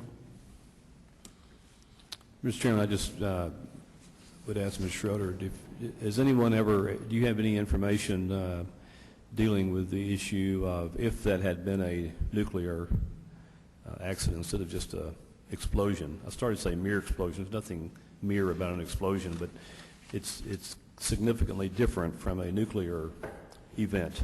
or incident. I haven't heard any estimates about when people can go out and start building houses at the nuclear test site. Have you? No, I have not heard anything like Okay. that. But a disaster is a disaster, Yeah, no matter if it's nuclear I would or submit not. to you that it's, if not hundreds of years, maybe thousands. I'm not sure. I don't know that, but I'm going to get the answer to that, or I'm going to get no answer to that, whichever. But I'd like to know the answer to that question. I don't have the answer to that question. Thank you. Thank you, panel. You will be dismissed now. We appreciate your testimony. And we will now break for 30 minutes and return at 12:52, around, for those keeping score, as close to there as possible. And we will start with panel 2, representing Native American interests.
Representing the Native American interests could start to gather. If folks see them in the hall, let them know we're getting started momentarily.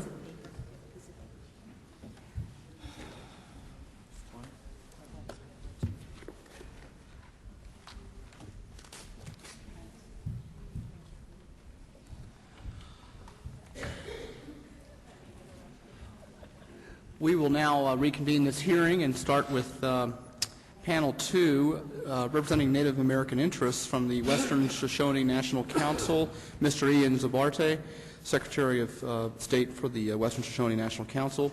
I understand he'll also be joined by Mr. Phil Swain. We also will call forward Margene Bullcreek, President of the Native Community Action Council, and Mr. Joe Kennedy, Chairman of the Timbisha Shoshone Tribe.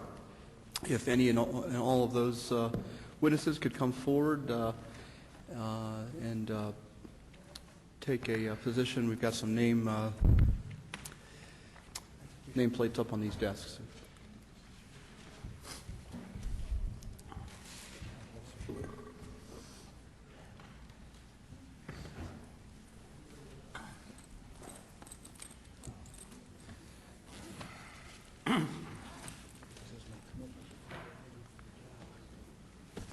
Welcome.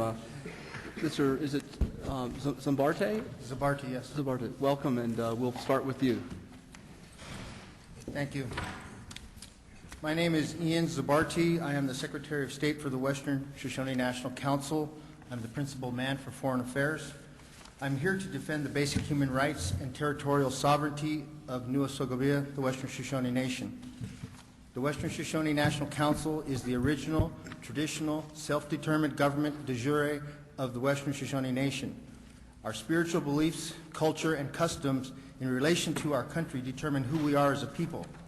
Who we are collectively as a distinct people matters most and is what makes us feel useful as citizens in our own nation. We hold on to our beliefs and values because they are real, authentic, and a part of our culture. Also, a part of our culture is an oral tradition. We appreciate this opportunity to provide oral testimony in the hope that the United States will wake up from the dream of indifference and environmental degradation.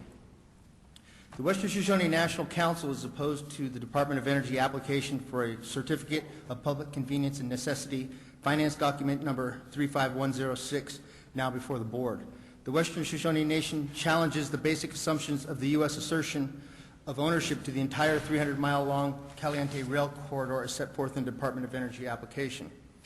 The Treaty of Ruby Valley is a fact of international law and defines the intercourse between the United States and the Western Shoshone Nation. Treaties are the accepted manner of foreign relations practiced between sovereign governments. The Treaty of Ruby Valley is in full force and effect. American patriots understand that treaties are the supreme law of the land under Article 6 of the United States Constitution. The Department of Energy misidentifies the ownership status of the land within the proposed rail corridor. By and through the Treaty of Ruby Valley, the Western Shoshone Nation asserts original and continuing ownership to the lands that constitute the 300-mile proposed rail corridor. In 1863, the United States agreed to purchase specific interests sought by the treaty, then failed to fulfill the payment schedule in Article 7, a substantial breach of the purchase agreement clause. Our government's position is that the status of the land returned to the status quo ante the treaty. Our government is willing to consider United States claims under the Treaty of Ruby Valley. The Western Shoshone Nation seeks implementation of Article 6, creating a reservation from within the boundaries described in Article 5. Some of the suitable lands sought for implementing Article 5 are within the proposed corridor. Unfortunately, we have had no word from Washington and instead suffer the crippling legacy of injustice and environmental racism as institutions of the United States government we trust to keep us safe fail to do so. The United States fails to restrain acts that violate the Treaty of Ruby Valley, giving no justification for the violations of our borders, sovereignty, and well-being of the peaceful Western Shoshone people. The Western Shoshone people are already burdened by risk for U.S. nuclear development from 928 explosions that released radioactive fallout and adversely affecting the health and quality of life of our people and land. Deep social, cultural, and political issues are at the core of the Western Shoshone Nation's opposition to the Department of Energy application for a railroad construction certificate.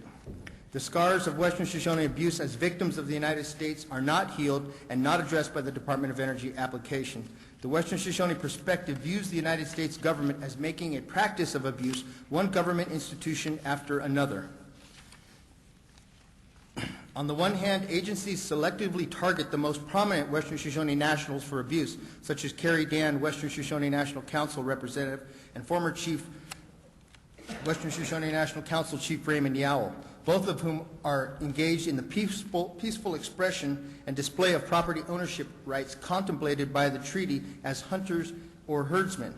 On the other hand, physical harm has resulted by the willful negligence of the United States to disregard the health and well-being of the Western Shoshone people in the testing of weapons of mass destruction. Willful negligence is the common theme uniting the past United States legacy with the current proposal to transport and store high-level nuclear waste at Yucca Mountain within New Osogobia. The board is hereby formally noticed that any action certified in the Department of Energy application without a claim under the Treaty of Ruby Valley is manifest of willful intent by the board to commit crimes against the humanity and dignity of the Western Shoshone people. Our country is occupied today by belligerent United States institutions that claim our title was extinguished by proceedings in the Indian Claims Commission and the Supreme Court in the case United States v. Dan. The Supreme Court ruled in error.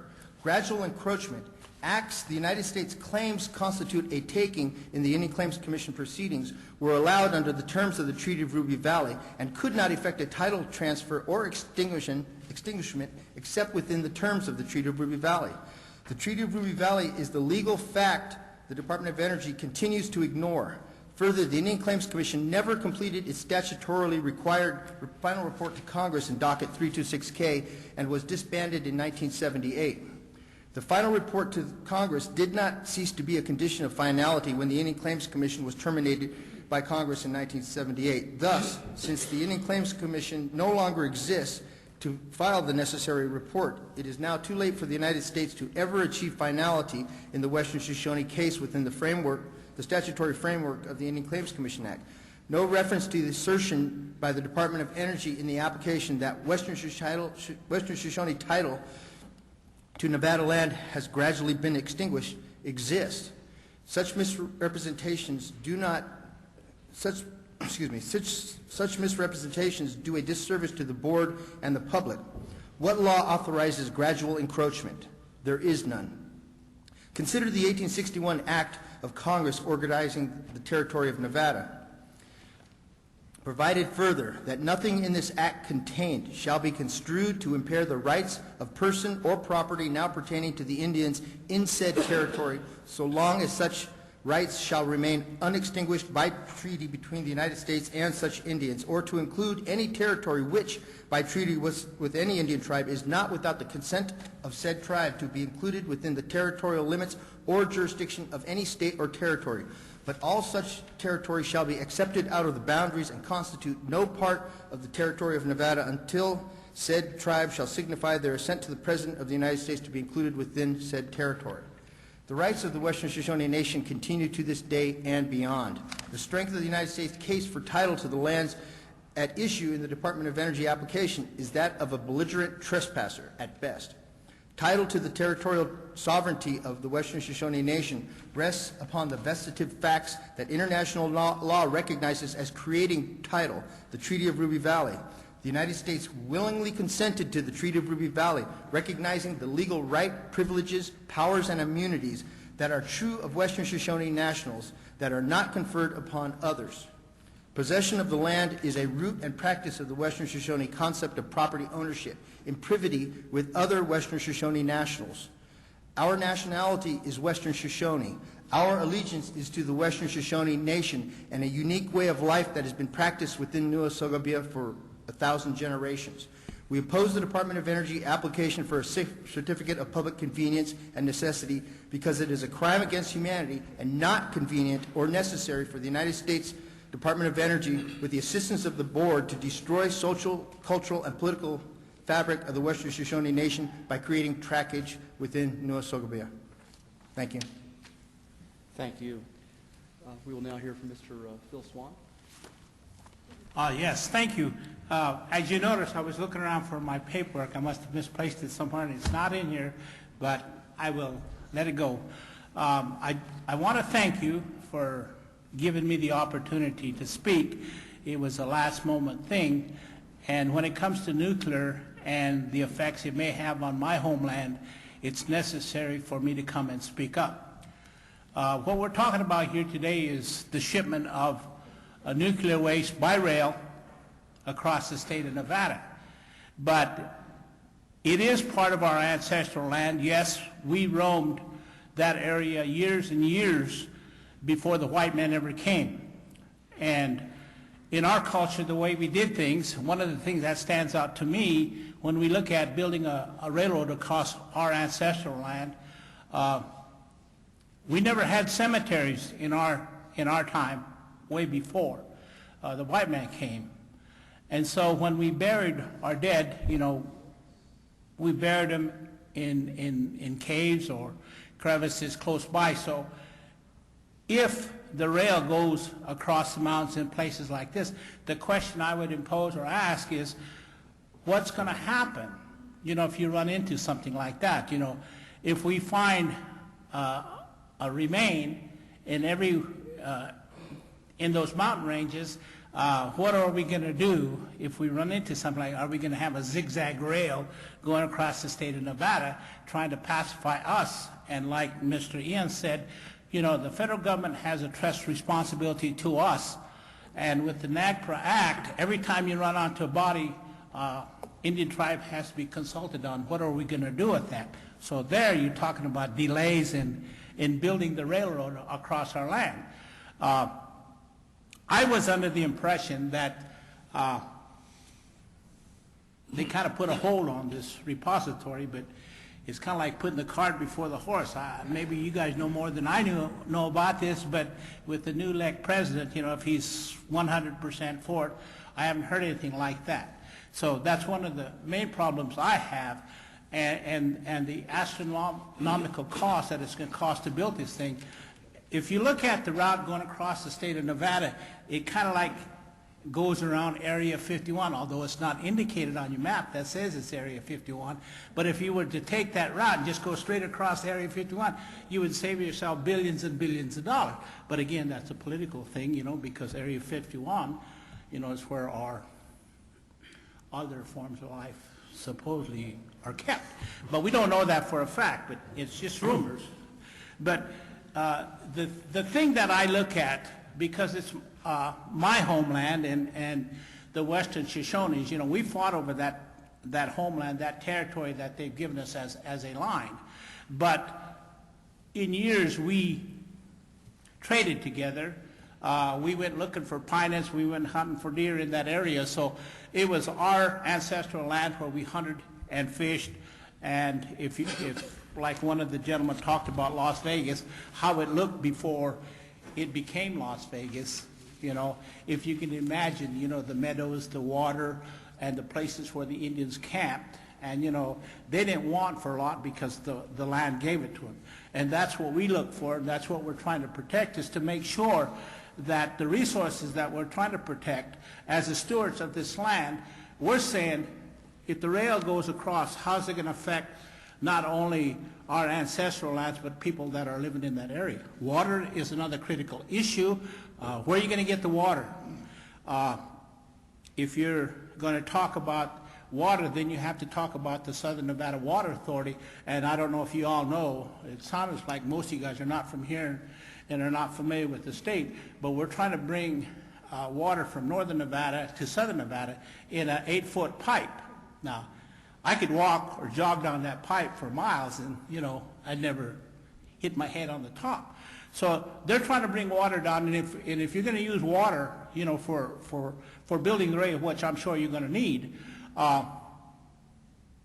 you know, I'm not sure if Southern Nevada Water Authorities can give you that permission to use that water.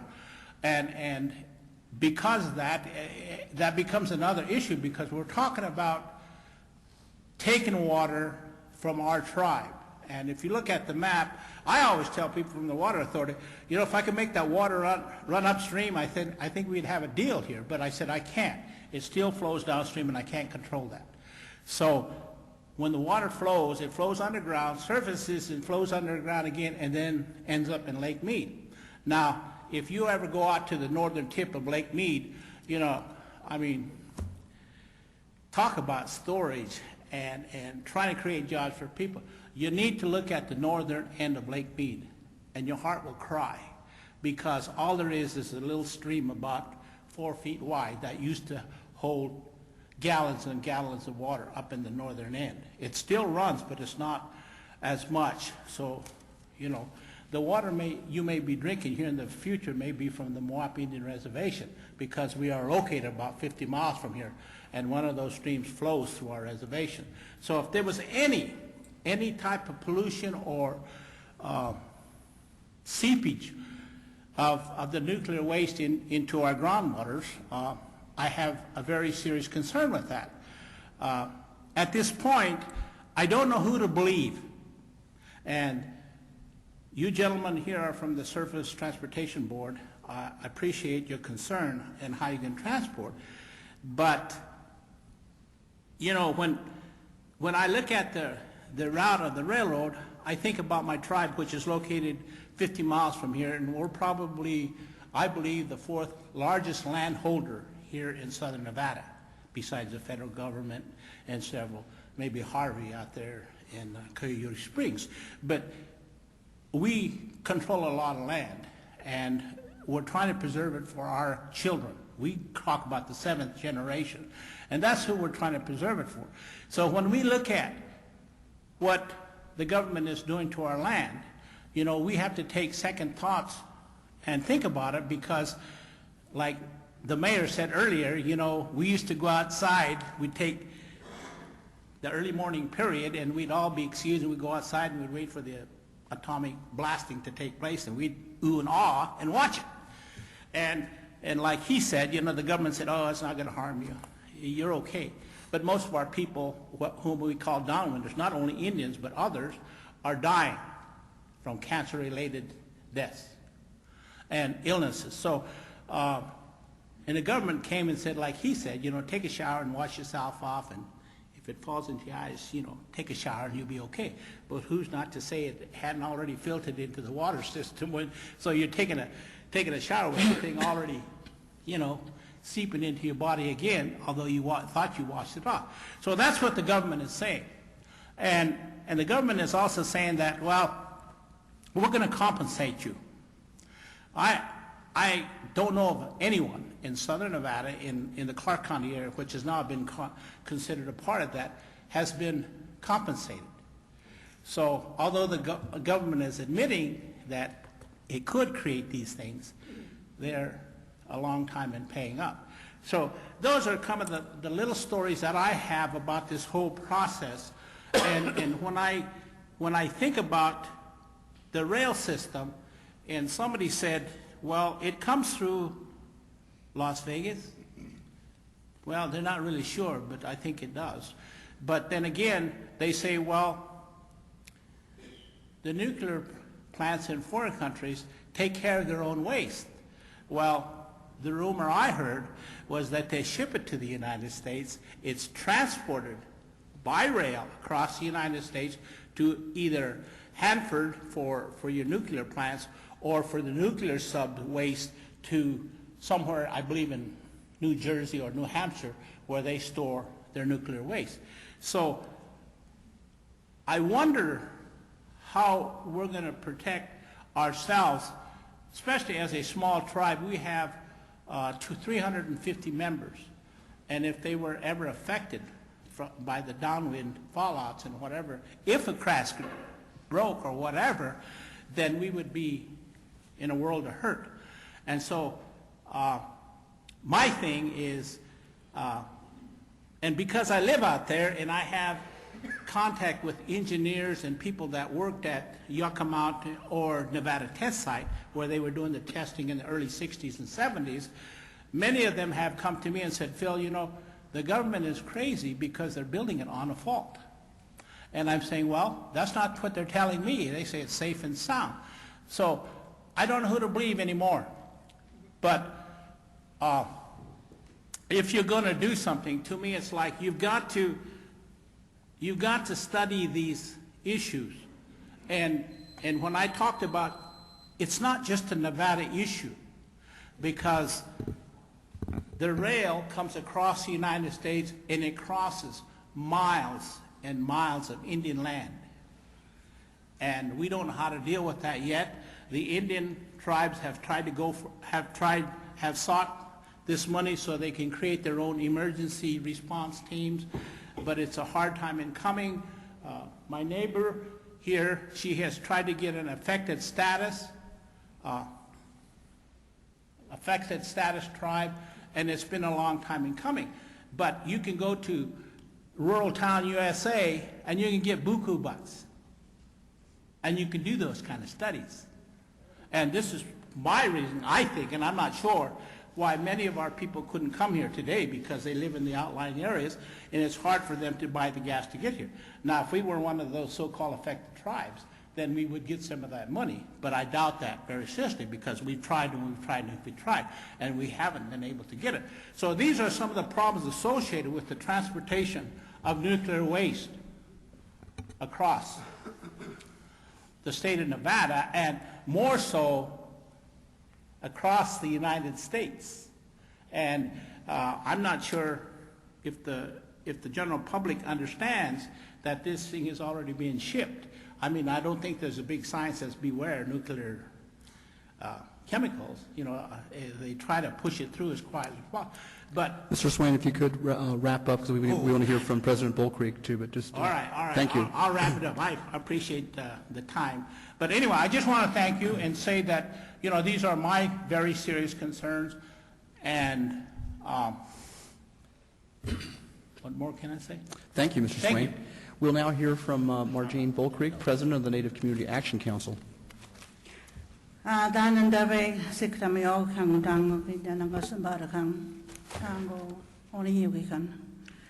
What I do when I speak and before you, I've been before you before, I'll mention that later, but I try to speak in our Shoshone language to start off my speech, and what I'm saying is, it's a good day, and we're here to understand and to be understood, and that we can say what we have to say in a good way.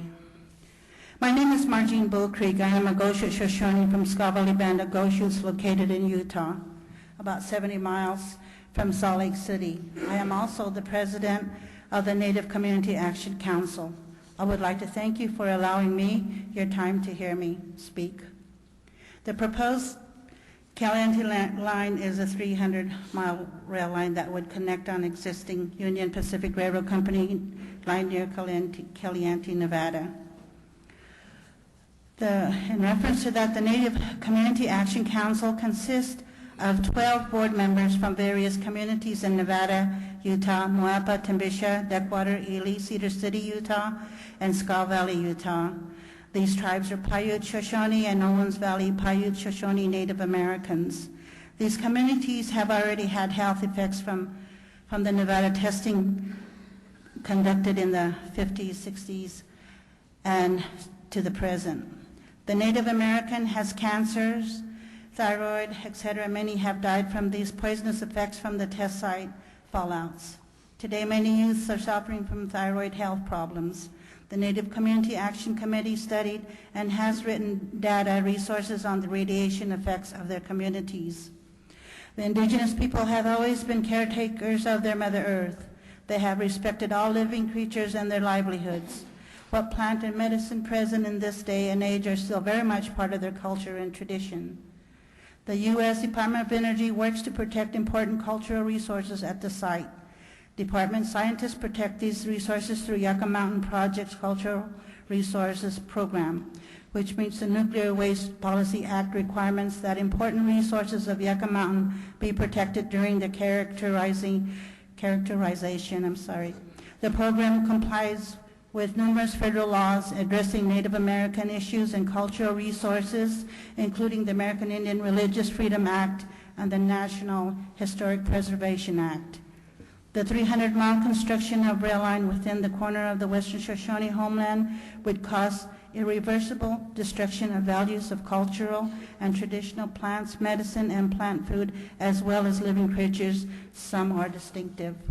There are well-understood definitions in reference in this indigenous way of life called sacredness. The sacredness could be referred to as homeopathic medicine or organic gardening by the non-Indians. This proposed rail line would disturb all issues I have mentioned. This construction should not happen. The communities will be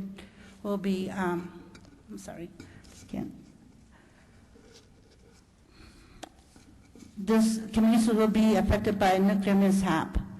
There are no emergency responders trained to protect communities. This is not just 300 miles of proposal but thousands of miles of transporting high-level nuclear waste to an unsettled repository site that has lots of EIS problems. This site, Yucca Mountain, that is part of the Shoshone homeland, a cultural and traditional indigenous people. We demand justice, not genocide, for our indigenous people.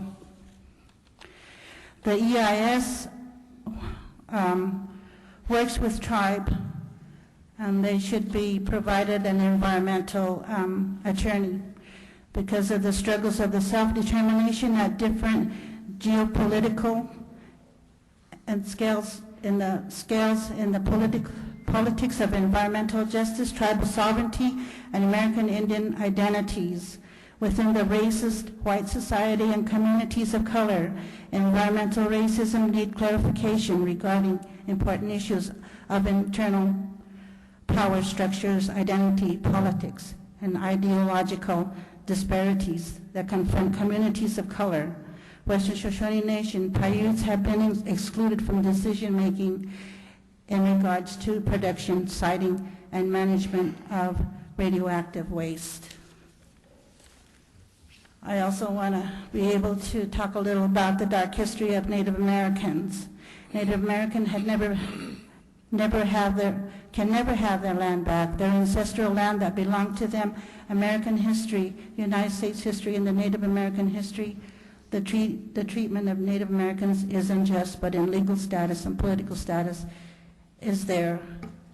And this had happened to most of the Indian tribes in America. American Indians was made citizens of the United States by the Act of Congress in 1924. Some obtained citizenship through treaties and special statutes of the Congress of the United States. The United States of America negotiated treaties to open up land for settlement. Some tribes had millions of acres of land. U.S. decided that tribes didn't have that many people to live on in terms of necessity to make a living by the utilization of the land. The United States saw that it would be reduced in size and still sustain Indian people. Treaties were a formal way of requires land from the American Indians. Treaties in the United States Constitution, the supreme law of land. The President of the United States would send out commissionaries to meet with Native people. There was force and treaty was signed. Seceding gave large portions of their acres and was located on reservations. And in return of giving up the land, there were terms of promise of a nation. The terms were to protect and take care of our homeland, so there were no intrusion, so that there would be no intrusion or no molestation, and provide education, assistance, active cultural assistance, and health care, and provide the community. Treaty rights to hunt, religion, history of taking native lands. American Indians bargained for this right after giving up massive amount of land for it. The non-Indian has benefited from it. The United States has benefited from it. And the unoccupied lands of the United States, they should be able to exercise their treaty rights. And so what I'm saying is that the Native Americans should be allowed to be who they are and to protect their homeland. And this disturbing of building a rail line would do so, and it will have an irreversible effect on our medicine plants. Like I mentioned, I'm from Scoville, Utah, and our tribe had wanted to bring a temporary storage to our reservation, private fuel storage, and we formed our organization to stop it. And with our allies, the state of Utah and the senators and the Interior made a decision to not allow this to happen from where we live because of our homeland, because of our culture and the traditions that we believe in. And that would affect who we are by having this economic development come about. And this is all I have to say. Thank you. Thank you, President Bull Creek, and thank all the panelists. I think, Mr. Swain, you did a very effective job with no notes. Commend you. Maybe it's further evidence of the oral history that Mr. Zabarte talked to us about that comes from your people. Thank you for being here with us. You did touch on some of the confusion that some of your constituents and neighbors might feel as, you know, what's going on here. We are a fairly small agency based in Washington, and all of a sudden we're here in town talking about a new proposed line of railroad that might very well, in fact, is being proposed to serve a potential Yucca Mountain nuclear waste repository, and you know, how does this all, you know, fit in? And just so you understand where we're coming from procedurally, we have a legal responsibility to review rail construction applications, which is in our little world, corner of the world. That's what this is. It's a big and controversial one, but it is a application to construct a approximately 300 mile new line of railroad, and the railroad is proposed to be used to serve common carriage, meaning any shipper, upon reasonable request, can get service on that line if it were to be approved and built. And so that's really what brings us here. We generally try to act on those applications in a fairly timely manner. It's permissive, though, of course. Were we to approve or approve with conditions this application, it has ultimately is not the determining factor as to whether or not such a rail line would ever get built. That's obviously going to be dependent on whether this Yucca Mountain facility ever gets licensed and built. And so it is, several witnesses today have, I think, expressed some concern of why are we doing this now? Does this lock in place or require something to happen that might not even be needed? Wouldn't that be a waste of money? And of course, it does not lock anything in it. It just says if all the other approvals come through, if we were to approve this, the Department of Energy would have the ability to build the line. So we're not locking anything in no matter what we do here, but I do understand it's confusing. It was confusing to me when I first began learning about this a couple of years ago. And so I just wanted to try to help clarify a little bit procedurally. Vice Chairman Mulvey, anything you'd like to add? A couple of questions. Mr. Zabate, you were talking about the Supreme Court ruling. Do you have any ways of re-arguing that case in the future? Can that case be reopened? Your claims against the government for the occupation of Shoshone land? Well, as a sovereign nation, that may not be the appropriate approach. We don't like going into the United States courts because that leaves the United States in control of making determinations, and it hasn't been very good at ruling justly.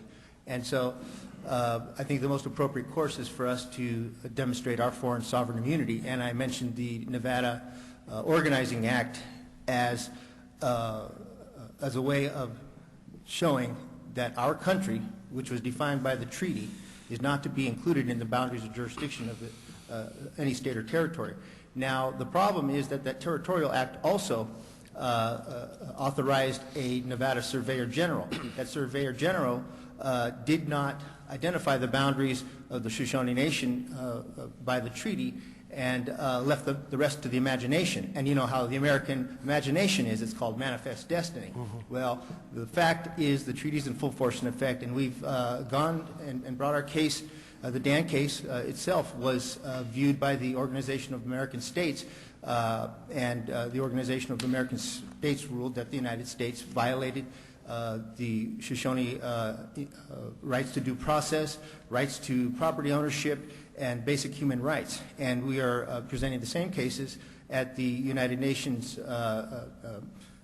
Commission on Human Rights, and the United States thus far has failed to respond to the Commission's request for information about these matters. And as I said, we've been victimized for a long time. We're trying to be reasonable. We're trying to we prefer negotiations. We want to talk and discuss these matters. There just seems to be a lot of trouble from the Americans letting go to some of the thoughts. So you have the venue of the international courts. I ask you because my brother just recently was represented, well, recently, for about 20 years he was representing, and this case goes back even longer than that, New York State Indians against the state of New York. And this goes back to agreements and treaties that predated, actually, the American Revolution. And I can't discuss the outcome of that, but to some extent they were quite successful in re-arguing these property rights and the fact that these treaties were still in force, even though they were 100 years before the creation of the state of Nevada. So the lands that the Shoshones are interested in argue about, are these lands today all occupied by the BLM, or some of them occupied also by private ranchers? Well, largely they're occupied by no one. The vast majority of the land is unoccupied, and the United States claims that our lands were taken, and if you look out there, you'll see that they're still there. The BLM controls, and this is where the abuse comes in, and they violate us because we haven't had the capacity to defend ourselves legally. When we signed the Treaty of Peace and Friendship, we allied ourselves with the Union and allowed for the transport of gold across our country during the Civil War, and that allowed the Union to finance its war against the South. And we laid down our arms and didn't have any other way to defend ourselves. Our people didn't speak English. We didn't have legal training, and we're starting to get those things. And we're confident that now we can defend our sovereign immunity in the courts of the United States. So that is our course as far as the courts go, as well as their international venues and our other foreign relations with governments around the world. One other question on the remains. When the STB does any environmental impact analysis of any new construction, one of the things we do consult with are Native Americans, First Nations, to find out if indeed they're going over any grounds that are the property of or affected by Indian cultural artifacts and the like, and I believe that includes remains. Is there any approach that can be taken by the railroad if it's constructing so that any time it does run into remains, they can be reinterred or moved and placed elsewhere within the culture of the Native American people? So can they be moved, or must they stay where they are? Is it for me or Mr. Swain? Who are you addressing? You, I'm sorry. Me? Oh, I'm yes, sorry. I'm sorry. That's the big question. That's really the big question, because when we work with government agencies, I'll give you an example, the Grand Canyon. That was our ancestral land too. So every now and then they'll discover a remain, and they'll give us a call and say, well, what do you want us to do with this remain? Well, in our culture, it wasn't kosher for us to go and dig up a remain or move it to some other place. Once we put a person away, we put the person away. So it's like coming up with new thoughts, new ideas on how we're going to handle that. If anything, we would like to leave the body there, so it won't be disturbed. And we're very spiritual as people, so we say, well, we don't want to bother that, we'll just leave it where it is. But because of other things that enter into the play, they may say, well, cost-wise, it's not going to be effective for us to leave it there, so we've got to move it, So we're saying, well, what do we do? And that's the big $64,000 question. We're not sure what we're supposed to do, and like I say, being spiritual, we like to leave things alone as they were. And like I said earlier in my testimony, that we didn't have cemeteries, so we did the next best thing. We took that person out and we buried him, in a cave or a crevice or something like that, and covered the person up. And so we like to stay away from that. But we do have, like the Native Graves Repatriation Act. I think that's it. You got to realize I spoke the Indian language before, so English came as a second language. So sometimes I have a hard time pronouncing some words. But anyway, English is better than my Shoshone. So that's what I'm saying. We, I guess, we're willing to, sit down and talk about these issues. And I'm not going to say that the government hasn't been doing that. They have been meeting with us. We've had some people out there already walking, the areas and looking it over. So we're preparing for that if it ever does happen. So that's all I can say about that, because we're not really sure in our culture how we address those issues. Just one question for Ms. Bulkley. You mentioned the suffering that Native Americans felt from the nuclear blast, et cetera. And I was just wondering, was there any epidemiological survey data collected as to how much more often Indians in the area have been afflicted with cancers and the like than the population in general? We have come up with some doses that they have received. And maybe Ian, you want to say something about that? But I do have some brochures I could leave with you that. Okay, thank you very much. I appreciate that. Thank you. Commissioner Butcher, any questions for this panel? Thank you, Mr. Chairman. I'd like to ask any member of the panel actually to respond to this. The Paiute Nation was mentioned a lot in the environmental impact statement, the draft environmental impact statement, and I was wondering whether we are to assume that you are speaking for the Paiute Nation in any shape or fashion with respect to your comments today, or are they not included in your comments, and we should just simply wait until we hear from them, or just take what they've given us so far and go with that? Well, as a chairman for our tribe, as the elected official who represents them in areas of environmental, judicial, legal issues, water issues with the Southern Nevada Water Authority, I think I can speak for my tribe.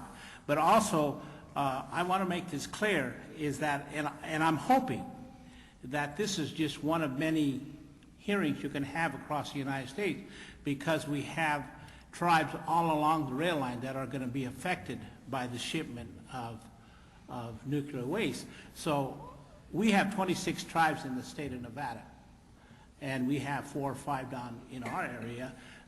Like I said, our land base is just 30 miles north of here, and we occupy 70,000 acres. And then you go up into Caliente and those areas, we have scattered bands or scattered groups living up in those areas. They're not really officially recognized by the tribe, although they're related to us. And we're related to people in Bishop and other places like that, up to the Goshute Reservation.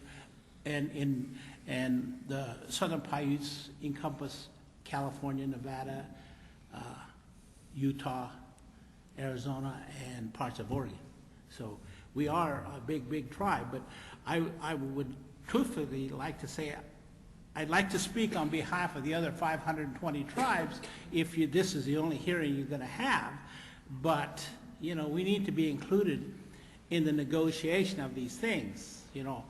And so if you're going to make a statement saying that you're going to go across the country where the Navajo tribe will be able to sit in on the negotiation, because they were one of the first when we went to a meeting in El Paso that said, you know, what are we going to do? We got 200 miles of rail. Do you have the authority, the jurisdiction to go on an Indian reservation? I don't think so, you know. So these are the issues that we face, and we've got 20 miles of rail just right outside of Las Vegas here. So I can't say that I represent them, but I think I represent them in the cultural and spiritual way of how we all feel and our reverence for the land. If I could just clarify, Chairman Swain is Southern Paiute, and you know, for Western Shoshone, all Western Shoshone are related, and I'm sure it's similar for Southern Paiutes. And I do represent the Shoshone population that is displaced economically, politically, within and outside of our territory. Thank you. This is a little bit off the subject, but I was just curious, have you followed the success of the Alaska Native claims in the Court of Claims case in Washington, where they were able to get a huge settlement regarding issues in Alaska? And I was wondering whether you had followed that or not, or whether you intend to pursue anything similar to that. Well, way back in history, we followed that, but the government decided they were only going to pay us 28 cents an acre. Not what the land is worth today, but what was, you know, worth back then. So we didn't get a heck of a lot for the land, where under the treaties they said they took that right from us, and that's what we've been fighting ever since. They're still under a treaty saying that, you know, they're not going to accept the 28 cents or whatever it is now. Maybe it's 30 cents. We don't know. But, you know, they're saying, you know, their land is worth more. We took it because of our economic situation on the reservations, where we don't have jobs, we don't have, you know, manufacturing. In fact, an official from Vegas said, do you have any building codes, Phil? I looked at him and I kind of chuckled, because I said, what are we going to have codes for? We don't even have buildings up there. You know, so I said, you know, we followed that to a certain extent, and I think that put us on the right track. So without really boasting a lot, you know, we do have a piece of the rock. Some years ago, I did have a conversation with Ramsey Clark, who was part of the Alaska Native Claims Settlement Commission at that time, I believe. And he said that they were doing the best that they can. The Alaska Natives were on a piece of ice that was shrinking, development coming in there, and so they did the best they can to keep that from shrinking.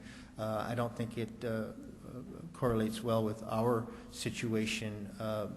Our treaty is one of the few treaties that does not cede land to the United States, and again, that was because of our relationship at the time of the Civil War. Just 3 years prior to that, gold was shipped from San Francisco, out of the Comstock, the gold fields of the Sierras, down to San Francisco, on steamship to Panama and over, and in September of 1857, 21 tons of gold bullion was lost off of the coast of North Carolina, which a month later resulted in the first major stock market crash and depression in the United States. And 3 years later, the Civil War came along. In order to certify that to the European governments that were supplying armaments and resources to the Union, they needed to show by treaty that they could get that gold and pay for those resources that they needed to prosecute the war against the South. So that's our relationship. And like I said, we've trusted the United States, and that trust has been violated, and we're to the point where we realize that the United States must be, the treaty must be enforced against the United States. We're still open and willing to negotiate, but we're going to go to the point of demonstrating our foreign sovereign immunity as needed in the course of the United States. That's what must be done. And it is actually asserting our rights and demonstrating that the United States does not have jurisdiction over our nationals exercising our freedoms within our country. Thank you very much. Any further questions for this panel? No, thank you very much. Thank you very much. We will dismiss this panel. We very much appreciate your participation today and your testimony. Your complete statements will be taken in the record. Ms. Marvin can take, I think, statement. We will now call the next panel up, panel 3. It is our custom in proceedings where we are looking at the merits and demerits of an application for construction of a new line that we hear from the applicant. And there's been much said today about the applicant, which is the Department of Energy, but we're pleased to actually have the department with us to speak for themselves, and so we can hear directly from the applicant. We have Mary Newmeyer, Deputy General Counsel for Environment and Nuclear Programs, and we've given her a little extra time, 15 minutes, considering that she represents the applicant and that DOE has been mentioned often today. And so we welcome you, Ms. Newmeyer, and we will turn it over to you. No, it's not on. Let's do a little sound check here. There we are. There we are. Thank you very much, and good afternoon. The department very much appreciates the opportunity to appear before the board today to comment on its application to construct and operate an approximately 300-mile rail line in Nevada to be known as the Caliente rail line. DOE has proposed to construct and operate this rail line in order to fulfill its responsibilities under the Nuclear Waste Policy Act of 1982 to dispose of the nation's spent nuclear fuel and high-level radioactive waste. The rail line would connect the existing Union Pacific main line at the city of Caliente to the Yucca Mountain repository and would be used to transport spent nuclear fuel, high-level radioactive waste, and construction materials to the repository site. The rail line would also promote economic development in rural communities in Nevada along the rail corridor by being available for common carriage rail service by commercial shippers. The Caliente rail line is consistent with the public convenience and necessity, and DOE respectfully urges that the board approve DOE's requested certificate. As an initial matter, the department notes the following developments that have occurred since DOE filed its application. First, in July 2008, DOE issued 2 documents prepared pursuant to the National Environmental Policy Act. In particular, DOE issued its final Nevada Rail Corridor SEIS and its final Rail Alignment EIS for the proposed Nevada rail line to the Yucca Mountain repository. Ms. Newmeyer, I hate to interrupt. If you could just back a little away from the mic. We're getting some feedback up here. It's working too well. I'm sorry, but... All right, thank you. DOE filed copies of both the final Nevada Rail Corridor SEIS and the final Rail Alignment EIS in this proceeding on August 14th, 2008. Second, in October 2008, DOE issued its record of decision selecting a rail alignment within the Caliente corridor. DOE filed this record of decision with the board on October 9, 2008. As stated in the record of decision, DOE has decided to construct and operate a railroad along a rail alignment within the Caliente corridor and to allow shipments of general freight on the rail line, also known as the shared use option, subject to obtaining a certificate of public convenience and necessity from this board and to obtaining any other necessary regulatory approvals. The board's consideration of DOE's application is governed by 49 U.S.C. Section 10901.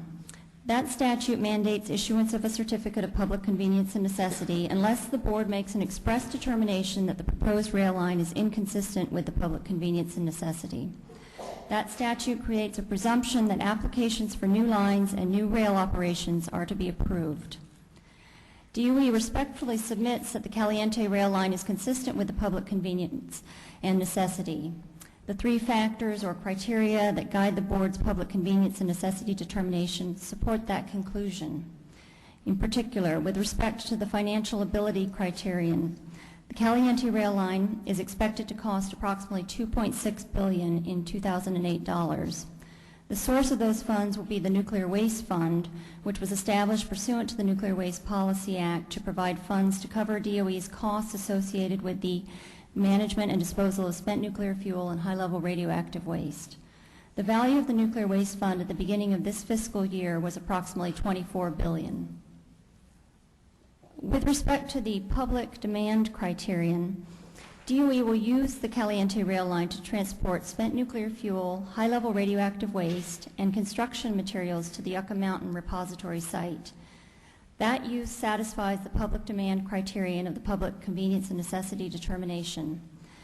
As set forth in the ROD, DOE will also hold out the Caliente rail line for commercial use, and DOE estimates that there could be approximately 8 train shipments per week of commercial freight demand along the Caliente rail line. Finally, with respect to the public interest and harm to existing services criterion, the board has declared that the rail construction is presumed to be in the public interest. The Caliente rail line will enable DOE to fulfill its responsibilities under the Nuclear Waste Policy Act and accordingly satisfies the public interest requirement. In addition, there are currently no existing rail services in the part of Nevada that the Caliente rail line will service. The Caliente rail line, therefore, will not harm any existing rail services. In sum, there are clear and undisputed grounds establishing that the Caliente rail line is consistent with the public convenience and necessity, and accordingly, the board should grant DOE its requested certificate. In preparing its final Nevada Rail Corridor SEIS and final rail alignment EIS, as well as the record of decision, DOE has undertaken extensive public outreach activities among interested parties, agencies, states, localities, tribes, organizations, and the general public. Those activities have provided interested persons the opportunity to be informed about the proposed rail line, to identify issues, and provide written and oral comments to DOE, both as part of the NEPA process and in this proceeding. Those comments have addressed a wide variety of topics. DOE has provided extensive responses to those comments in the Nevada Rail Corridor SEIS and Rail Alignment EIS, as well as in its reply to comments on its pending application. The following addresses the major issues that have been raised by interested parties. First, a number of comments have related to safety and security issues. As discussed in congressional testimony on September 24, 2008, by the Director of DOE's Office of Civilian Radioactive Waste Management, and a copy of this testimony is attached to our written statement, it is well established that spent nuclear fuel and high-level radioactive waste can be shipped safely by rail. Since the early 1960s, more than 3,000 shipments of spent nuclear fuel have been conducted safely and securely in the United States, having traveled more than 1.7 million miles. There has never been a spent nuclear fuel transportation accident that has resulted in any release of radioactive material harmful to the public or the environment. The National Academy of Sciences has determined that each spent nuclear fuel shipment is thousands of times less risky than shipments of other commonly transported hazardous materials. Even when the Yucca Mountain repository is operational, there will be far fewer shipments of spent nuclear fuel and high-level radioactive waste than shipments of these other hazardous materials. This demonstrated safety record is a consequence of both the use of robust casks certified by the Nuclear Regulatory Commission to transport spent nuclear fuel and the strict regulatory standards that apply to every aspect of the logistics for that transportation, including material characterization, packaging, loading, marking, equipment inspections, routing, training, security, and shipment monitoring. The National Academy of Sciences has concluded that, from a technical viewpoint, shipments of spent nuclear fuel present, quote, a low radiological risk activity with manageable safety, health, and environmental consequences when conducted with strict adherence to existing regulations. DOE places the highest priority on the protection of spent nuclear fuel and high-level radioactive waste in transit and will implement appropriate measures to safeguard the transit of these materials to the repository. The use of these measures will ensure the safe and secure shipment of spent nuclear fuel and high-level radioactive waste to the repository. DOE is and will continue to coordinate our planning closely with the NRC, the Department of Transportation, and the Department of Homeland Security. Other commenters have focused on potential mitigation measures relating to the proposed rail line. DOE has committed to implementing measures to avoid or minimize impacts related to shipment of spent nuclear fuel and high-level radioactive waste, including implementation of best management practices and measures during construction and operation of the railroad. DOE further proposes to constitute one or more mitigation advisory boards to assist DOE in developing, implementing, and monitoring those best management practices and mitigation measures. DOE also has committed to consult with parties directly affected by the rail line, such as the state of Nevada, Native American tribes, local governments, utilities, the transportation industry, and grazing permittees, in a cooperative manner to develop and implement mitigation measures. More information concerning mitigation measures is provided in our written statement, as well as in the ROD, the Rail Alignment EIS, and our response to comments on the application. DOE has also received comments relating to the city earthwork sculpture located on private land in Garden Valley, Nevada. DOE has addressed those comments by selecting an alignment segment in Garden Valley that is farthest from the sculpture to reduce any potential noise or aesthetic impacts to those visiting the sculpture. In its draft rail alignment EIS, DOE indicated that its preferred alignment for the rail line would pass within approximately 1 mile of the city's sculpture. In response to comments, however, DOE selected an alternative route that is about 4 times farther than the preferred alignment in the draft rail alignment EIS. Other more distant routes were analyzed, but they were not reasonably feasible. Finally, participants in this proceeding have commented that the board should require DOE to use dedicated trains for the shipment of spent nuclear fuel and high-level radioactive waste nationwide. As discussed in its response to comments and in pleadings in this proceeding, the board should not impose such a condition. Prior administrative proceedings have already addressed and rejected carrier attempts to impose mandatory special train restrictions on shipments of spent nuclear fuel, and DOE has cited to those relevant decisions and case authorities in its filings with the board. As discussed in those filings, DOE has adopted a policy to use dedicated trains as its usual mode of rail transportation for spent nuclear fuel and high-level radioactive waste shipments to the repository.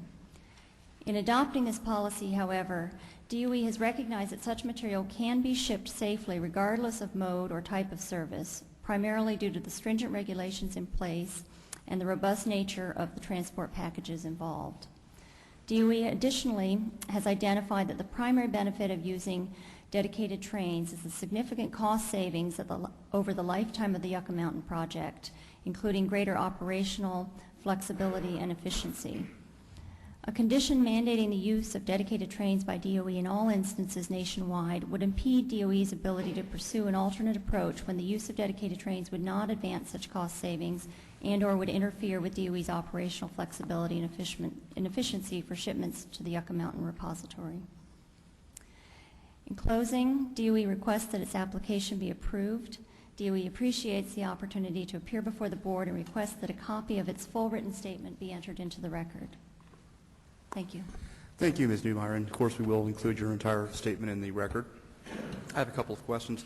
I'm sure we're here this morning, and there was much discussion by some witnesses about the concerns about the lack of specificity regarding the actual containers that would be used on the trains to transport the spent nuclear waste. Can you try to shed some light on that for us as to why we shouldn't be concerned with the purported lack of information about those containers?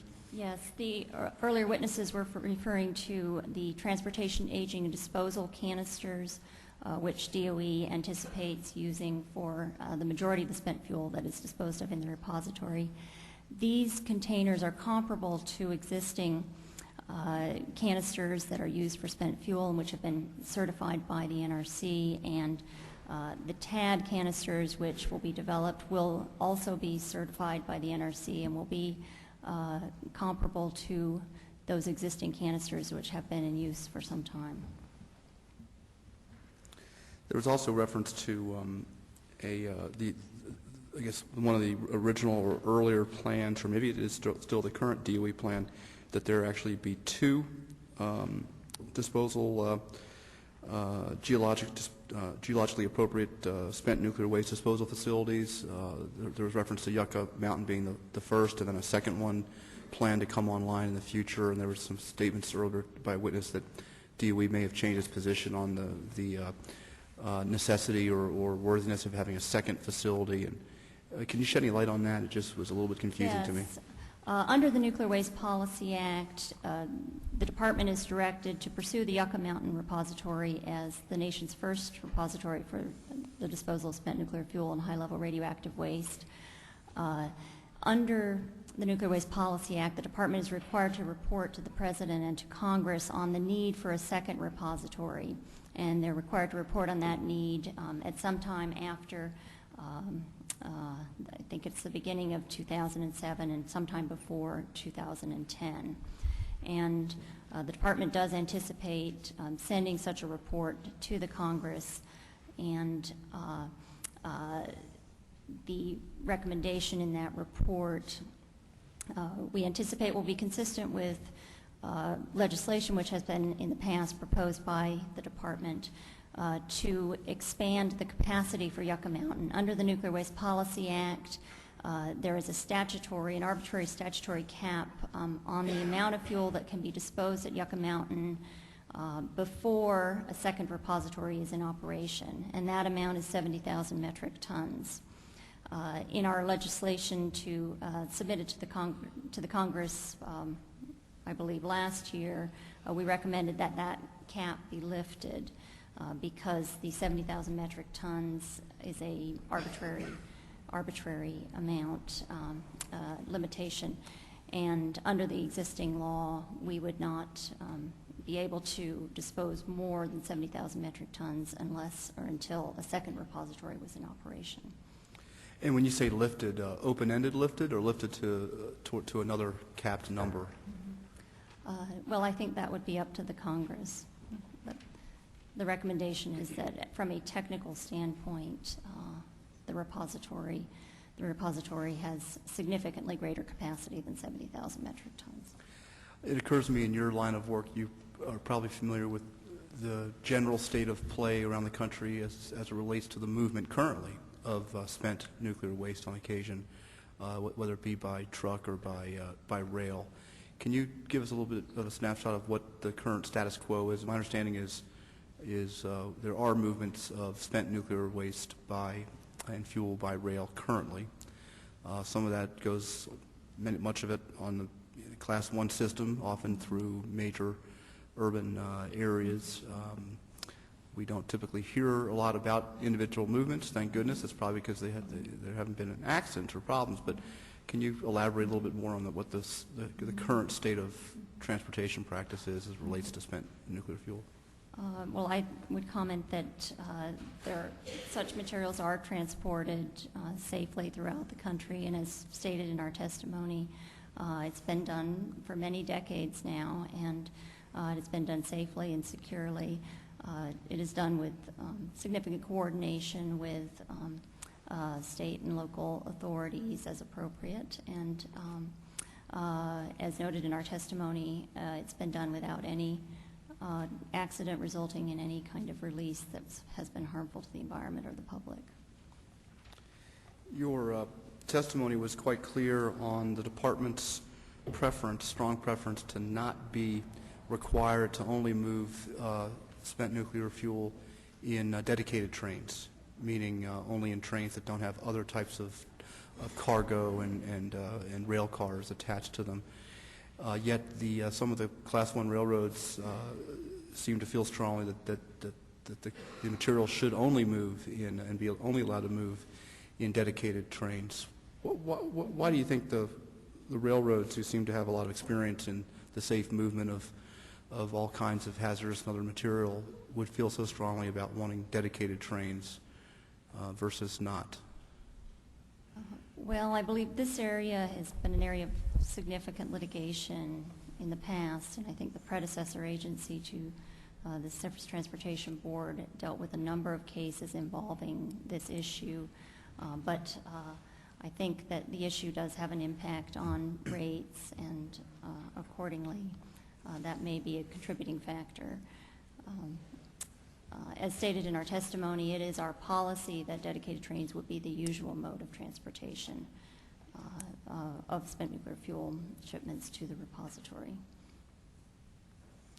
So if I may read into your answer a little bit, perhaps there's a business, which wouldn't be surprising since they are businesses, our Class 1 railroads, a business mode of wanting for negotiating and rate setting purposes to be able to say, hey, to their customers or potential customers who would like to ship spent nuclear waste, hey, we can't just serve you every day on all of our trains and just hook up your spent nuclear material cars to any one of our cars, as we are somewhat obligated to do when in common carriage. We've got to schedule this based on dedicated trains. There are only a limited number of those, and that's a more expensive kind of a service, and perhaps they can then have less complicated service requirements and also be able to charge more rates. Is that possibly what's going on here? I think you would have to ask the carriers, but I am aware that it has been a subject of litigation in the past, and there are economic considerations associated with the issue. Okay. Does the department have any thoughts yet about, my understanding is that the Department of Energy is not a seasoned rail operator, and who's going to operate these trains? Are we going to see the Secretary of Energy working the brake, or presumably you're going to need to contract this out, I suppose, or what? Well, I will say, just as a preliminary matter, we do at DOE sites have rail spurs, and we do transport material by rail at some of our sites. As with other DOE projects, the way that we would approach this is that we would go through a formal procurement process and issue RFPs and conduct a very thorough and formal procurement process in order to identify and select an operator for the rail line. And we would be subject, as part of that, to very rigorous requirements under the procurement statutes and regulations, which ensure that we will conduct a very thorough and rigorous search for appropriate candidates to operate the rail line. Would the eventual operator be protected by the Price-Anderson Act's liability provisions?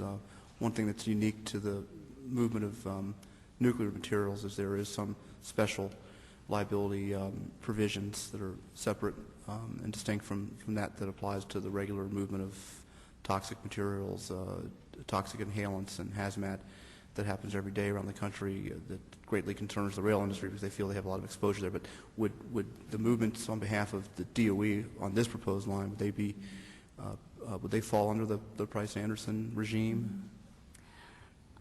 I'm probably not prepared to address that issue today. But my understanding would be that the Price-Anderson Act would apply in a regime similar to, or it would apply as with many of our other contractors. So that would be my expectation, that yes, the Price-Anderson Act would be implemented or applied to this particular contracting arrangement. Okay. Vice Chairman Mulvey? Vice Chairman Mulvey, do you have any questions? Yeah, thank you. We've heard a lot about this potential of the routes other than Caliente, including this through route through the Gene route being better, because not only does it avoid moving the materials through Las Vegas, the most populated area, and I guess Henderson also, but also it's more in line with the shared use or common carrier obligation, that a deadheading route at Yucca Mountain really isn't going to capture much other traffic except for the movement of spent nuclear materials, whereas a through route that went through Gene and came up to Yucca Mountain from the south would be more appropriate. Can you comment on why routes such as that were abandoned in favor of a route that deadheads in Yucca Mountain? My understanding is that the use of in order to avoid Las Vegas, we would require both the Gene corridor and the Caliente corridor. It would not eliminate the transportation through Las Vegas, but my further understanding is that, well, I'll just leave it at that, I guess. But we could provide additional information if you would like concerning the Gene corridor. I believe it's addressed in our EIS documents. It is, and some of the discussions of some of the alternative routes seem to be, I don't want to say given short shrift, but not as convincing as you would like to see why it is a particularly bad route and why Caliente is so much better. And we've heard a lot of evidence, a lot of testimony today that maybe there are alternatives that are more productive, especially given the supposed share use or common carrier nature of this route. Can you tell me what some of the other materials that are expected to be, you said 8 trains a day, but what would you expect to be moved on this? I know the area a little bit. I'm just trying to imagine what would be moving along this route, 8 trains a day. Well, in our application, I believe at Appendix J, we have a study which identifies materials that we would anticipate, and they include minerals, petrochemicals, and other non-radiological waste materials and other commodities. And I believe there's some additional detail in the study, but primarily minerals and petrochemicals, I believe. Okay, then I'll go back and take a look at Appendix J. We have these little submissions here, but I do have also several feet of submissions on this. This question of the casks, there was confusing testimony as to that also. There were some people saying that these casks that are going to be used that are theoretically so safe, and the ones that are shown in the presentations have not yet been built or tested. And that you were saying that they would be built and tested, and I guess they would be superior to what's being used now. But have they been built and tested at all, and should there be delays until these are shown to be practical before we go ahead? The department would not take that view. These canisters are in the process of being designed. They will be very robust. They will need to be certified by the NRC, so they will be subject to the NRC's review and testing and thorough consideration, and they are very robust. And approximately how long will that take? I believe that the process will occur over the next couple of years. You said that the department did not want to limit itself to dedicated trains, and that for the most part that would be your preferred mode of movement, but there will be times when dedicated trains would not be appropriate. Would the department be amenable to any kind of restrictions on the kinds of trains that move? For example, the trains in which these materials were included could not have other hazmats on the train. So a train that was comprised of general merchandise or a unit train with double stacks heading back to Los Angeles, whatever, that would be okay. But a train that also had on it anhydrous ammonia or chlorine would not be acceptable. Would the department be amenable to a restriction like that, do you think? I think we would have to see the restriction, but I anticipate that we would be amenable to reasonable restrictions of that nature. Okay. Also, it came about safeguarding and training employees that railroad engineers and others who work on the railroads, conductors and the like, are not going to get any kind of special protection or special training, et cetera, so that they would be more at risk of being harmed by the carriage because they wouldn't. Does the department have a program for training the engineers and others when they're handling this, or is that to be left to the railroads, or do you have a program for that? Well, the department under the, the department is committed to working with the Department of Transportation, with state authorities, local authorities in connection with the transit of these materials, as it does currently. The department also has responsibility under the Nuclear Waste Policy Act to provide training to emergency response officials, and in fact has issued a policy relating to that. It's referred to frequently as the 180C policy, Section 180C of the Nuclear Waste Policy. Would that cover local board of engineers and conductors? Because they're not usually considered to be EMS emergency response people. So would it include those? I don't believe that it applies to those individuals, but the department would be committed to working with the operators of the rail line. In a more general sense, it was stated early on that why are we moving all of this stuff? If these cases, these tasks are so attack-proof, so safe, et cetera, why don't we just leave things where they are rather than transport them across thousands of miles of track and put all of this in one large storage facility, which, my understanding, no matter, even if you went to 130,000, 20, 30 years from now, would be forward, you still would have more materials out there from more nuclear power plants. So why not just leave it all in situ and leave it protected in these casks? Why transport it across the country? Well, I think the consensus of the scientific community has long been that deep geologic disposal is the safest and most appropriate means for disposing of these materials over the long term. While the material is safely stored in pools and in dry casks on site, ultimately it is in the interests of the public, and it is the national policy that ultimately we ought to be disposing of this underground and not storing it indefinitely in metropolitan areas. I could make you very popular in some part, unpopular in some part of the country, and ask you to speculate on where else would you find an underground facility where you could store spent nuclear waste. If you want to identify another state or... Well, I won't identify another state. What I can say is that in connection with selecting the Yucca Mountain site, there was a very extensive program undertaken to identify potential sites, and sites were located throughout the country. Initially, I believe there were 9 sites that were selected for study, and as one of the other witnesses stated, it was narrowed to 3 sites and ultimately to Yucca Mountain. My understanding was that before the Yucca was full, you had to identify another site, but now you want to change that and make Yucca handle more materials before you have to find a second site. Is that what's being proposed right now, that you expand the Yucca's capacity to 130,000 tons before you have to identify a second site? Well, that was the recommendation in the administration's legislation, and the report has not yet been issued on the need for a second repository, but that is one potential approach that the Congress could take in order to defer the need for a second repository. Thank you. Commissioner Buttrey, questions? Thank you, Mr. Chairman. I appreciate the statement of the witness.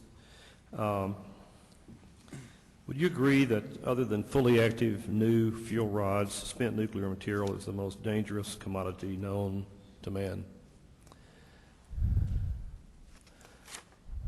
I would agree that it is referred to as one of the most dangerous known to man. Okay. This morning we had the city attorney for the city of Las Vegas here, and he spoke extensively on this issue that's before us now. And he made the unequivocal, what I think was unequivocal statement that in his view, the decision to put all this nuclear fuel in one place, being transported over the railroads and being put in this one place at Yucca Mountain, I think the words he used was the dumbest thing that the U.S. government has ever proposed to do.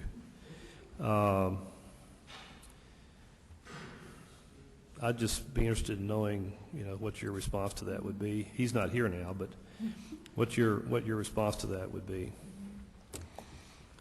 Well, the Nuclear Waste Policy Act sets forth the nation's policy with respect to the management and disposal of spent nuclear fuel, and it contemplates that we will have a repository, that we will dispose of the material in a permanent repository. And that has been the national policy for many decades. It has not been changed by the Congress.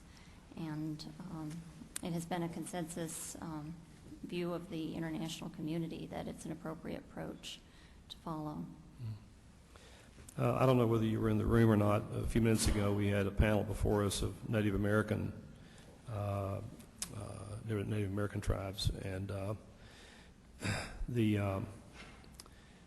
implication, I think, of what was said, or at least my takeaway from what was said by the three witnesses we had, was that I think they believe that one of the reasons this site was chosen was because it is on what was originally Native American land.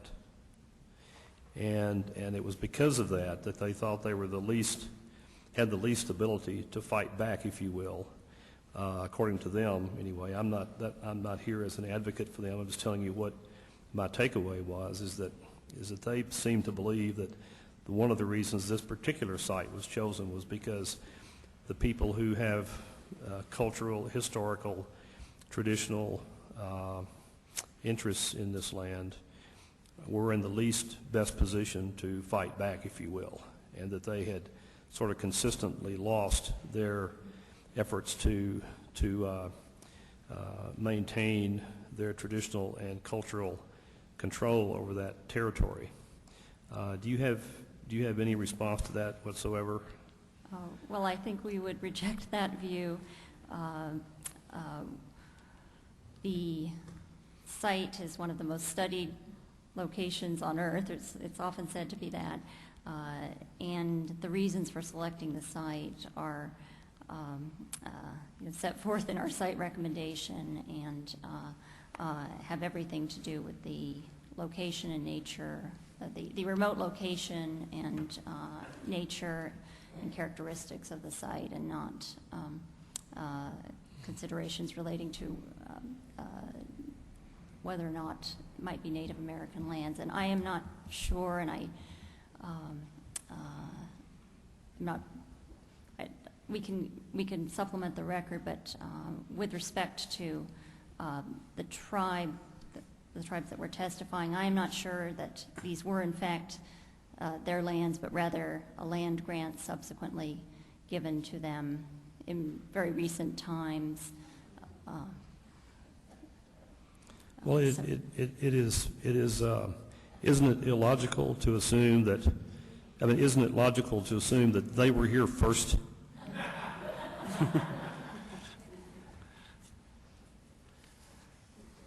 In the United States. In the United States.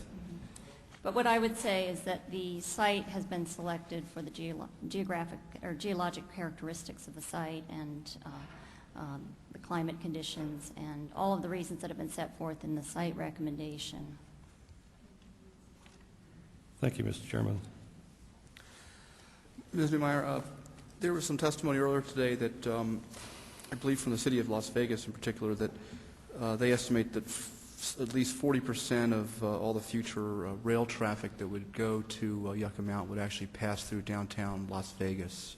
Is that your position today? And If not, could you elaborate on what the department's position is on how much rail traffic with spent nuclear fuel would be expected to be going through downtown Las Vegas? My understanding is that the estimated number of rail casks that would be traveling through Las Vegas would be approximately 755 rail casks of the estimated 9,495 casks. So it would be approximately 8% of the overall rail shipments. And do you have any estimate of how many casks would be on a given train? Is there a formula that do you look at? I believe that we anticipate 3 to 5 in a shipment. Okay. It's probably beyond our jurisdiction. I know it is actually about, it's not this board's lawful ability or position to speak to or to try to determine energy policy or nuclear energy or waste policy. Congress has weighed in a major way on that. The Department of Energy has the lead in administering those policies. There has been some testimony, though, earlier today on whether or not this whole, are we as an agency wasting our time, wasting taxpayer money because this whole enterprise of building out a facility at Yucca Mountain is on the verge of disappearing or being canceled. Would that take, would it take an act of Congress at this point, an affirmative act of Congress to change the direction that the Department of Energy is currently on as it relates to the Yucca Mountain facility?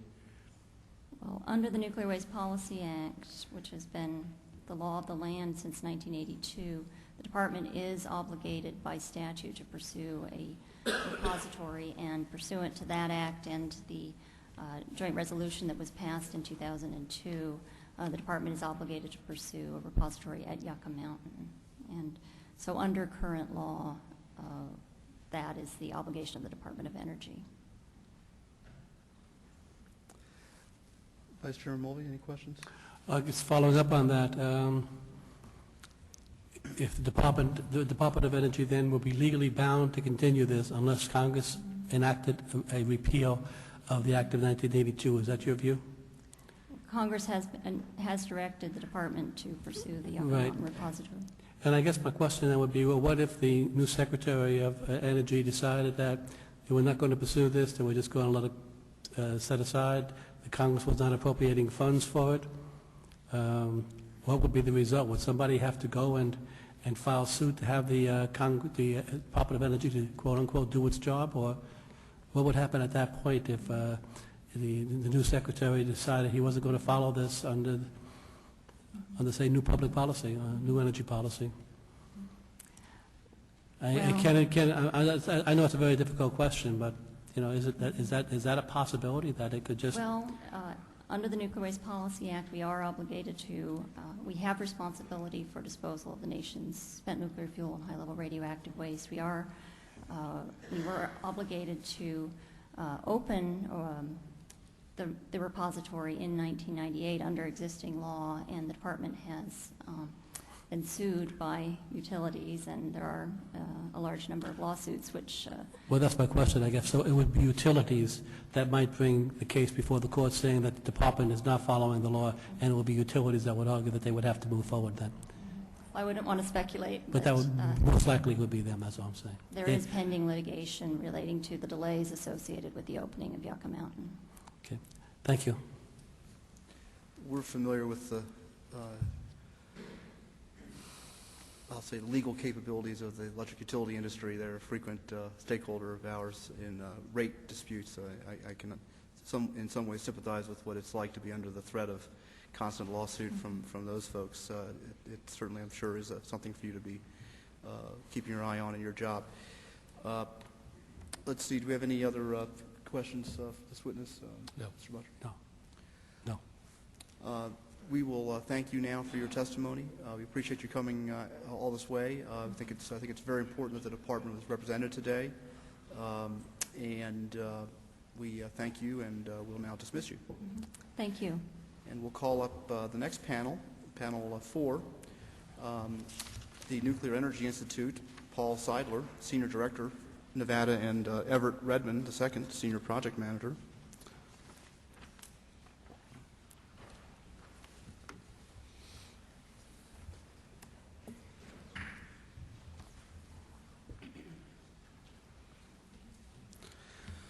Welcome, Mr. Seidler or Mr. Redmond. The floor is yours now for a combined 10 minutes. Thank you. We will be brief. Thank you. My name is Paul Seidler. I'm a senior director for the Nuclear Energy Institute. Thank you for permitting our testimony and coming to Nevada to hear the many diverse opinions concerning this issue. I'm joined today by Dr. Everett Redmond. He will briefly discuss the technical issues associated with the transportation of used fuel. Our comments today are a bit shorter than our written comments, and they are outside the door for anybody in the audience to get if they would like our more detailed comments concerning this matter. And our July 15th comment letter to the board is also available to the public, and that's a much more detailed statement. NEI is the policy organization of the nuclear energy and technologies industry and participates in both the national and global policymaking process. Its more than 300 members include operators of nuclear power plants, companies involved in nuclear medicine and nuclear industrial applications, radionuclide and radiopharmaceutical companies, universities and research laboratories, and labor unions. 80% of nuclear presently provides 80% of our greenhouse gas-free electricity in the United States. As was mentioned earlier, roughly 20% of the electricity in the United States is nuclear. Nevada is a big importer of electricity. We don't have nuclear reactors in the state, but we generally receive about 2.5% of our electricity in Nevada from nuclear energy. NEI and its members have a direct interest in the construction of the proposed rail line. Used nuclear fuel from our plants would be transported along the proposed rail line and disposed of at the Yucca Mountain Repository if the site is licensed. Transportation and disposal of used nuclear fuel in this manner would further the integrated three-pronged strategy which NEI supports for the safe and efficient management of such fuel.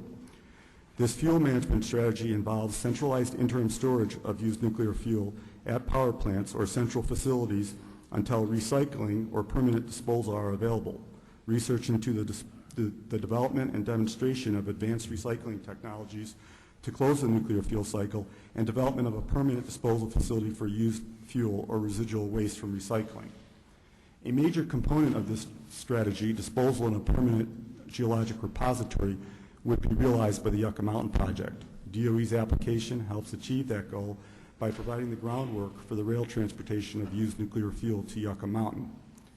At NEI, I am responsible for activities in Nevada. I've been a Nevada resident for the past 20 years and have had the good fortune of working on the used fuel management issue from an industry as well as a local, state, and federal government outlook. I hold a master's degree from the University of Chicago in public policy with a focus on public health issues, and I started my career working for the Illinois Department of Nuclear Safety, where I assisted in the development of its world-class programs for managing the transportation of used fuel, including programs for inspecting and escorting all shipments through the state. These model programs resulted in a high degree of public confidence in the safety of the many used fuel shipments that traversed major population centers of Illinois. I also had hands-on experience escorting used fuel. Later, I worked on the issue at the federal level, where I directly engaged local officials and the public in evaluating routes to Yucca Mountain. I led the effort that ultimately resulted in DOE adopting the concept of sharing the railroad with others for local economic development. Even though shipments routinely go through other major population centers of the U.S., federal policymakers decided that the cumulative impact of transporting and disposing of used nuclear fuel and defense waste material at Yucca Mountain justified evaluating less direct and more costly options that would avoid large population centers in Nevada. The options included the Caliente route, which was determined to be eminently buildable, albeit less direct and more costly than others. While there may be scenarios that require a small number of shipments through heavily populated areas of southern Nevada, the Caliente route goes a very long way towards limiting the need to ship through populated areas. I would also add that the state has the opportunity to designate alternative routes for highway shipments of radioactive material. I believe under HM 164 of Department of Transportation regulations that the state has the opportunity to designate alternative routes. The comment submitted by NEI on July 15, 2008 provides a detailed discussion of the considerations that weigh strongly in favor of approval of this application. In summary, we find that DOE's FEISs satisfy the board's obligation under NEPA and provide ample satisfaction of NEPA requirements for discussion of environmental mitigation and provide an adequate basis for any environmental mitigation imposed by the board. The board should adopt the FEISs and close the environmental record. DOE's application clearly meets the statutory standard and the board's requirement for approval, and a thorough record on all relevant environmental issues has been prepared and completed. Regarding the routing issue, we concur with previous board findings that the role of the board is not to reshape or develop the proposal, but, quote, rather to determine if the proposal submitted meets the statutory criteria. Its duty is not to second-guess applicants or to choose between alternatives, end of quote. Therefore, while some parties may prefer changes in the proposal and we respect their economic development intentions, it is neither necessary nor appropriate for the board to attempt to determine whether variations of the proposed project might, in the view of some, better serve the public interest. The board's real decision is whether DOE's application, as submitted, meets the statutory requirements for approval. NEI therefore respectfully requests that the board grant DOE's application so that the rail line will be available for receipt of used fuel once the repository is licensed by NRC, and further requests that the board do so expeditiously so that the rail line can be used for the construction of the repository and local communities can begin to realize the economic benefits of the proposed line as soon as possible. The U.S. and international safety record associated with shipping used nuclear fuel speaks for itself. The DOE shipping campaign to WIP also speaks to DOE's capability to develop a safe, well-planned, large-scale transportation program. We commend DOE's effort concerning rail routing. The construction of the Caliente Railroad plays an important role in the integrated used fuel management strategy. Dr. Redmond will now testify regarding technical aspects of the transportation system. We look forward to addressing your questions. Thank you. I am Everett Redmond, Senior Project Manager, Used Fuel Storage and Transportation at NEI. Before I begin, I would like to thank the board for permitting us to provide testimony on the Department of Energy's application. My educational background is in nuclear engineering, and I hold a PhD from MIT.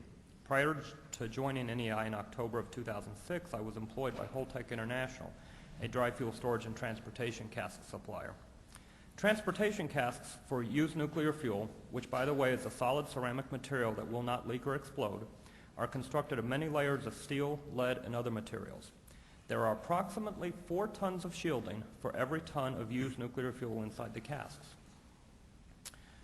Used nuclear fuel will be shipped to Yucca Mountain using both rail and truck, with the majority of the transport occurring by rail. Casks that are shipped by rail are typically larger, weighing up to 250,000 pounds, and hold up to 32 pressurized water reactor fuel assemblies, compared to truck casks, which weigh approximately 50,000 pounds and hold up to 4 fuel assemblies. The large capacity rail casks that will be used for transportation to Yucca Mountain are not hypothetical. Numerous casks have been constructed and licensed for both storage and transportation and are currently in use storing fuel on site at nuclear power plants. Used nuclear fuel has been safely transported for decades in both the United States and abroad. Over the last 40 years, there have been more than 3,000 used nuclear fuel shipments in the United States, covering more than 1.7 million miles. Outside the United States, there have been tens of thousands of shipments of used fuel. Within the United States, each transportation cask designed for radioactive material is licensed by the Nuclear Regulatory Commission and must meet stringent safety requirements. The designs must be able to safely contain their radioactive contents under various normal conditions and hypothetical accident conditions as defined in 10 CFR 71.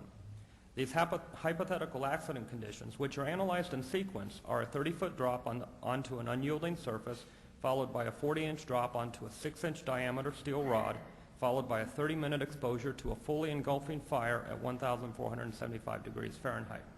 In addition, a package containing used fuel must be designed so that it can withstand a water pressure greater than a depth of 600 feet for 1 hour without collapsing, buckling, or in-leakage of water. For comparison, Sandia National Laboratory has shown that the 30-foot drop onto an unyielding surface encompasses a cask being struck by a train traveling 60 miles per hour. In addition to the regulatory design criteria, the NRC requires the establishment and implementation of a security plan to ship used nuclear fuel before shipments begin. The NRC must review and approve the plan and procedures to protect against radiological sabotage, or theft in advance. After the plan is developed and approved, the shipper will then track and monitor these shipments carefully over the entire route. Since 1971, there have been 9 accidents involving commercial used nuclear fuel containers in the U.S., 4 on highways and 5 during rail transport. Approximately half of these accidents involved empty containers, and none of these accidents resulted in a breach of the container or any release of its radioactive cargo. In 2001, a train carrying non-nuclear hazardous material derailed and caught fire inside the Howard Street Railroad Tunnel in Baltimore. The NRC analyzed the fire and determined that the regulatory dose limits for accident conditions would not have been exceeded for the 2 rail casks and 1 legal weight cask analyzed. In addition to the normal and hypothetical accident conditions it must be designed for, a transportation cask must be designed so that the exposure from direct radiation is less than 2 millirem per hour to any individual on the train and less than 10 millirem per hour at 6.5 feet from the edge of the transport vehicle.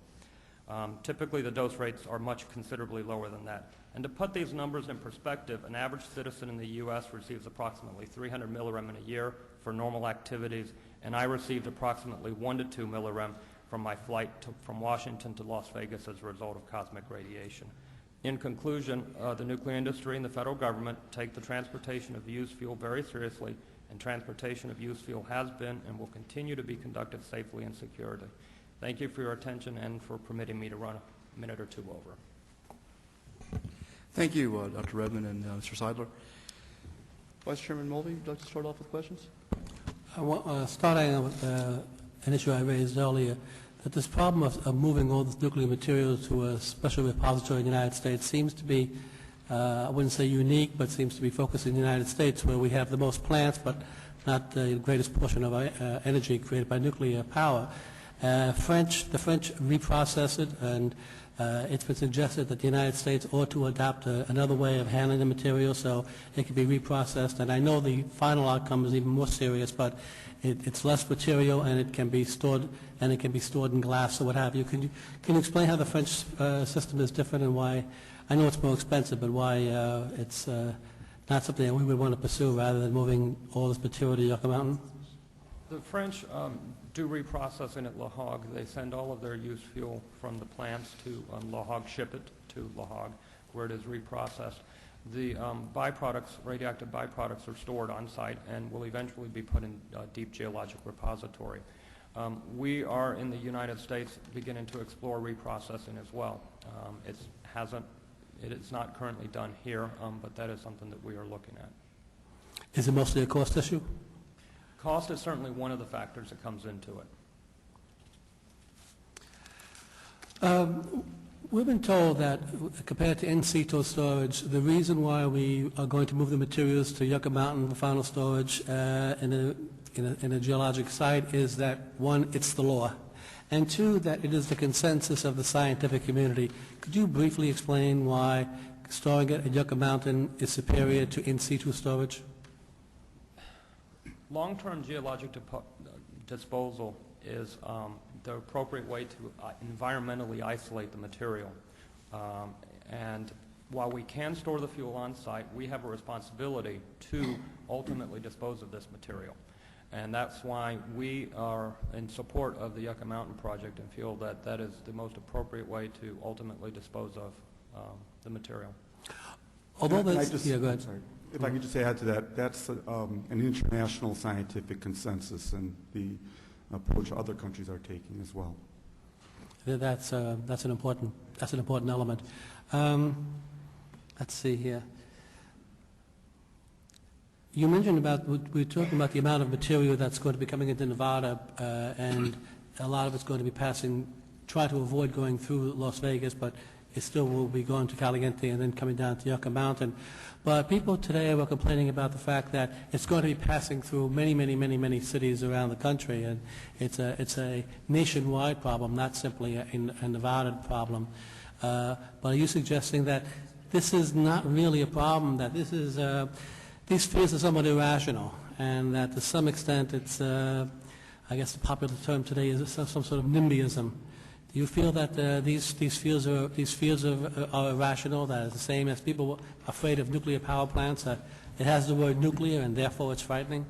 No, I respect the views of other people.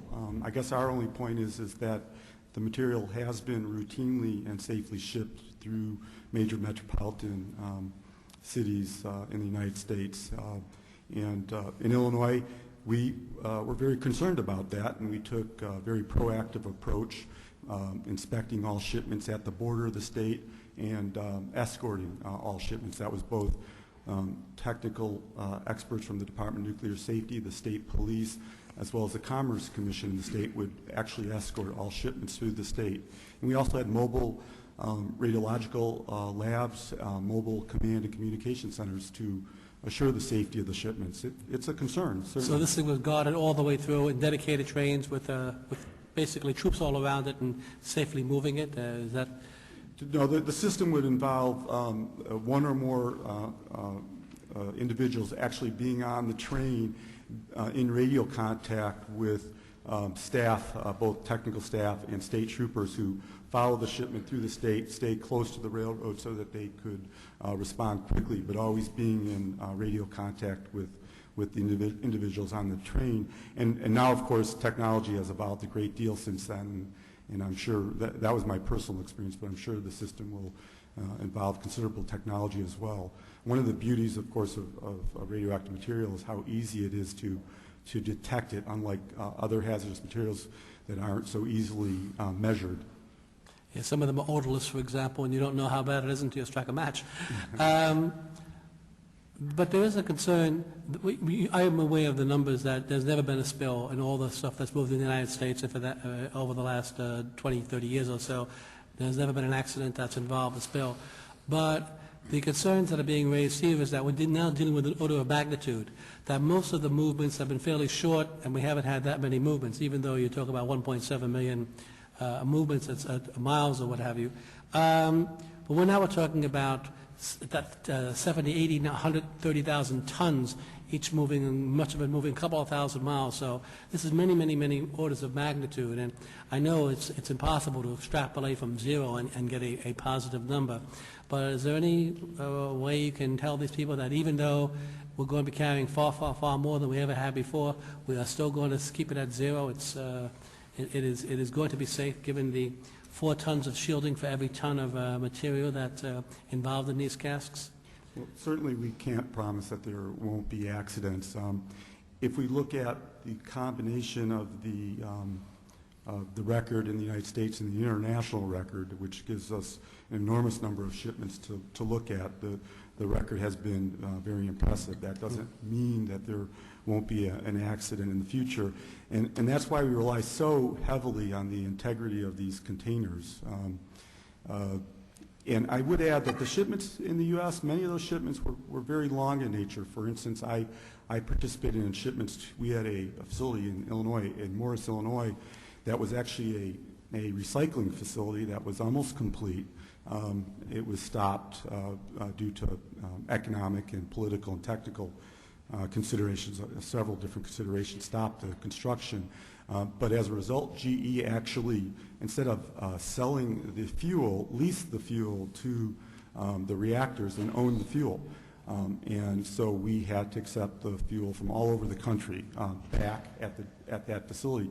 So those were very long shipments, as well as, of course, the naval fuel shipments, which presently are stored at Idaho. And a great number of shipments of naval reactor fuel go to Idaho from the ports. Mm-hmm. And those are just some examples. So we have a very extensive experience with large-scale shipping campaigns going great distances, and have had an excellent safety record. And Idaho, like Nevada here, is a mecca for tourism, et cetera. And there's some concerns expressed that there could be negative consequences for tourism if indeed these kinds of facilities are located nearby or there's these trains moving nearby. And we've had this issue come up in other contexts, which I'm not going to get into right now. But have you looked at, have there been any economic impacts or developmental impacts on areas where such things as nuclear power plants or other nuclear storage facilities, et cetera, are cited, or is it really sort of a red herring? Yes, there have been studies of that nature, and you have to keep in mind, I think the number is on the order of 150 million Americans live within 75 miles of our nuclear plants in the United States right now. In this case, we're talking about a plant that's much, it doesn't involve all of the mechanical processes of a nuclear plant. We're talking about a storage facility that's roughly 90 miles away from Las Vegas.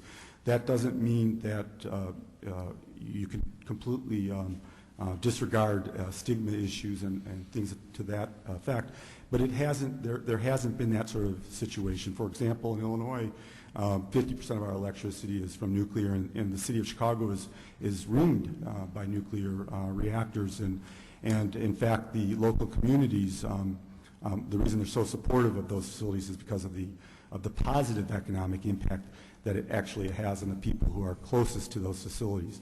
And we find generally, and the same is true with Yucca Mountain, that the support for the project actually is closer to the site than further away. I think there's a number of reasons for that, but one is, of course, that they will reap the most economic benefit from the project. But there certainly has been a lot of economic study, including study of the Yucca Mountain project conducted by the local university. And you'll find different opinions, I can assure you, as to the stigma effects and what that might mean. But the experience certainly has been very positive. Dr. Edmond, expand on that any? I agree with what Paul said. The economic benefits around nuclear power plants has been quite noticeable, and there are communities out there that are trying to get more nuclear plants that are very supportive of it. So there is a positive economic benefit associated with it. Thank you. Commissioner Buttry, any questions for this panel? Thank you, Mr. Chairman. Mr. Redmond, I've been looking forward to having a nuclear expert here all day long. You've just about convinced me that these casts are pretty good. I say just about. Okay. And pretty good. But you don't seem to be saying that they are impregnable. No, there's... What is their vulnerability, if you could speak to that? I cannot really speak to the vulnerability. I know the Nuclear Regulatory Commission has done some work in that area, and I cannot speak to it. These casks are extremely robust.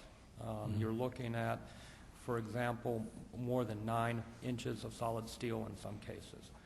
In other cases, you may have depleted uranium inside, which is extremely hard to penetrate. These are very large physical systems, both the truck and the rail, just of different magnitudes. Did you say uranium or titanium? No, depleted uranium. Depleted uranium, Yep, okay. Depleted uranium has been used in some casks for shielding material, and then also it provides some structural support. But you have a lot of steel in there and other materials. So they're very robust and very hard to penetrate. If they're that good, and I'm just taking your word for it that they are, why do we care where we store them? Well, again, back to what I said earlier, we have a responsibility to ultimately dispose of the fuel, of the used fuel. And leaving it on site is not ultimate disposal. Currently, decommissioning It's not what? sites... It's not... It's not ultimate, leaving it on site is not ultimate disposal. That's not a final solution. Are you talking about disposal, which to me means it goes away, or do you mean storage? When you use the term disposal, you really mean storage, do you not? In some, what you believe to be secure site? No. When I use the word disposal, I mean deep geologic repository. Storage, okay. Interim storage. Well, isn't that that's like a warehouse for spent nuclear fuel? Well, interim it's not storage. disposal. The word disposal to me means that it ceases to exist. If I dispose of something, it doesn't exist anymore. Okay. So let's get our terminology, see if we can get some agreement on what our terminology is here. Sure. What we currently do is we have interim storage at the sites where the fuel is stored in spent fuel pools and in dry cask storage systems. And at some sites that have been decommissioned, the fuel is still there being stored on site in an interim fashion, and I mean interim because it's not intended to be there forever. And that is stored in casks. Then the fuel is supposed to be shipped to a deep geologic repository where it will be stored, if you will, forever. Does that help answer your question? I'll add that the design of the repository is, as you indicate, it makes for easy retrieval. I mean, the material will be stored in such a way that it could be removed because some estimate, it depends upon some final decisions, but certainly up to 300 years is the current thought process for a period where it would be retrievable without backfill, anything to prevent retrieval. Thank you. Mr. Redmond, you're familiar with the Nevada test site? No, I'm not terribly familiar with that. Well, maybe you can answer this question without being familiar with it.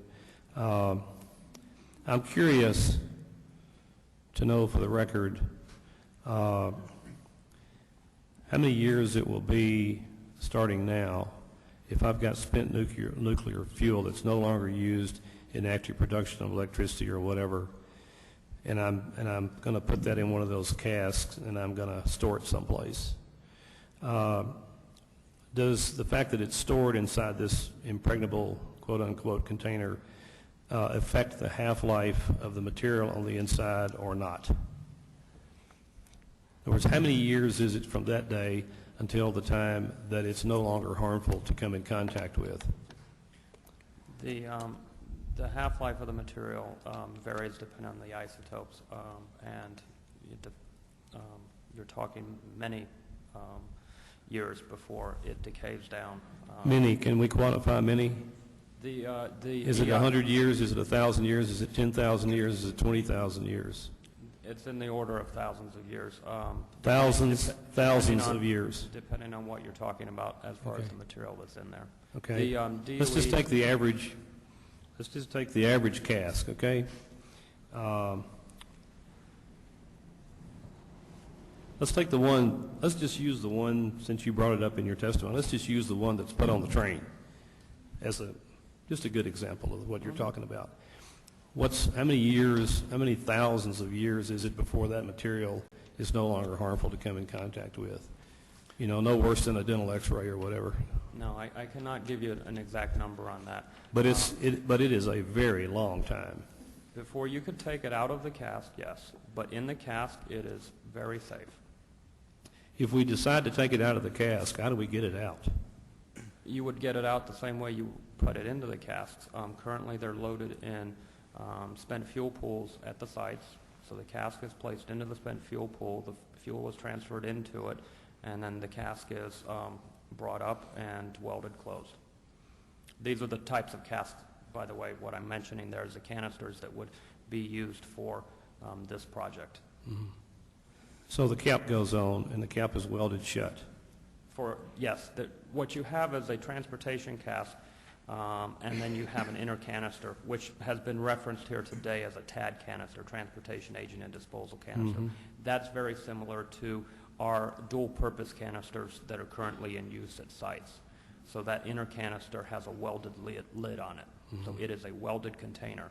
And the transportation agent disposal canisters will go directly into Yucca Mountain. Mm-hmm. Would you agree that most people are concerned about their utility bill? Yes. I am.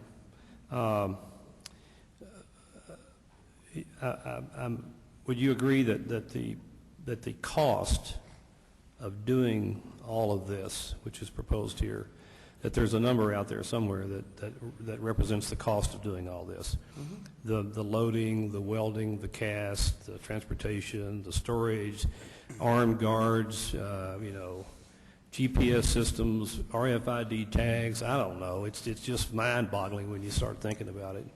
The cost of, testing to make sure that nothing's leaking out of here, either underneath or rounded on top of it or whatever. There's some cost associated with that. Presumably, in my world, the person who's going to pay for all that is the ratepayer, eventually the ratepayer. The person who goes over and switches on the light switch, and right as soon as that light comes on, they start paying. So the ratepayer is eventually going to be paying the bill.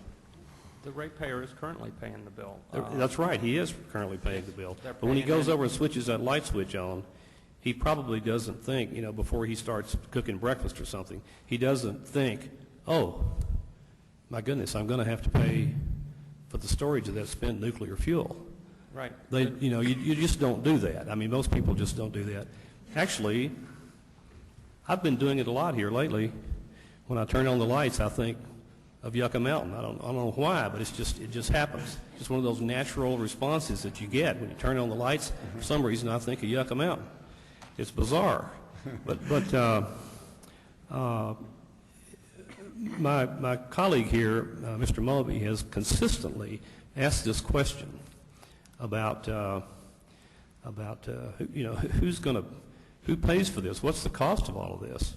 Wouldn't it be a good alternative to just leave it where it is, put it where it's let the ratepayer in Sheboygan pay for the nuclear spent fuel storage in Sheboygan, and the people in Las Vegas, since we're here, pay for the spent nuclear fuel that's produced in Las Vegas. Because, I suspect at some point, people in Las Vegas are going to, the consumers in Las Vegas or anywhere else around the country that has a nuclear power plant providing electricity is going to turn on that light switch, and they're going to start paying as soon as it comes on. But they're going to be paying for their storage, not the people in Sheboygan, or the people in Hanford or Seattle, Washington, or the people in Memphis, Tennessee, or the people in Brooklyn, New York. They're going to be paying for their nuclear spent fuel costs. Instead of, and it seems to me that if you don't have to add on to what they would be paying under those circumstances, if you don't have to add on to that number, whatever it is, the cost of all of this other stuff that we've been talking about today, including transportation on rail to get it. And transportation by rail is expensive. It is the most efficient. It is absolutely the most efficient, but it is expensive. And it's going to be real expensive when you start talking about hazardous materials, all kinds of hazardous materials, not just nuclear. But when there's a chlorine release or an anhydrous ammonia release or some other kind of hazardous material inhalant release or something like that, there's an event, and it can be catastrophic or it can be small. But if you have a nuclear event, you have an event of cataclysmic proportions. And you know what? It lasts 1,000 years. Now, I don't know, but nobody can tell me, nobody here yet today can tell me when they're going to open up the Nevada test site for golf courses and homes. But being a golfer, I'd be interested in knowing that answer to that question. But nobody has rendered an opinion about when they're going to open up the test site for human beings, because right now you can't go near that place. And that is true, correct? You can't get on the site because it's not healthy to do that. You could get on the site and tour the site, and people and I have routinely toured not only Yucca Mountain but the test site. But you're right, the site will never be open for a resort or any sort of public access. Right. We detonated roughly 1,000 nuclear weapons, 800 of those below ground, 200 above ground, and that area was set aside for that purpose. Right. If I may, in regards to the cost for a second, currently the utilities are paying 1 mil per kilowatt hour into the nuclear waste fund, which is being paid for by the ratepayers. That fund, as was mentioned earlier, is sufficient to cover, and will be, to cover the cost of Yucca Mountain, including all of the transportation. So we are paying for the ultimate storage of this material. When you say we, who are you talking about? We being the nuclear industry and the associated ratepayers. So we are paying for it, and we're paying for it for storage of that. Well, when you say nuclear industry, you're really just saying the ratepayers. Yes. Yeah, separating out the utility companies from the ratepayers, to me anyway, unless you can convince me otherwise, is sort of an unrealistic distinction. It's a distinction without a difference, so to speak, because you're really talking about the ratepayer. Absolutely. Either the public utility is discounting the rates and the ratepayer is getting a discount or something, and it gets folded back into the later rate or whatever. The other interesting thing about this whole situation to me is that we still have states regulating public utility rates in the states. The public utility authorities in the states, maybe not all of them, but a lot of them, maybe probably most of them, maybe all of them, regulate the rates that people pay for the utilities. So you've got potentially a situation where you've got a utility company who's using nuclear fuel, and they can't get a rate increase from their regulatory commission in the state, and so they can go 4, 5, 6, 7 years. Maryland just did it for 5 years. The state of Maryland prevented the public utility company in Maryland from raising the rates. Now, I don't know how in the world something like that can happen, but it did, and it is. And so you keep squeezing the public utility companies, either publicly owned or privately owned utility companies. You squeeze them and impinge upon their rates of return, their ability to produce, their ability to modernize, their ability to innovate, and to the point to where they're choked to death, and they stop spending money on things that they probably ought to be spending money on. One of which might be safety. That bothers me, and it probably bothers a lot of people, not just me. I'm not unique in that regard. But you know, the more layers of the onion you peel off here, the more complex and the more troubling it is. And this is not simply a matter of whether you build a railroad or not. It's a lot more complicated than that. It's a lot more complicated than that. And I just hope that this process that we're going through is able to flush out of the tall grass some of these things that we need to be talking about that frankly haven't been addressed in many regards here today. You got a lot of people who are against it, you got a lot of people who are for it. But you know, you keep peeling away the layers of the onion, and you get down to where, you know, it gets very complicated.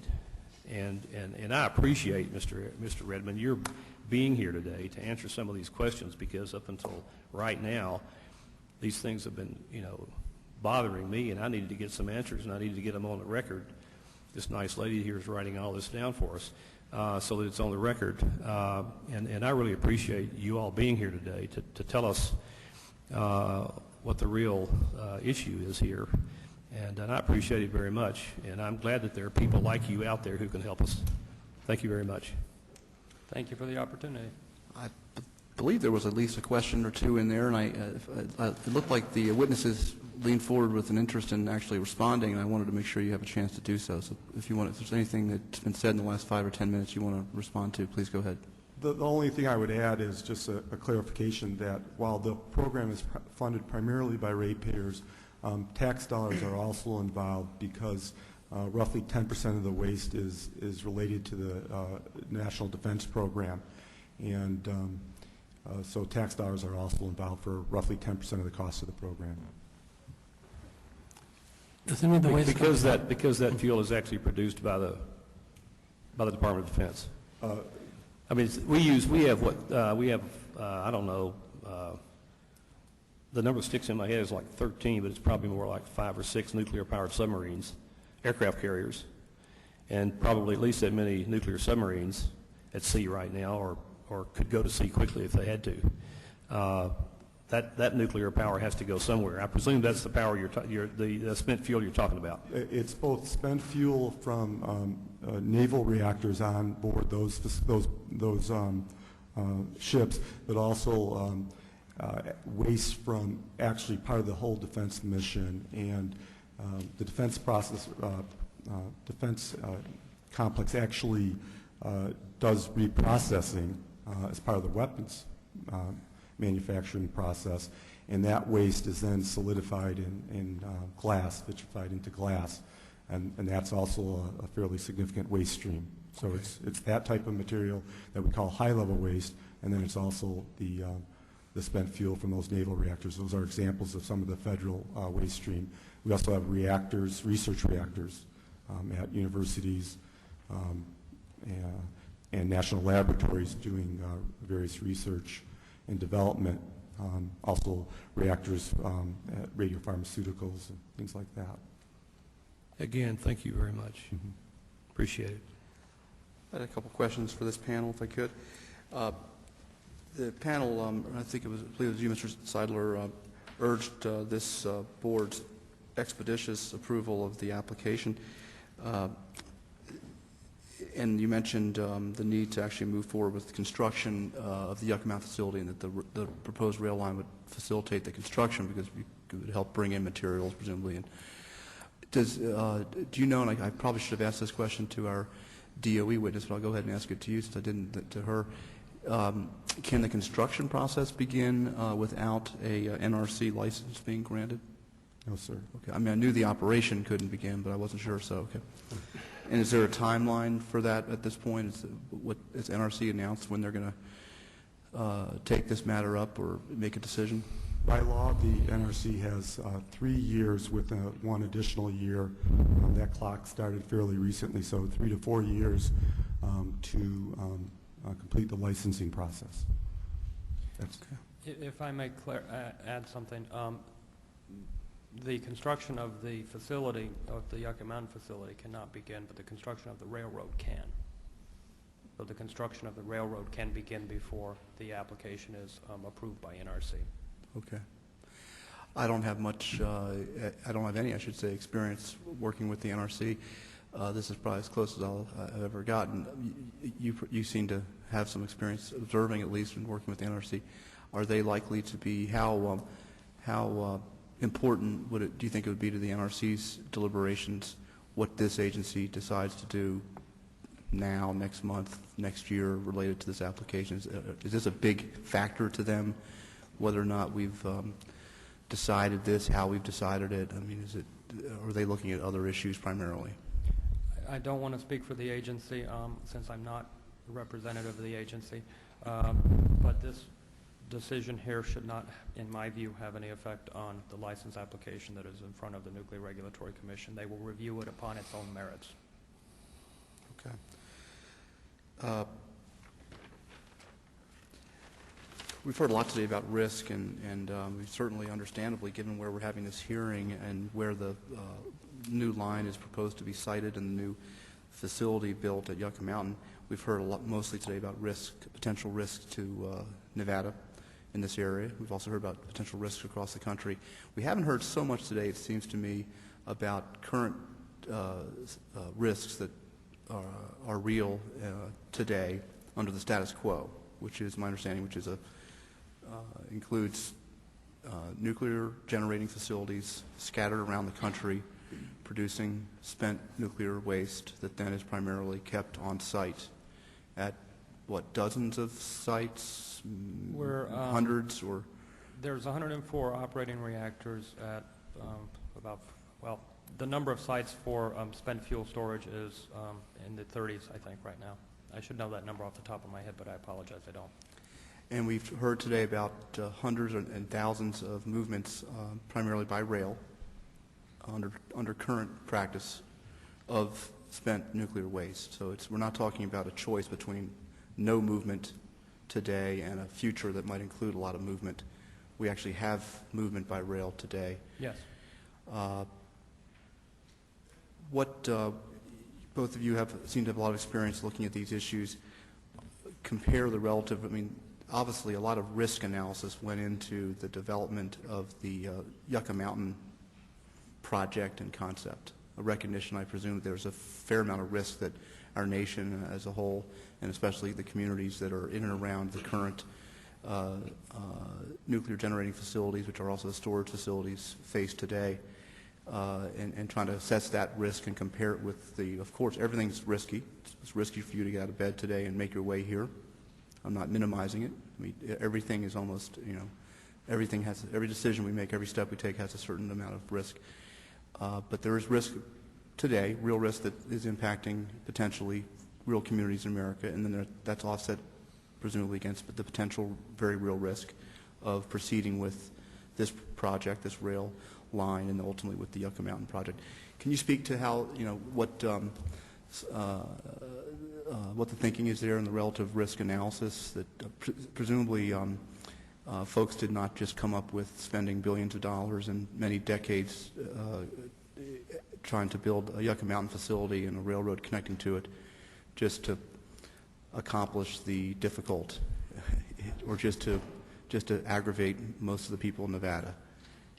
I'm not that cynical to think that's what's going on here. I believe that I'd like to believe there are some well-intentioned, smart people who actually think that it's less risky to continue on the path that the Energy Department's on than it is to not. But can you speak to that? There have been studies that have been done. The risk is extremely low for transportation. Excuse me? Extremely low for transportation of nuclear material. As I said before, these containers are extremely robust and they're designed to contain the radioactive material. So the risk is extremely low. I cannot really give you any additional information beyond that, though. I apologize. Well, help me though. My understanding is there's a very serious reason why the Energy Department does not recommend going forward with the status quo for the long term. In other words, having disparate storage facilities, temporary or interim, to use your vernacular, storage facilities at 30-some locations, wherever the number is, because that's a problem, presumably. Can you elaborate on that? It's not a safety problem. It is safe to store the fuel where it is safe to transport the fuel, and it is safe to store the fuel in Yucca Mountain. It is an issue of responsibility and ultimate responsibility for moving the fuel and storing it in Yucca Mountain. It's not a safety issue. It is safe where it is. It's essentially a policy call by the U.S. government to take responsibility for an issue now rather than leave it to future generations, knowing that the material has to be safely managed for a very long period of time, much longer than the operation of the reactors. And the concept is that at a central site you could have central security forces, central safety capabilities, central management capabilities, and so it's both.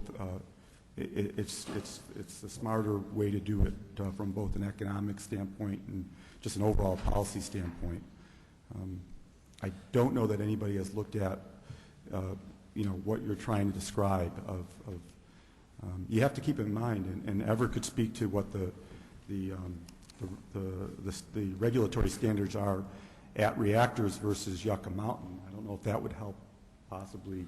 I guess what I'm getting at is I just assume from a very basic layman's perspective that the main reason why the Energy Department was so keen on advancing this very expensive, very controversial project is to get to a safer outcome than what will happen if we just go on the same path we've been going, which is having, I know the electric utility and the nuclear power industry and its paid representatives, who you apparently are, and I don't say that with any negativity to it. I'm not asking you to say that the current situation is dangerous or horrible or something, but I don't want you on the World Wide Web. I think this is going to be, if it's not being transmitted right now, will be on to tell people with bad intentions to our country's security exactly how to crack open one of these caskets or how to do something. I don't want that.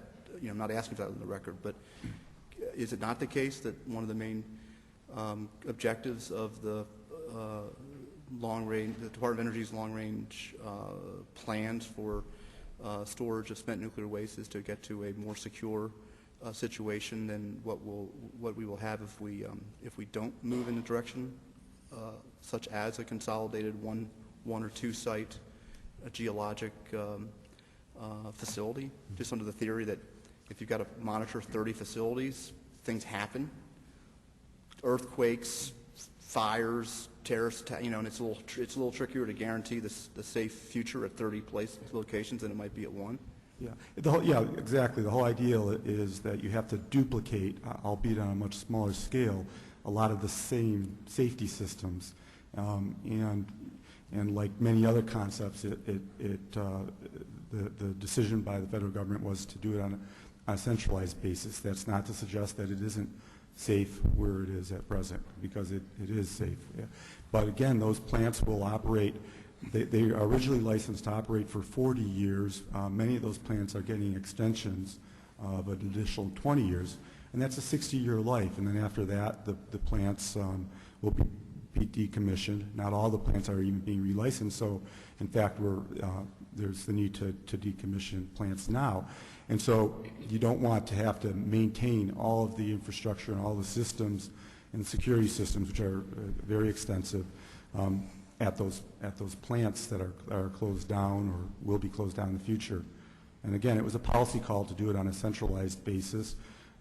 We support, the industry supports the idea of recycling the material to significantly reduce the size of the waste stream and the toxicity of the waste stream.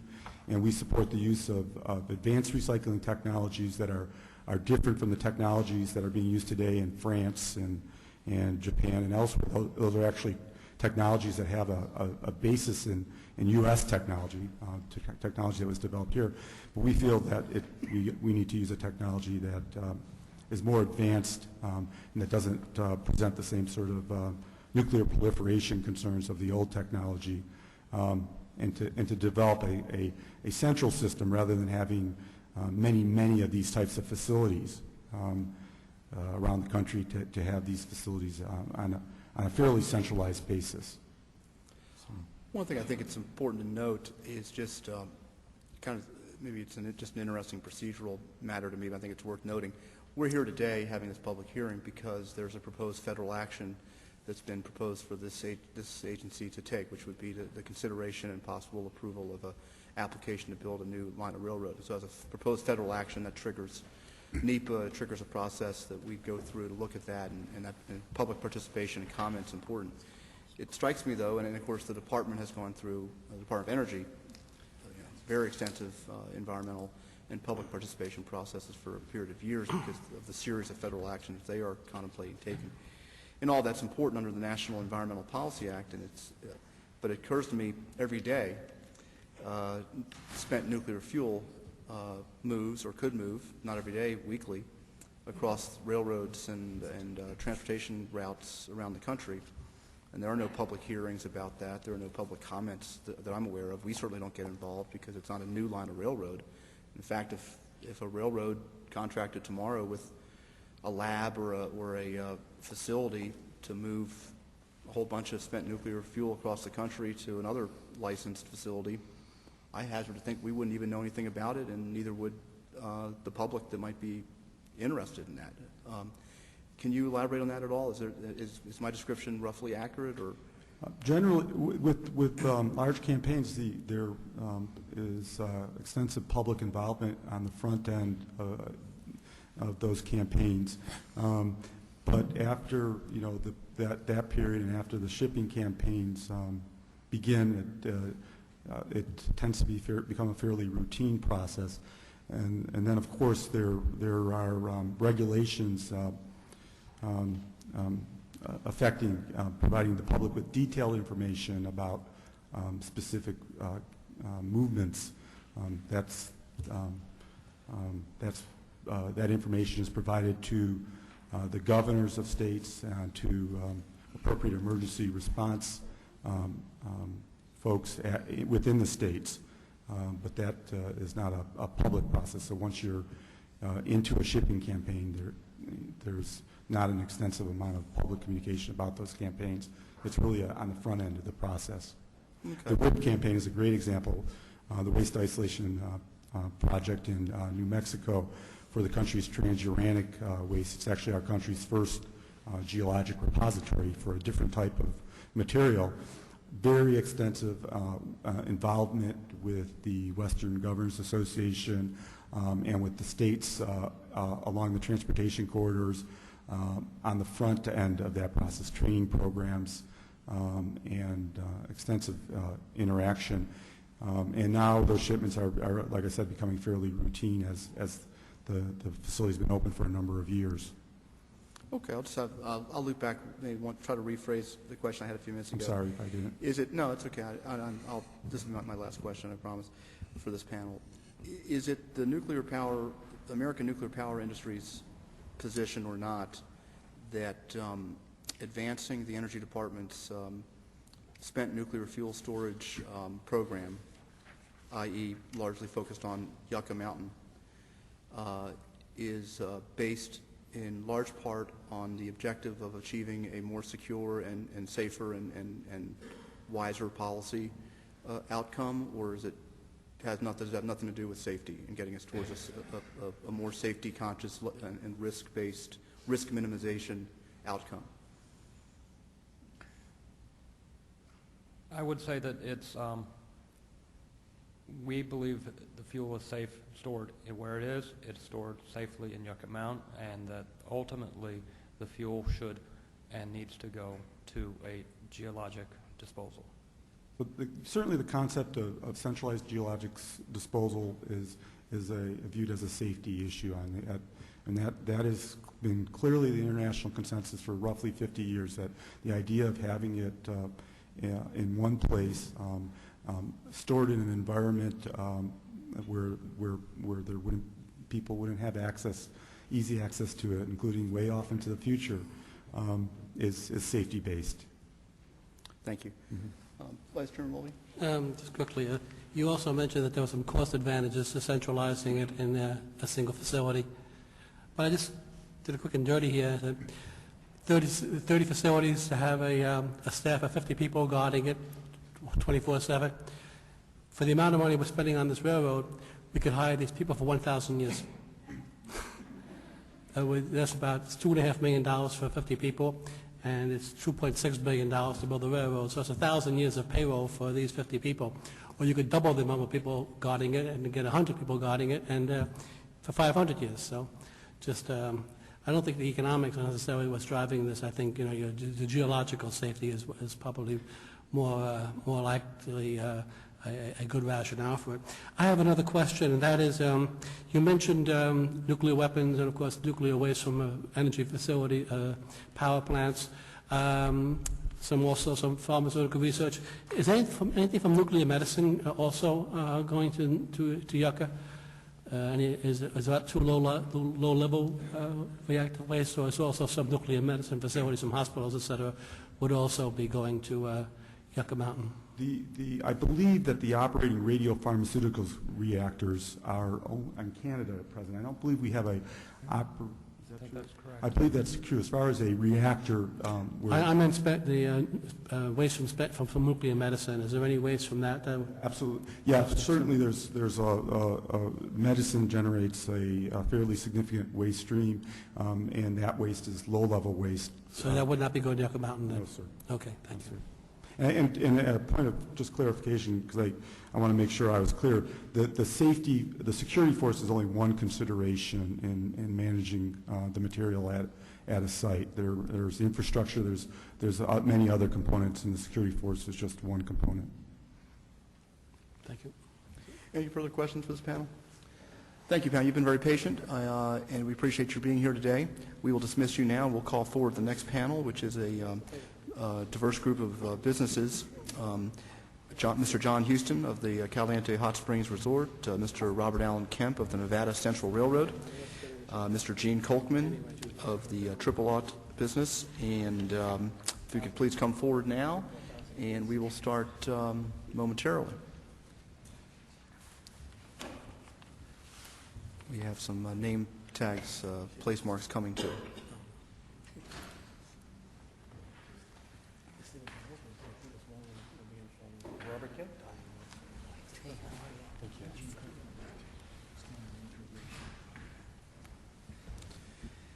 Yes. Mr. Houston, whenever you're ready, we will start with you. Thank you for being here. Well, thank you, Mr. Chairman, and thank the board for the opportunity for me to speak with you today. My name is John Houston. My wife, Jan Cole, and I own the Caliente Hot Springs Resort in Caliente, Nevada. I'm a geologist, a water rights attorney, and past owner.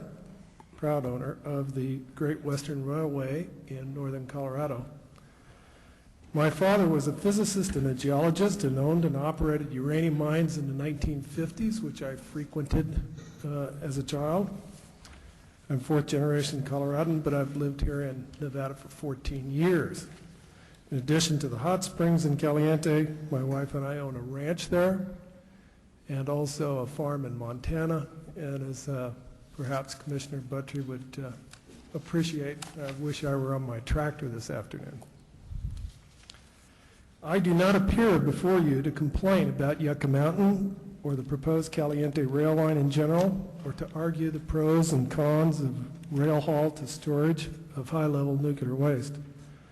I made the request to speak to you because I want to focus your attention on a specific problem with the proposed Caliente rail line as determined by DOE in its record of decision. The problem I want to talk about is the DOE wants to build this railroad to haul high-level radioactive waste right into and through, with major switching and staging in, the very center of Caliente, Nevada. I find it ironic that DOE would move the railroad route in Garden Valley to avoid a land sculpture 3 miles, but would decide that they need to run the railroad through the middle of Caliente when they have identified a very practical and engineered it alternative to connect with Union Pacific Railroad 4 miles outside of Caliente at Eccles. Why has DOE chosen to build and operate its radioactive waste haul railroad into and through the very center of a group of human beings living in Caliente? We believe mistakes have been made because the decision to build into Caliente cannot reasonably and safely be avoided, and so is patently wrong and violates common sense. I ask this board not to adopt DOE's FEIS on the Caliente rail alignment because of mistakes and shortcomings in it, and that those shortcomings are patent and obvious and of record here. You should, and I implore you to, make DOE correct the problem by your refusal to issue a certificate until DOE completes a full and adequate environmental impact disclosure. What are the mistakes of record to which I refer? DOE's mistakes before this board began with the application and notices thereof, which state that DOE's proposed Caliente rail line will connect with the Union Pacific Railroad, quote, near Caliente, end quote. This statement was and is false and is misleading both to this board and to the public. DOE's record of decision filed in this matter after the deadline for filing of comments by interested persons, government agencies, and the public, and filed even after the DOE's reply to comments, opts for the so-called, quote, Caliente alternative segment, end quote. The DOE has decided that it wants to connect with the Union Pacific Railroad, not near Caliente, but in the very center of the city. DOE has a reasonable and very viable alternative to connect with Union Pacific Railroad that DOE has studied and designed in detail. The Eccles alternative segment is what they call it, whereby the DOE's proposed railroad, as I say, would connect, in fact, near Caliente, 4 miles east. Eccles would avoid risk, damage to, and destruction of life, health, property, and environment posed by the Caliente alternative segment. No one living or working in Caliente needs to be exposed to the physical dangers, potential accidents, noise, dust, and air pollution that the Caliente alternative segment would bring right to the doorsteps of their very homes, churches, businesses, and civic buildings. Eccles would avoid the known and unknown risks, the defined and undefined risks to the lives and health of Calientians that will result from close, repeated, and even prolonged exposure to radiation from DOE cargoes. This is especially true in the event that DOE is not required to use dedicated trains from point of origin to Yucca Mountain, since increased switching and resident time in downtown Caliente will result if carloads of radioactive waste are sent by general freight. ECHOS will avoid running across the active and commercially important Caliente geothermal field, the risk attendant thereto, which DOE has not studied and has refused to address in its EIS and record of decision. Most importantly, the DOE, in its reply to the comments, attached a letter from the EPA which purports to approve of the Caliente alternative segment, but was conditioned upon the DOE including in its ROD a detailed environmental restoration, riparian restoration plan, but the ROD fails to include that. So absolutely of record, there is a tremendous deficiency in the representations the DOE has made to this board with regard to the environmental impacts and the restoration to which it is committed. Thanks very much.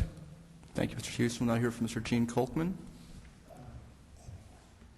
I got stuck with double duty here today. I was asked by Gratian Ualdi to represent him. Would you prefer I read Gratian's testimony?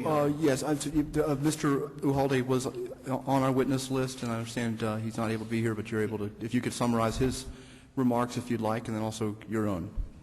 Thanks. I'll start with Mr. Uhalde's and then read in with the Triple Odd Foundation. Thank you. For the record, my name is Gene Kolkman. I'm here today representing the John Uhalde Company. Mr. Gratian Ualdi asked me to share his views regarding the potential construction and operation of the proposed railroad in Garden and Coal Valleys, and he sincerely apologizes for not being able to be here himself. The entire family is opposed to this proposed action, and they really would like you to understand why.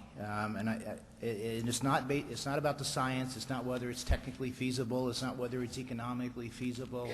It's just fundamentally wrong. It's bad U.S. policy from my point of view and from Mr. Uhalde's point of view. John Uhalde and Company started to own and operate a livestock operation in eastern Nevada 4 generations ago. They talk about their founding father, if you will, earning his first stake of a mule and a tent by packing herding a herd of sheep across northern Nevada, and then he was rewarded with a mule and a tent, and on his way back to start in eastern Nevada, a bear killed the mule, so he had to leave the tent, and he walked on in to eastern Nevada. These are Basque people. They're the salt of the earth. They're hardworking people, and they overcame many trials and tribulations to get going what they have going today. The Uhalde Ranch operates from Garden Valley in Lincoln County up into Summers in White Pine County, which is about, 150 miles, 175 miles north of there. They've been operating in an environment, we've been looking in, and the way the Uhaldes, I think, could try to explain it to you is they're in looking out. And they've been in these areas that are remote and isolated by choice. It's not a dollars and cents business. It's not one where they lay out a profit stream and they make some rational economic decision that they can't make a buck at it, so they go do something else. It's a way of life. It's who they are. It's part of our history in the West, and we all care about them, and many times these are our friends. Either route would dissect Mr. Uhalde's allotment, just as Mr. Higbee had stated, and it essentially renders his livestock operation inoperable. And the reason is it's important to understand the difference in types of livestock, what they eat, what times of the year they eat it, where the water supplies are, how storms run. Mobility and the ability to drift back and forth and over large spaces is extremely important. The needs during a lambing season, for example, are different than the needs are during a wintering season. And weather dictates where you end up and the rate of growth you get, the amount of moisture you get one spring, and where you get it dictates where you are at that time. It's just that simple. And they've been operating for a long time in a very arid environment. They're good at it, but all of a sudden, all of these outside forces come to play on them and completely tip their family over, starting with the nuclear tests. They too are some of the downwinders. They're studied today, I know, by the Department of Energy for various forms of cancers and tumors, and been identified to me personally as interesting subjects by virtue of the number of tumors they can have on tumors And they've carried that insult with them since then. And in Grayson's case, he's my age, 80. He's carried that insult on him and his family his entire life. Now, here we come again, the United States, and we're going to build a railroad. Some of us call it the Chernobyl Choo-Choo, and various other names. But the point is that we make light of it, but here again, it's insult on top of insult. As Grayson asked me to say, this is equivalent to rubbing salt in an opened, sore wound. It just is almost too much to bear. And I just like to say that it's, again, it's not about, they might argue mitigation, we might argue dollars and cents, we like to figure out solutions and how we make things work or fit in tight places, but this really isn't about this. It's about caring about, do we as a country care about individuals anymore? Do we worry about people's individual ways of life that are disappearing before our very eyes? Do we feel any obligation to them? Or are we down to the bottom line where it's just a matter of what's technically feasible, what will the law allow us to get away with, and we're off to the races?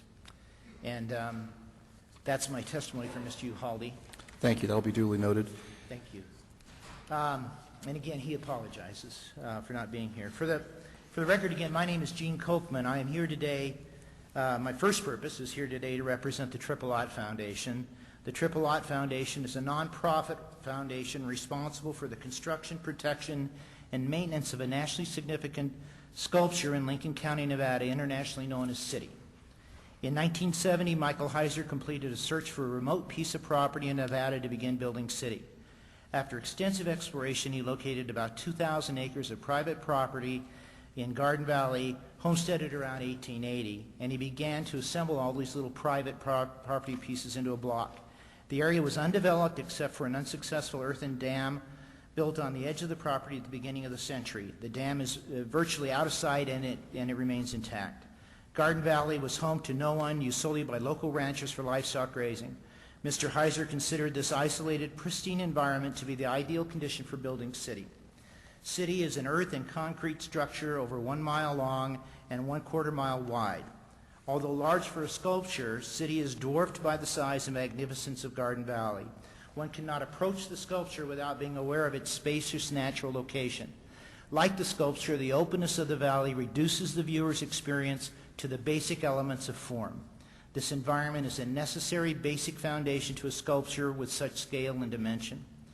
The experience of City conveys stillness and solitude. For this reason, it is necessary to protect Coal Valley, as it is the only valley between Highway 318 and City, and it is the entry into Garden Valley and is an introduction to the sculpture and its environs. The two valleys are connected by ancient water flow channels, flora and fauna, livestock grazing, geologic transitional zones, and near primordial conditions in our view. Coal Valley and Garden Valley are part of a basin and range ecosystem worthy of protection. Garden Valley is flanked by the Quinn, Canyon, Grant, Worthington, and Golden Gate ranges. At 11,299 feet, Troy Peak is home to an ancient stand of bristlecone pine, ponderosa pines, and mountain mahogany. Herds of deer, antelope, and bighorn sheep graze in these ranges and on the desert floor. About 30,000 acres of the Worthington Mountains has been designated by the United States Congress as wilderness, and there is over 70,000 acres of wilderness, again designated by the U.S. Congress, in the Grant and Quinn ranges. These mountains were designated by Congress as wilderness because of their generally wild, undisturbed condition. These valleys are undeniably a part of this broader ecosystem. The basin and range is interconnected as one system, and the integrity of these landscapes should be sustained. Economically, the future management of City will favorably impact small businesses within Lincoln as well as Nye and White Pine counties. For these counties will be continued employment on construction and maintenance of the sculpture. We expect visitors to come throughout the centuries to come. Today, City is one of the largest employers in Lincoln County, one of the largest. When open to the public, visitors to the site will bring revenue to the general region.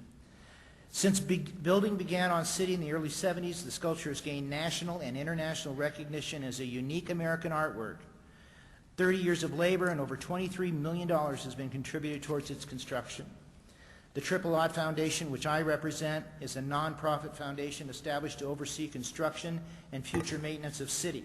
The foundation must now look into the future to protect its legacy and its gift to the American people. I covered this background today because the reader of the EIS that the Department of Energy put out cannot gather this information from that EIS. In fact, the DOE compares the impacts of building this railroad as nearly identical across alternatives. Yet we know for a fact that there is no sculpture of the magnificence of city within proximity of any of these other routes. As such, this is just one example of the way that DOE's evaluation falls short because they made their decision, in our view, before fully developing an analysis of impacts, before disclosing those impacts to the public, and before fully considering public comment. Moreover, no expert of any kind was brought in by the Department of Energy to evaluate city and explain the significance of this work of art to the public and to the decision maker. Much of this pertinent information was provided to DOE staff, but they chose to ignore it. Worse yet, there is no analysis of impact anywhere in DOE's document that compares building a railroad line somewhere else, completely avoiding Garden and Coal Valley, and saving a nationally significant work of art. There is no disclosure of the positive impacts to the nation that would be derived by protecting city instead of destroying it. The document does not disclose the beneficial economic impacts that protection would have on Lincoln County, nor does it show the beneficial impacts that protection would have on the world of art and the nation. We know of no way of mitigating the devastating impacts of this proposal of building this railroad other than moving the railroad route somewhere out of Coal and Garden Valley, and from my personal view, out of Nevada. Thank you for allowing me to present this information. Respectfully, Gene Coleman. Thank you. Thank you, Mr. Coltman. We'll now hear from Mr. Robert Allen Kemp of the Nevada Central Railroad. Mr. Chairman, members of the board, thank you very much for this time. I'm here under lawful objection.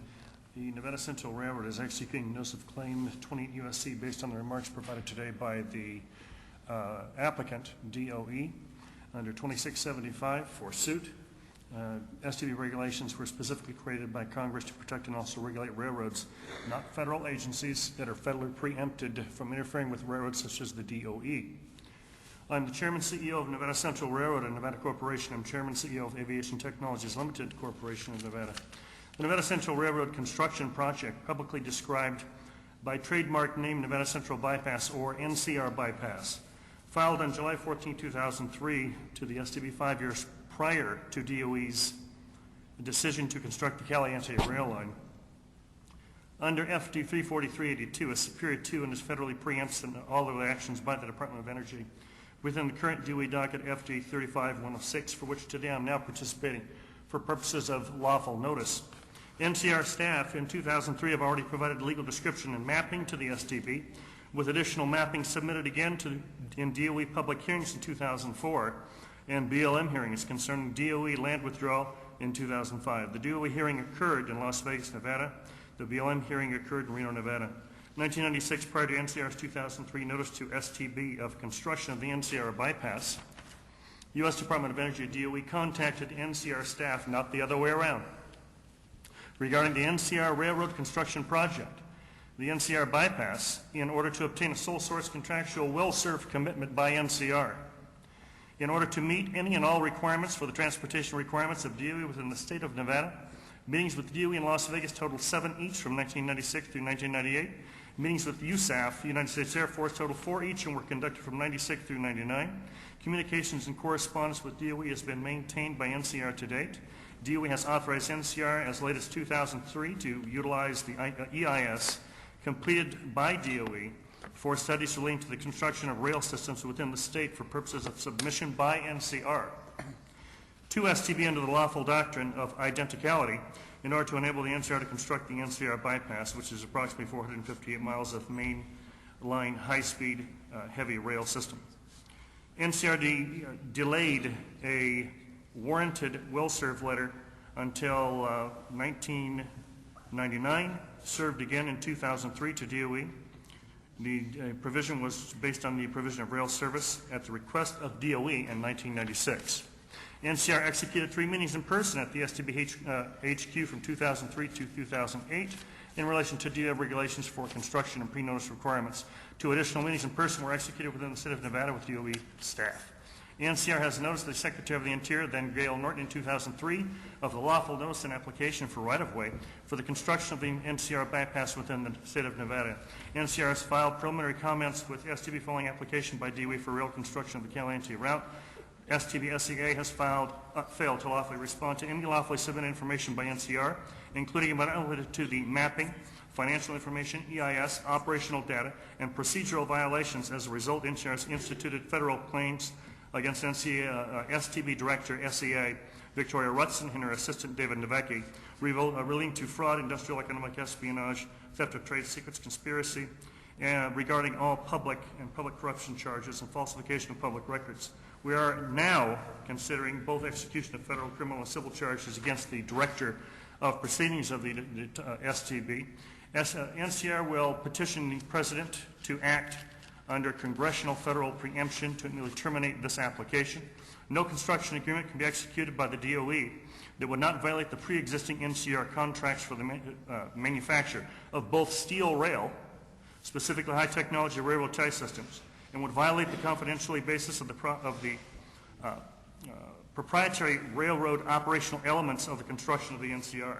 The EIS, according to the STB SCA, was only viable in terms of dedicated shipments solely executed by U.S. government and does not apply, emphasis on not apply, to any commercial application of the Caliente route for the execution of commercial interstate commerce. Now DOE states it will initiate unlawful execution of commercial interstate commerce on the same line specifically mapped out and lawfully pre-identified by NCR.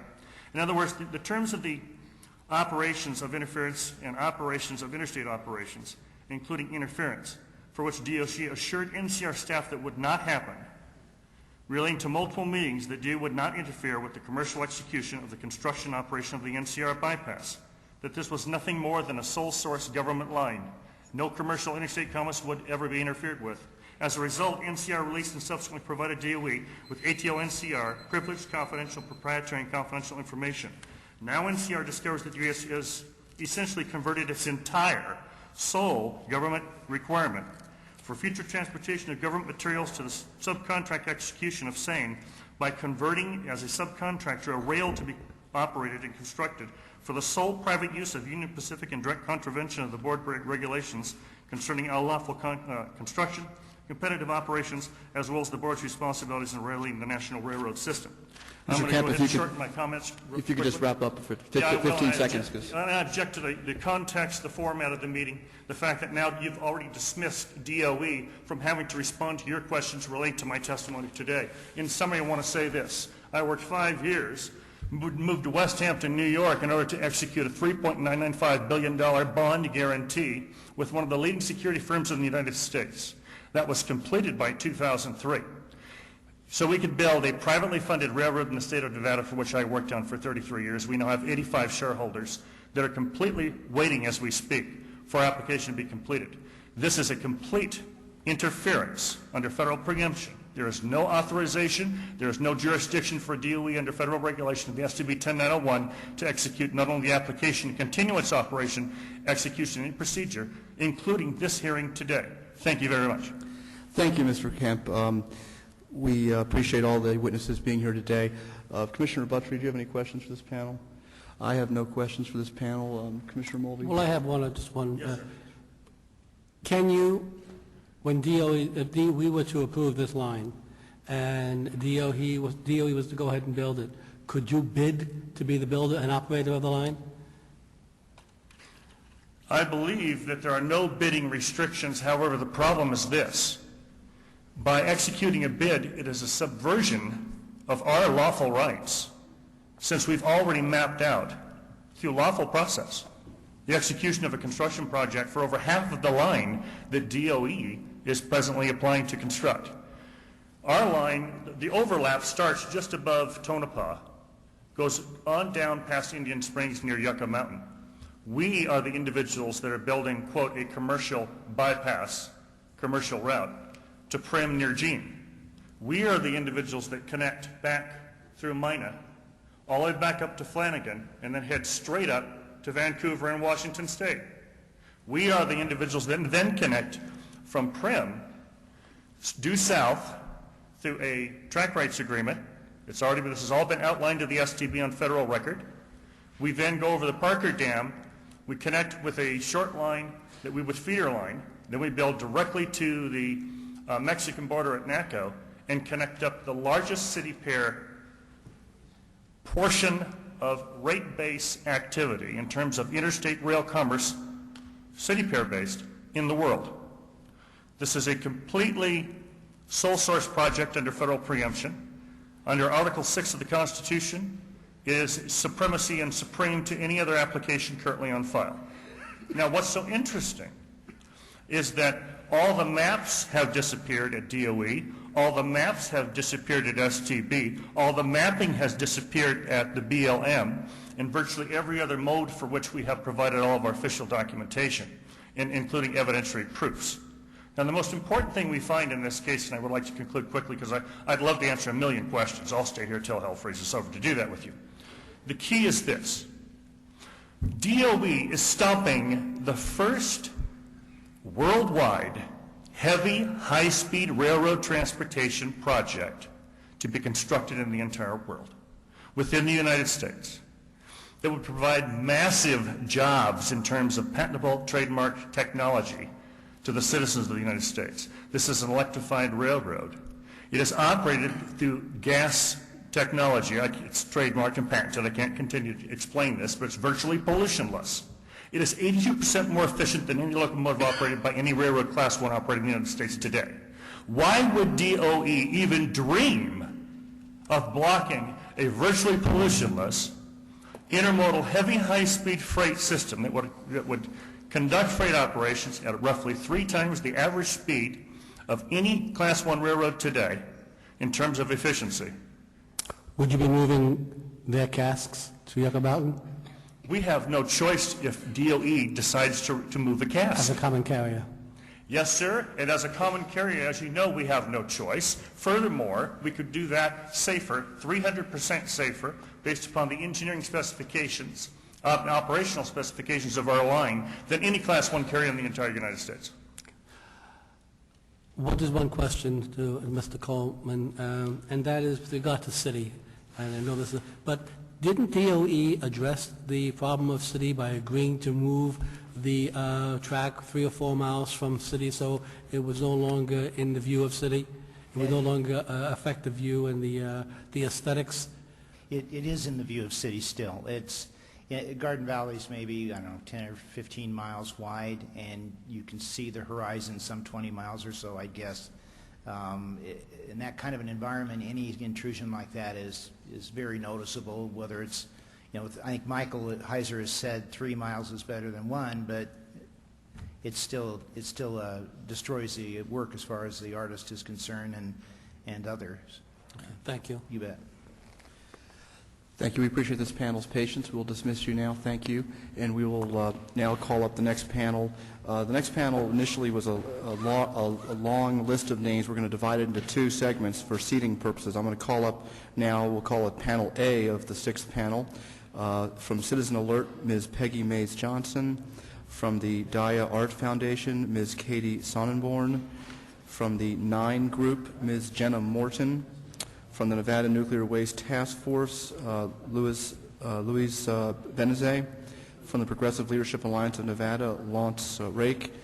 And from the Toyaba chapter of the Sierra Club, Ms. Jane Feldman. We have several more witnesses. Beyond these, the hour is getting late, so I will ask, I'm including some witnesses who came to us today and asked for special dispensation to be put on the list at the last minute, and we want to try to accommodate all of those people who we have now signed up. But we can only do that if we all stay strict on our time allocations. I believe you've each been allocated 5 minutes, and I appreciate your patience. You've been here all day listening to a lot, and I'm sorry that you're near the end. I guess somebody has to be near the end. It's just one of those realities. And but we will start with Peggy Mays Johnson. Do we have a mic on the far side? Is it? No, it's not working. We will. We'll. How's that? Perfect. Thank you. Chairman Hollingsworth, Commissioner Mulvey and Commissioner Buttry, thank you very much. Thank you for the opportunity to address you today. And on behalf of the people of Clark County, thank you for agreeing to hold this very critical hearing in our county, in this state. I am here representing Citizen Alert, an organization that began in the state of Nevada in 1974. They've been banding about 1982 and 1987. 1974 is when Nevada first appeared on the radar in Washington, D.C. for possibly receiving nuclear waste.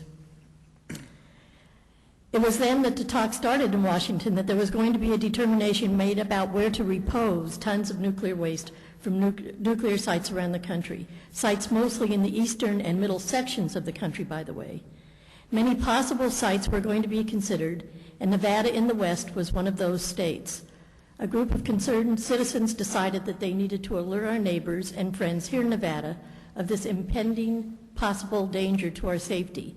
Citizen Alert was born and incorporated in 1975, and we started our work educating Nevadans.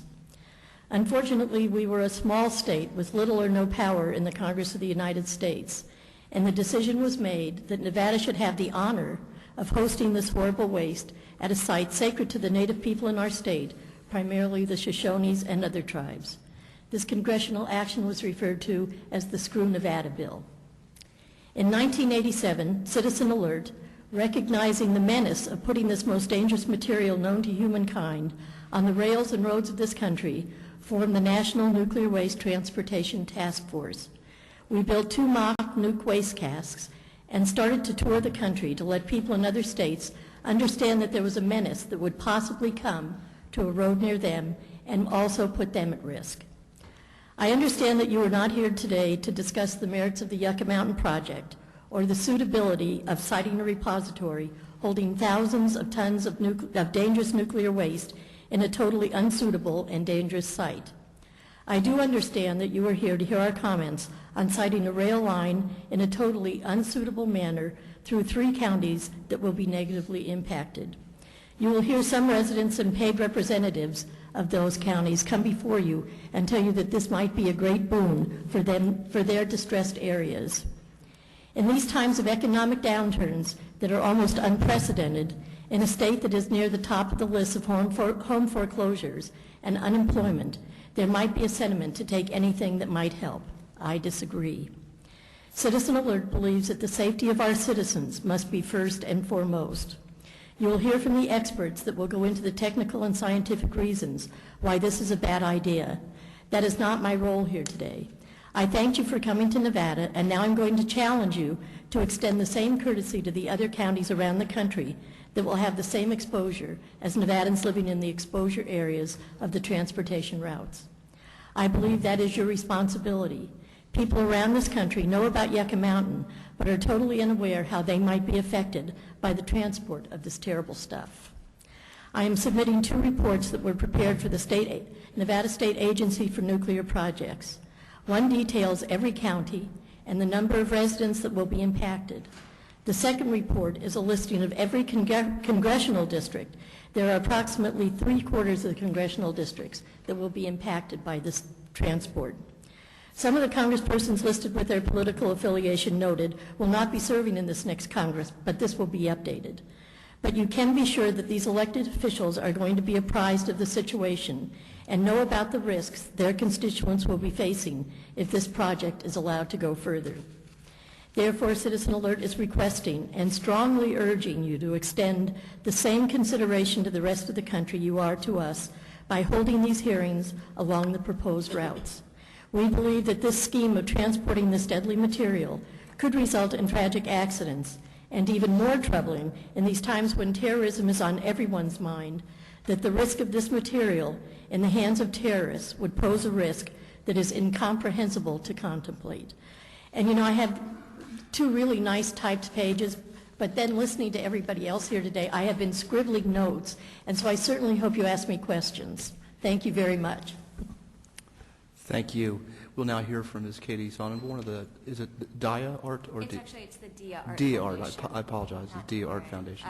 Thank you for hearing us. I'm the Director of External Affairs at DIA, and I'm here to speak on the behalf of our foundation. DIA was founded in 1974 to support the work of exceptional artists. We're based in New York City, but DIA is a national organization with international acclaim.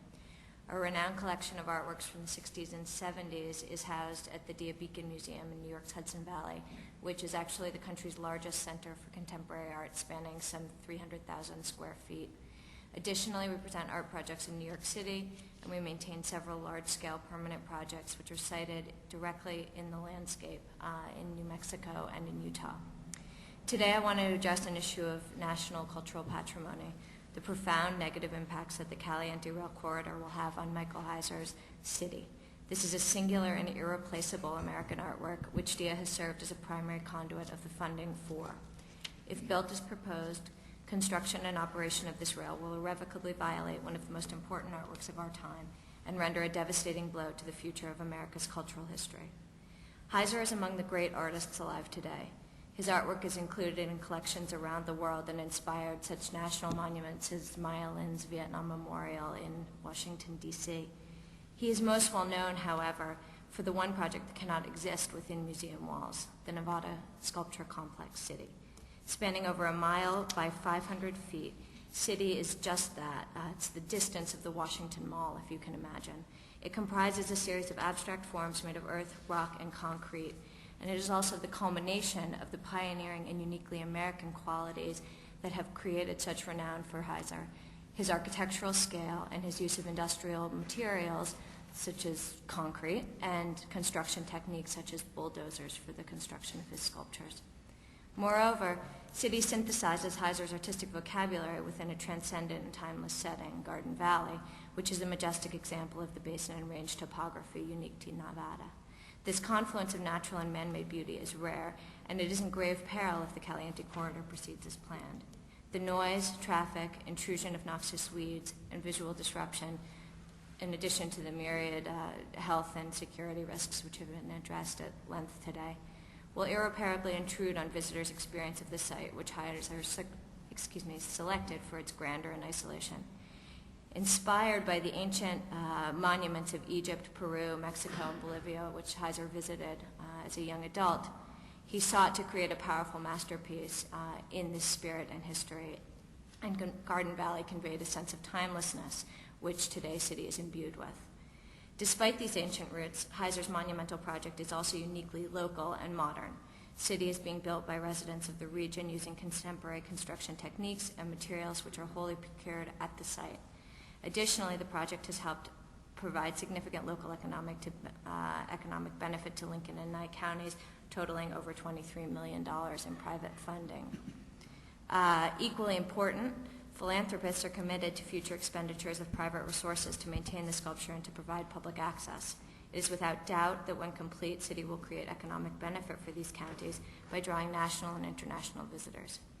As evidence, City is internationally renowned even in its unfinished state.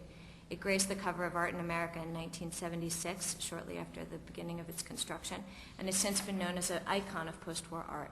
When the rail was proposed, experts across the country expressed shock and dismay at the prospect of losing a monument of this nature and its potential contributions to world culture when open.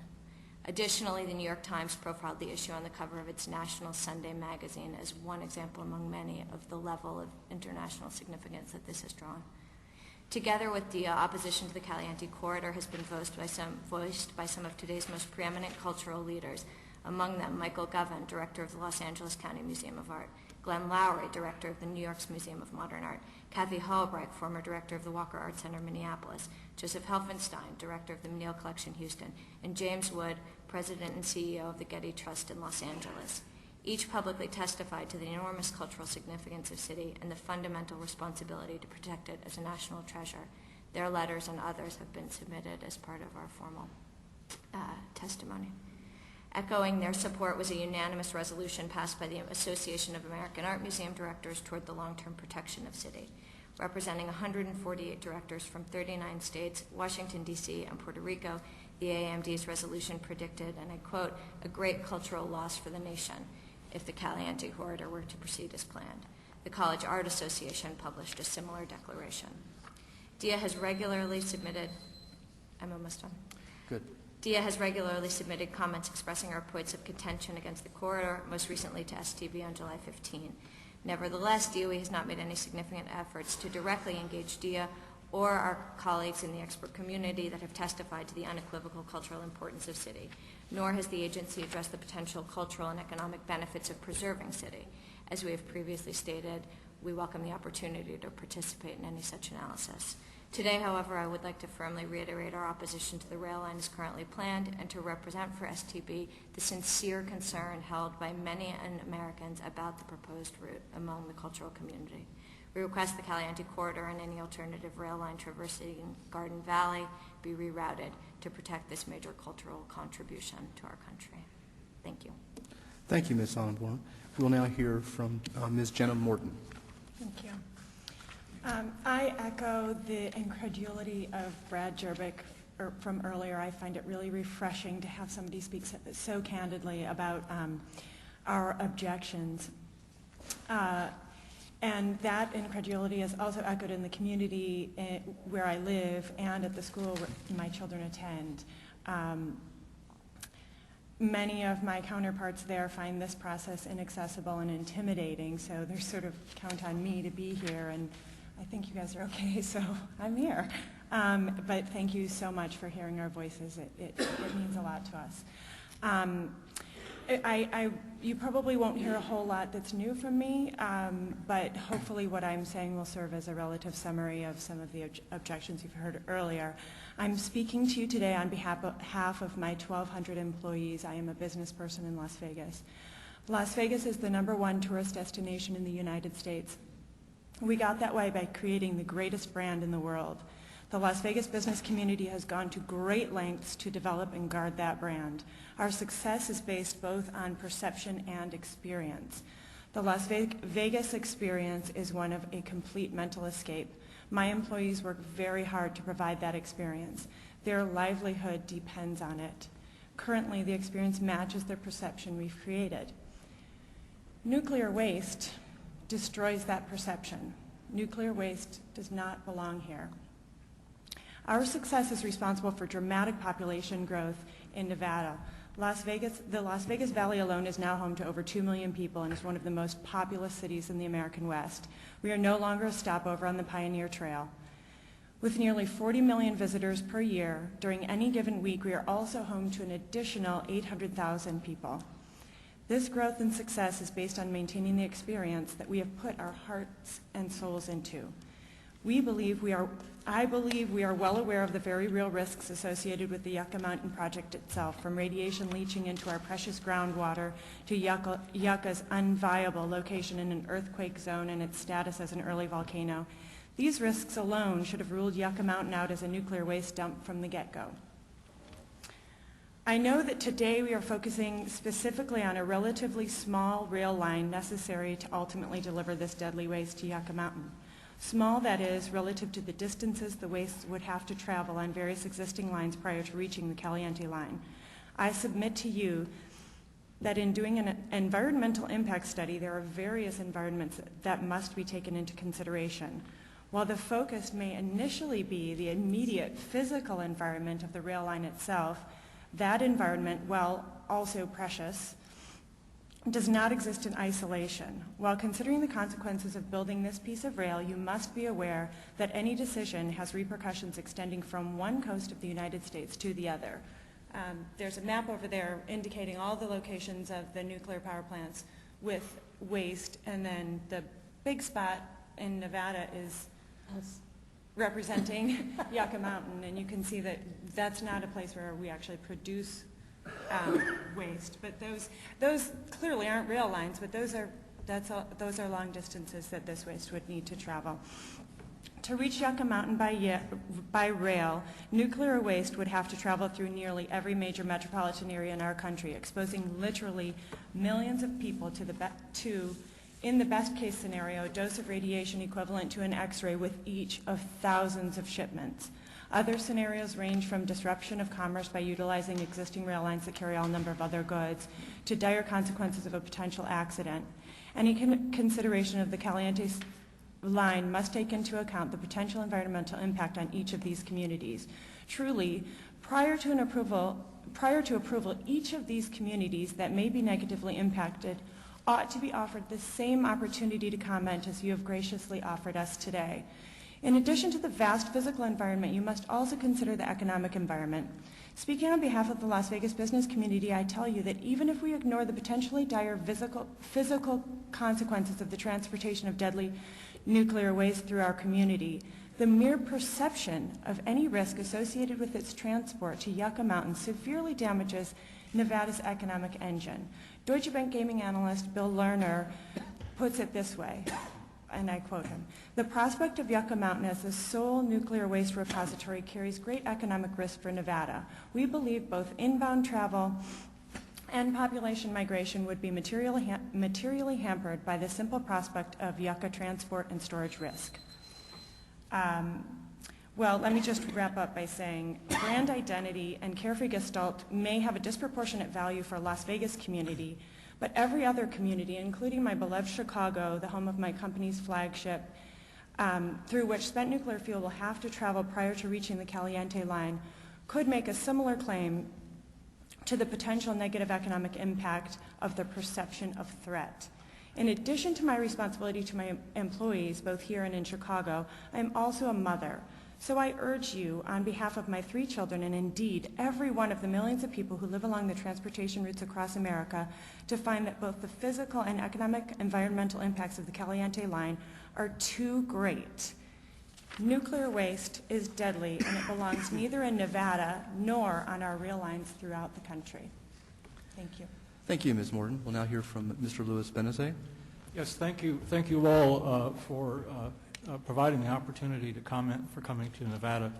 And I want to also thank Mrs. Judy Treichel of the Nevada Nuclear Waste Task Force for giving me her time in the interest of having somebody who's an ordinary citizen from Lincoln County address you people. I live in near Pioche, actually on the west side of the Pioche Hills, the old Prince Mine. Looking down the valley, it's about 25 miles to Caliente, if you could see it, but it disappears into a canyon down there. It's the original terminus of a railroad line that Mayor Kevin Phillips talked about that was built in the early days that ran up to the town of Pioche. That line was actually abandoned about 1985 by the Union Pacific Railroad. The proposed Yucca Mountain rail line originating in Caliente would not actually restore anything like the old line that came up Meadow Valley, since it cuts off to the west about maybe 10 miles north of Caliente, goes out through Bennett Pass and on out to where Mr. Heiser has his artwork and some of these other very remote areas.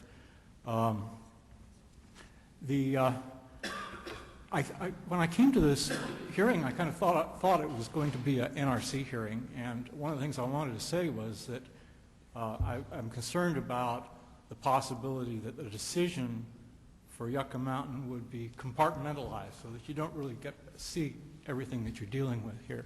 I'm disabused of this fear, actually, by the questions you people have asked. You've gone far beyond just concerning yourself with the question of how do you move a substance from Caliente to the vicinity of Tonopah or Yucca Mountain. You're looking at a lot of issues. I would like to add to the question of the mammoth, unprecedented transportation project that this is likely to set in motion, and the unprecedented establishment of a high-level nuclear waste repository for all the nation's most dangerous materials. Other issues that are related to this. We heard from Paul Seidler of the NEI. One of the things he didn't comment to you is that the NEI sees Yucca Mountain as the roadblock that stands in the way of creating a nuclear power renaissance in this country. So we're talking about the potential of really getting into nuclear power in a big way if we can deal with the waste problem. The trouble is that bad as the waste problem is, and I think it's insurmountable, we also have the problems of the limited resource, the unrenewable resource, which uranium represents, and all of the hazards associated with the production of nuclear fuel, including mining, tailings, and the waste associated with that.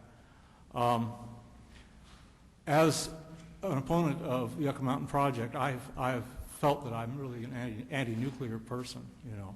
But I think that my opposition to the Yucca Mountain project was really galvanized. My awareness took over in 1987, when what seemed to be a more or less dispassionate, scientific, fair process of finding a repository turned into a political process whereby all the other places that didn't want a repository said, stick it on Nevada, got that through Congress, created the Screw Nevada bill.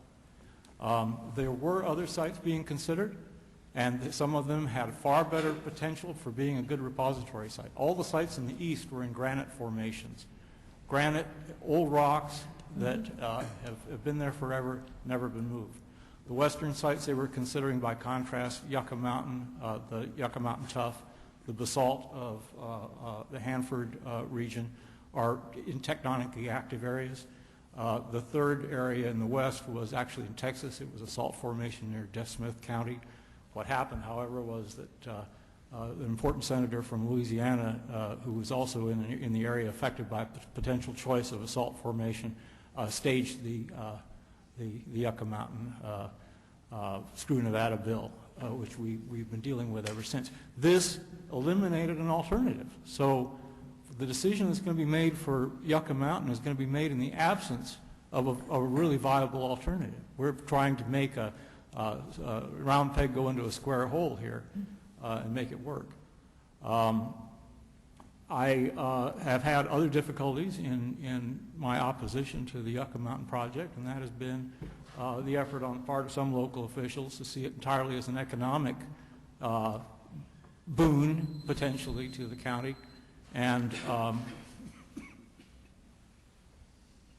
I feel that because this has happened, some of the information that has come out of our local government oversight programs has not addressed the real issues that you will be having to deal with in the case of the Yucca Mountain Railroad from Caliente. And if I could just quickly list them, because I know my time is up. If you could just wrap up, please. Thanks. Yes.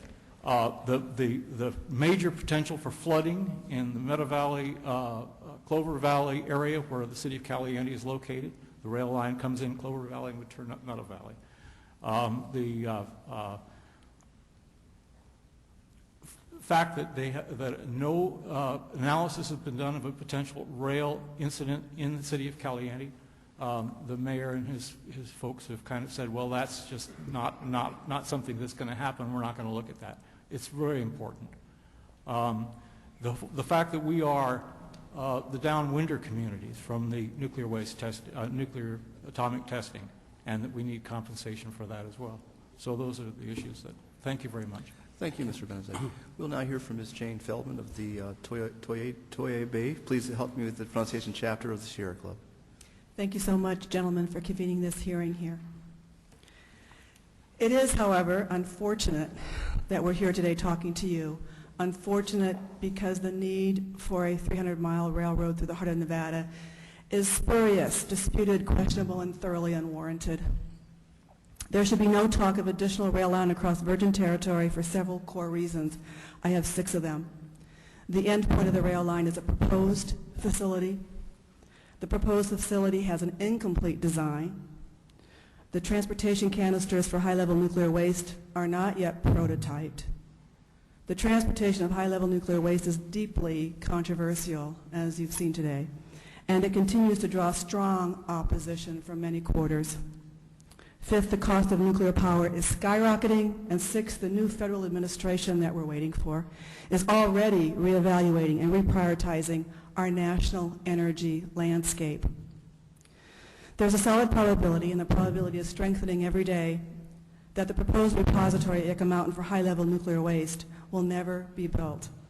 There are too many questions, too much opposition to creating and transporting the most dangerous toxin ever known to man, too many concerns about global warming, too many profound changes in energy technology and financing that will impact the decision of whether a high-level nuclear waste repository will ever be built. There is absolutely no public convenience or necessity for this rail line. The public, in fact, is highly inconvenienced in several different ways by the transportation of high-level nuclear waste thousands of miles through every urban center of the continental United States to Yucca Mountain, and there is abjectly no necessity to do that. A new rail line for Nevada should not be approved at this time because its need is in question.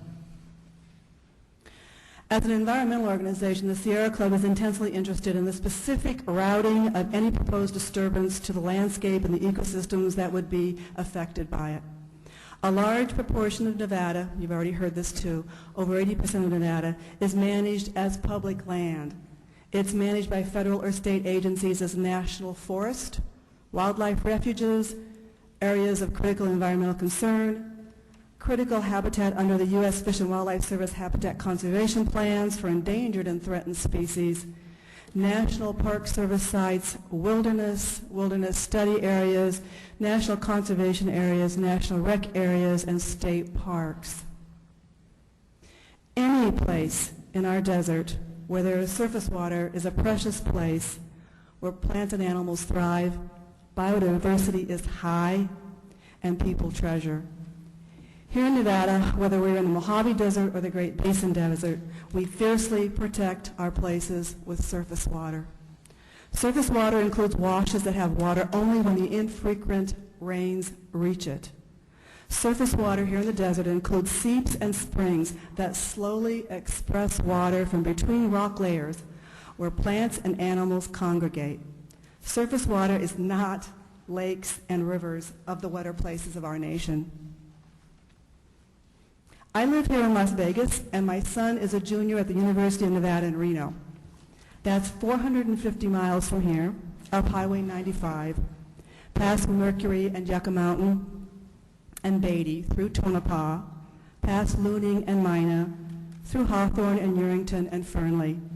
Every time I drive that route, I see wetlands, wildlife refuges, and state parks. In the cold winter months, I watch the cottonwoods turn gold and the creeks steam across the valleys with geothermal heat. I watch migrating birds search out the wet places to rest overnight. Nevada is a beautiful place full of living things. There must be a careful examination in the EIS, the supplemental EIS, of specific resources along the proposed 300-mile corridor from Caliente to Tonopah and then south to Beatty into Yucca Mountain to determine what kinds of lands, what kinds of habitats, plants, and animals would be affected by the disturbance there. A new rail line through Nevada should not be approved at this time because the environmental impacts need to be more carefully quantified. Let me end by saying what the Sierra Club has said for the last 25 years about what we should be doing. First, we should stop creating high-level nuclear waste. That means that we should close the nuclear power plants that we already have, and we should not build any more. Second, we should make the high-level nuclear waste that already exists as safe as possible and keep it as close as possible to the site where it's generated. That's how to minimize the exposure of both people and the environment to the risk and threats presented by the most dangerous material known to man. In particular, the proposed C-22 storage casks need to have design, manufacture, quality control, and monitoring procedures tested and finalized. These storage casks are meant to store high-level nuclear waste in Yucca Mountain, but these engineered barriers could be used to store safely nuclear waste at the sites of generation. Additionally, DOE and the nuclear industry should be working on better monitoring and maintenance for dry cask and pool storage. This should include vastly better procedures for monitoring and inspecting dry casks and procedures for transferring waste from them if and when they start to deteriorate. There is presently only limited ability to monitor and no ability at all to transfer from defective casks. Finally, sites close to every nuclear power plant need to be identified and secured for long-term storage. Right now, these places are short-term storage sites, and they need to be managed for long-term storage. In summary, instead of wasting money on premature and unwarranted rail lines with the STB, the DOE should instead be working on pool storage and dry cask design and management and on-site safety. Thank you. Thank you, Ms. Veldman. We'll now hear from Mr. Rake. Thank you, Chairman and board members. I really appreciate the opportunity to speak today. Again, my name is Lance Rake. I'm with the Progressive Leadership Alliance of Nevada. We're actually a coalition of about 30 groups here, including the major labor unions here in the state of Nevada, conservation groups, groups that are working for social, economic equity, and justice throughout the Silver State. We've also partnered with national organizations, including my friends from the Sierra Club and the Friends of the Earth in a recent advertising campaign nationally and locally that points out the fact that we believe that this Caliente rail line and Yucca Mountain generally is a profoundly bad public policy initiative by the Department of Energy. And on that subject, I'd just like to briefly refer to Ms. Neumeyer's testimony earlier from the department. She referred to the Yucca Mountain as a geologic barrier. It shows her rationale for putting nuclear waste there. The problem is that Yucca Mountain itself is not a geologic barrier. The barrier that we're talking about is an engineered barrier. That's why we spent, hundreds of millions of dollars devising casks to contain this nuclear material. And I think that's significant because if we have an engineered barrier that is this cask, it doesn't have to be in Yucca Mountain. In fact, it doesn't make any sense at all to transport it across the country and stick it in a hole in the ground in our backyards. It would be better to have those casks on site wherever they are. And that's where the transportation element is that you have to deal with. So I think you really do have to think about this issue of, does it even make sense to transport this material on the Caliente rail line or on any railroad across this country? So I think that's important, but there's another element of her testimony that I found problematic, and that was her dismissal, I think fairly cavalier dismissal, of the legal concerns of the Shoshone people. And I think that her reference was that the federal government and the Department of Energy provided some gracious grant of land for the Shoshone to continue living in Nevada. The fact is that I think that's representative of the Department of Energy's relationship to the people of Nevada, and in fact people throughout this country, and that is that their Department of Energy's concerns trump the legal, political, and historical concerns of the people that they live with and their neighbors. And that's true in Savannah River, it's true in Hanford, Washington, it's true in Nevada. We've had a terrible experience with them over the years. The Department of Energy and its predecessor agency, the Atomic Energy Commission, of course, is responsible for the development and explosion of nuclear weapons at the Nevada test site, above and below ground. We've heard a little bit about that today, but I think it's an example of the relationship that that department has to the people here. And that is that people, I think, believe, and I think they have some evidence to suggest, that they are suffering from disease because of the activities of the Department of Energy. So we don't really trust them. And I don't think we have a good reason to trust them based on the record of their scientific and technical work over the years on Yucca Mountain either, which has been profoundly troubled and in some cases fraudulent, I would suggest. So there we are. The fact is, I think, that Ms. Neumeyer's comments about the legal rights of the Shoshones, it's more than just ignorant, it's probably malicious as well. And I say malicious because it strains credibility to suggest that the Council for the Department of Energy is unaware of the 150 years of historic political and legal relationship to the Shoshone to the federal and state governments. It's quite complex. But additionally, the Department of Energy and the Atomic Energy Commission has been dealing with issues with the Shoshone for 60 years. So she's aware that there are complex issues out there, and to dismiss them so easily is troublesome. I'd like to kind of change tracks a little bit and just say that I love Lincoln County. I think it's a beautiful place. I like to spend my money up there. I like to encourage people to do tourism up there. As much as I like Las Vegas, I'm a Las Vegas resident on the federal land grant that we call Metropolitan Clark County. But the point is that Lincoln County is a beautiful place, but it's an environmentally sensitive place. I can wrap up very quickly. Thank you. A few years ago, in Rainbow Canyon, one of the environmental treasures, I think, of the Great Basin, a flood came along that knocked out the Union Pacific Railroad. The fact is that Lincoln County did not have the ability to respond. The state of Nevada did not have the ability to immediately respond to those needs. And that's the same sort of event that could affect some rail line in Caliente.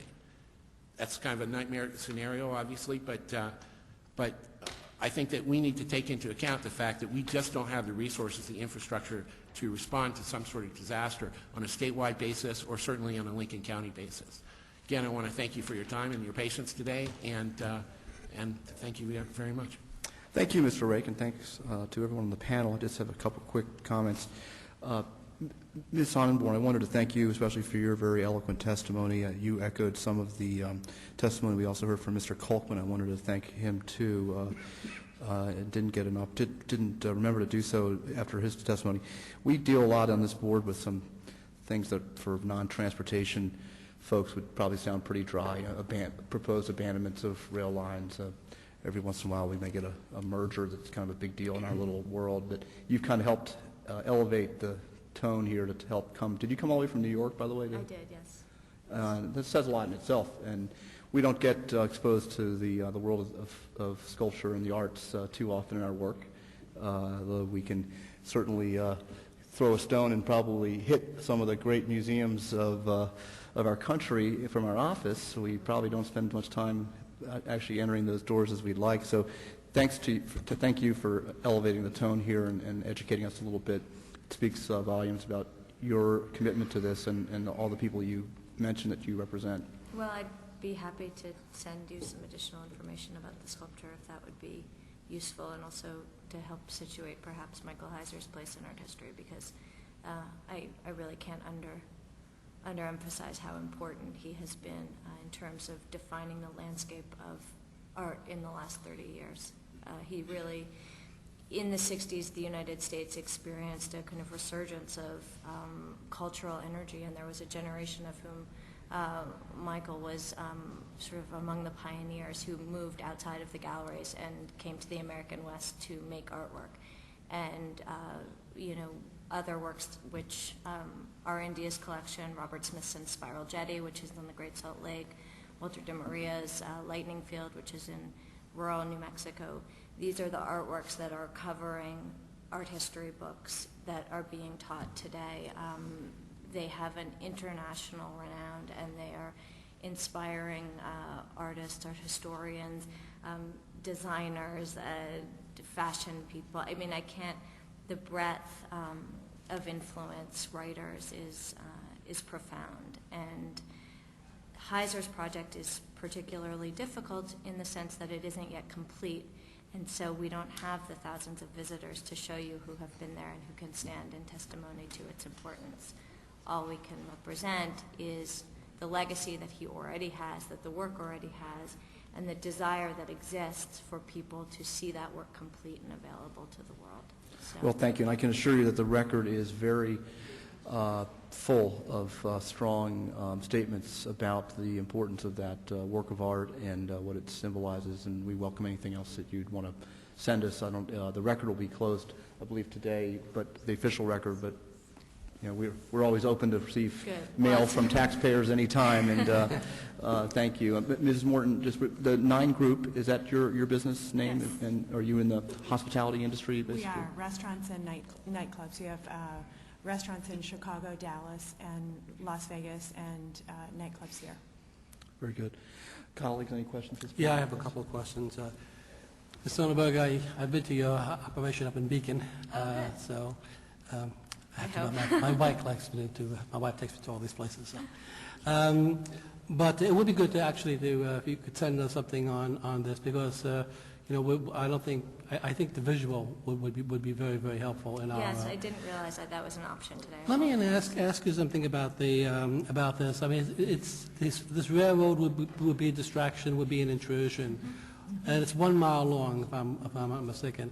Would sinking the railroad 1 mile, so it was sort of below the eye level, would that be helpful in terms of, because it is 3 miles away now, but if it's 3 miles away and also below eye level. Would that be good enough, or? You know, I'm concerned about responding to that. I know that one of the primary concerns that the artist has is the degradation of the valley from an ecological perspective, and I suspect that digging down in that way would be extremely intrusive.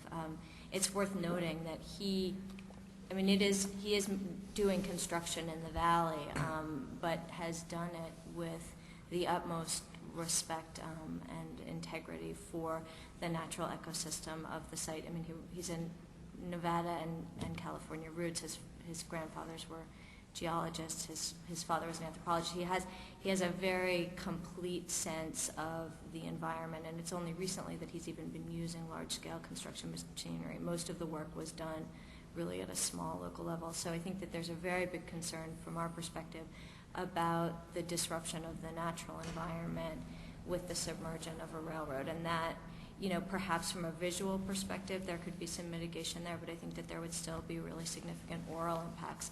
One of the things that DIA has done is conducted natural soundscape studies of the site, and based on our analysis we've determined that Garden Valley is among the quietest places in the entire country. We had to get special equipment out there to measure the sound, and if you imagine honking a horn from, I believe it was either a mile and a half or 2 miles out, you could hear that horn across the entire valley. They estimate that every train that goes by will be audible for at least 20 minutes before and 20 minutes after it's in the valley itself. So I think that these are issues that I'm not sure could be mitigated by submerging the rail, and the cost of that would make me ask the question of whether just relocating it would be equally beneficial. It would be more costly. There are sound deadening approaches, but again, they raise the cost. Ms. Johnson, you were talking about the potential for terrorists who attack the train and to I guess, steal the casks, but these things weigh 5 tons.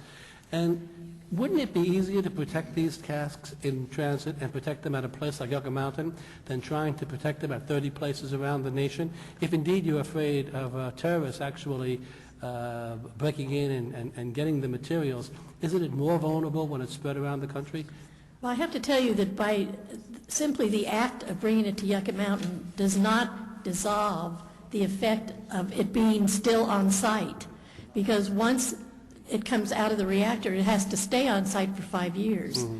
So it's there. It's going to be there, so it isn't going to reduce the number of sites, because once they start closing the ones, if they start closing them, the proposal, which I totally disagree with, is to build more. Wade Sproat from the Yucca Mountain Project just a month or so ago talked about the fact that they weren't looking at a second site, that they were just going to expand Yucca Mountain. You know, 2 years ago, NEI came out with this little thing that came out in the paper that said, oops, we made a mistake. Yucca Mountain can hold 9 times the amount of waste that we originally said that it could hold. So you have to understand that those of us in Nevada and other groups that I have worked with around the country have a tendency not to believe what we are hearing.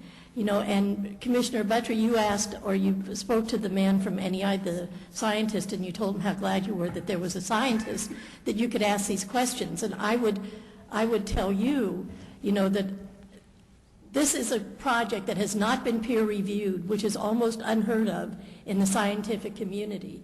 And rather than talking to scientists from the NRC, the NEI, DOE, even the state of Nevada, you need to seek out scientists that are independent, people like Dr. Allison McFarland, that until a year or so ago was at MIT, that has studied this project extensively since 1987 and has said that Yucca Mountain is absolutely the worst place to have a repository. Now, that's somebody that's not paid by the government, not paid by the nuclear industry, and not paid by the state of Nevada, but is actually doing this on an independent basis. You know, I think that those are the people you need to talk to. You know, when the man from NEI said, well, you know, they can't start the repository until they get the license application, but y'all can start, doing the railroad. Well, that seems to me a little bit backwards. Why would you build a railroad and put all that money into something that you might not need unless you want to cart all those vegetables and fruit that Congresswoman Berkeley was talking about? I mean, we would appreciate it. Now, I'm a great believer in independent assessments by people who are not hired guns. And I think there is a problem that you get too much from people with vested interests on both sides of issues. And it's always good if we can hear from people like university professors and people from think tanks, et cetera, that don't have any preconceived notions. One of the studies that you mentioned from Deutsche Bank, Ms. Morton, that looked at something that I'm interested in, and that is what is the overall economic impact of citing these kinds of things. We have another project we're looking at right now. It's an issue there as well, and the data, I must tell you, are very, very scant. So if you have a copy of that Deutsche Bank report and you could send it to us, I would be greatly appreciative of that. It's actually not a specific report. It's an opinion of a gaming analyst who focuses on specifically gaming in Nevada and other locations around the country. And so, but I can check with him. If he's a gaming analyst, at least I assume he's a statistician. Excuse me? At least I assume he's a statistician if he's a gaming analyst. Yeah, I'm assuming so too. But I can get some more information from him. Ms. Feldman, you were talking about an overall opposition to nuclear power in general, and you mentioned global warming. But isn't it true that some of the environmental community now have backed away from the opposition to nuclear power because of global warming, that nuclear power does not create the greenhouse gases that coal-fired power plants and others do, or for that matter natural gas, and therefore nuclear power is considered by some to be an answer to our most pressing problem? The Sierra Club has not backed away from that position at all. I know the Sierra Club is not, but I'm thinking, Neither for has example, Greenpeace, for example, has backed away. The Nuclear Information and Research Service has not backed away from that position. And the bottom line fact is that nuclear power is not carbon-free. Mining the uranium, processing the uranium, mining the plutonium, processing the plutonium, transporting it is not carbon-free. There are greenhouse gas. Yeah. Transporting coal is not carbon-free either, so I mean, obviously transportation is a problem. That's why we are maintaining that the energy future that this nation needs relies on energy efficiency, wind, solar, and geothermal, which are clean energy sources, and we cannot afford to go down the nuclear track. Commissioner Mulvey, may I correct you for just a moment? Greenpeace has not taken away their opposition to nuclear power. A lower luminary who was involved in Greenpeace at the very beginning is now being paid by the nuclear industry to say, ooh, nuclear power is great, for dealing with global warming. It is not Greenpeace that has withdrawn its opposition to nuclear power. He was a long-time spokesman for them, so that's. So it's been affiliated with him. I know, but he got paid now for what he's saying. Gets back to my hired gun issue before. Yes, he is. Commissioner Mulvey, I just did want to do a I think quick that's what I we want have to one more pass. panel. So I'm going. We do? Yes, we do. Oh, I'm sorry. Yes. That's my last question then. Sorry, I just want to. I wasn't sure if you knew that we do have 5 more names. We've tried to accommodate, but you've been very patient, Commissioner Butcher. I didn't want to cut you off. You're certainly entitled to ask questions. Thank you. I'll be brief. Ms. Feldman, Yes, sir. I hear a criticism. Not that I believe it or I ascribe to it necessarily, but I hear the criticism from time to time that the Sierra Club is against a lot of things and it's not for anything. That your organization doesn't come forward with meaningful, logical, reasonable alternatives to things that you're opposed to. Well, I can tell you, I heard today refreshing news from you. And I want to make sure that I heard, and it's on the record clearly, exactly what it is you do favor as an alternative to the proposal that's being made here in general.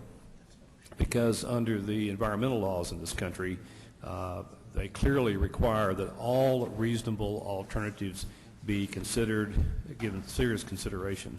And I wanted to be sure I understood for myself and for the record exactly what it is you do favor in this regard. You bet.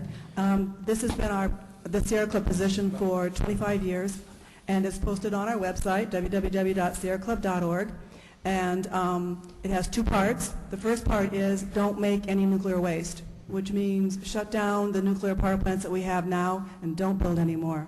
The second part is make the nuclear waste that we have created as safe as possible and keep it as close as possible as can be safely done near the site that has been generated.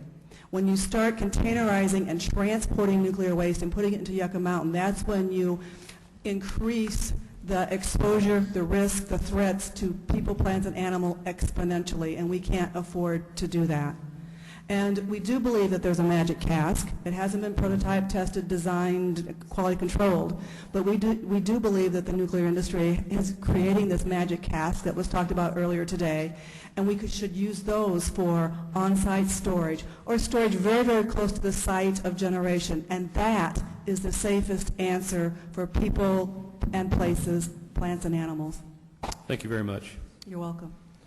We thank this panel again. We will dismiss you now. Thank you for your patience. We have the last panel I'll call up, and as I do so, I'll just say that we are really facing the clock here. We did promise our landlord here that we would be finished at 5 o'clock, and there's overtime and security issues involved. But we do want to hear from Roland Kim Lee, Mo Truman, Stuart Waymeyer, Juan Manuel Gutierrez, and Jennifer Virek. And you've each been allocated time amounts. Mr. Lee and Mr. Truman, 5 minutes, Mr. Waymeyer, 5 minutes, and Mr.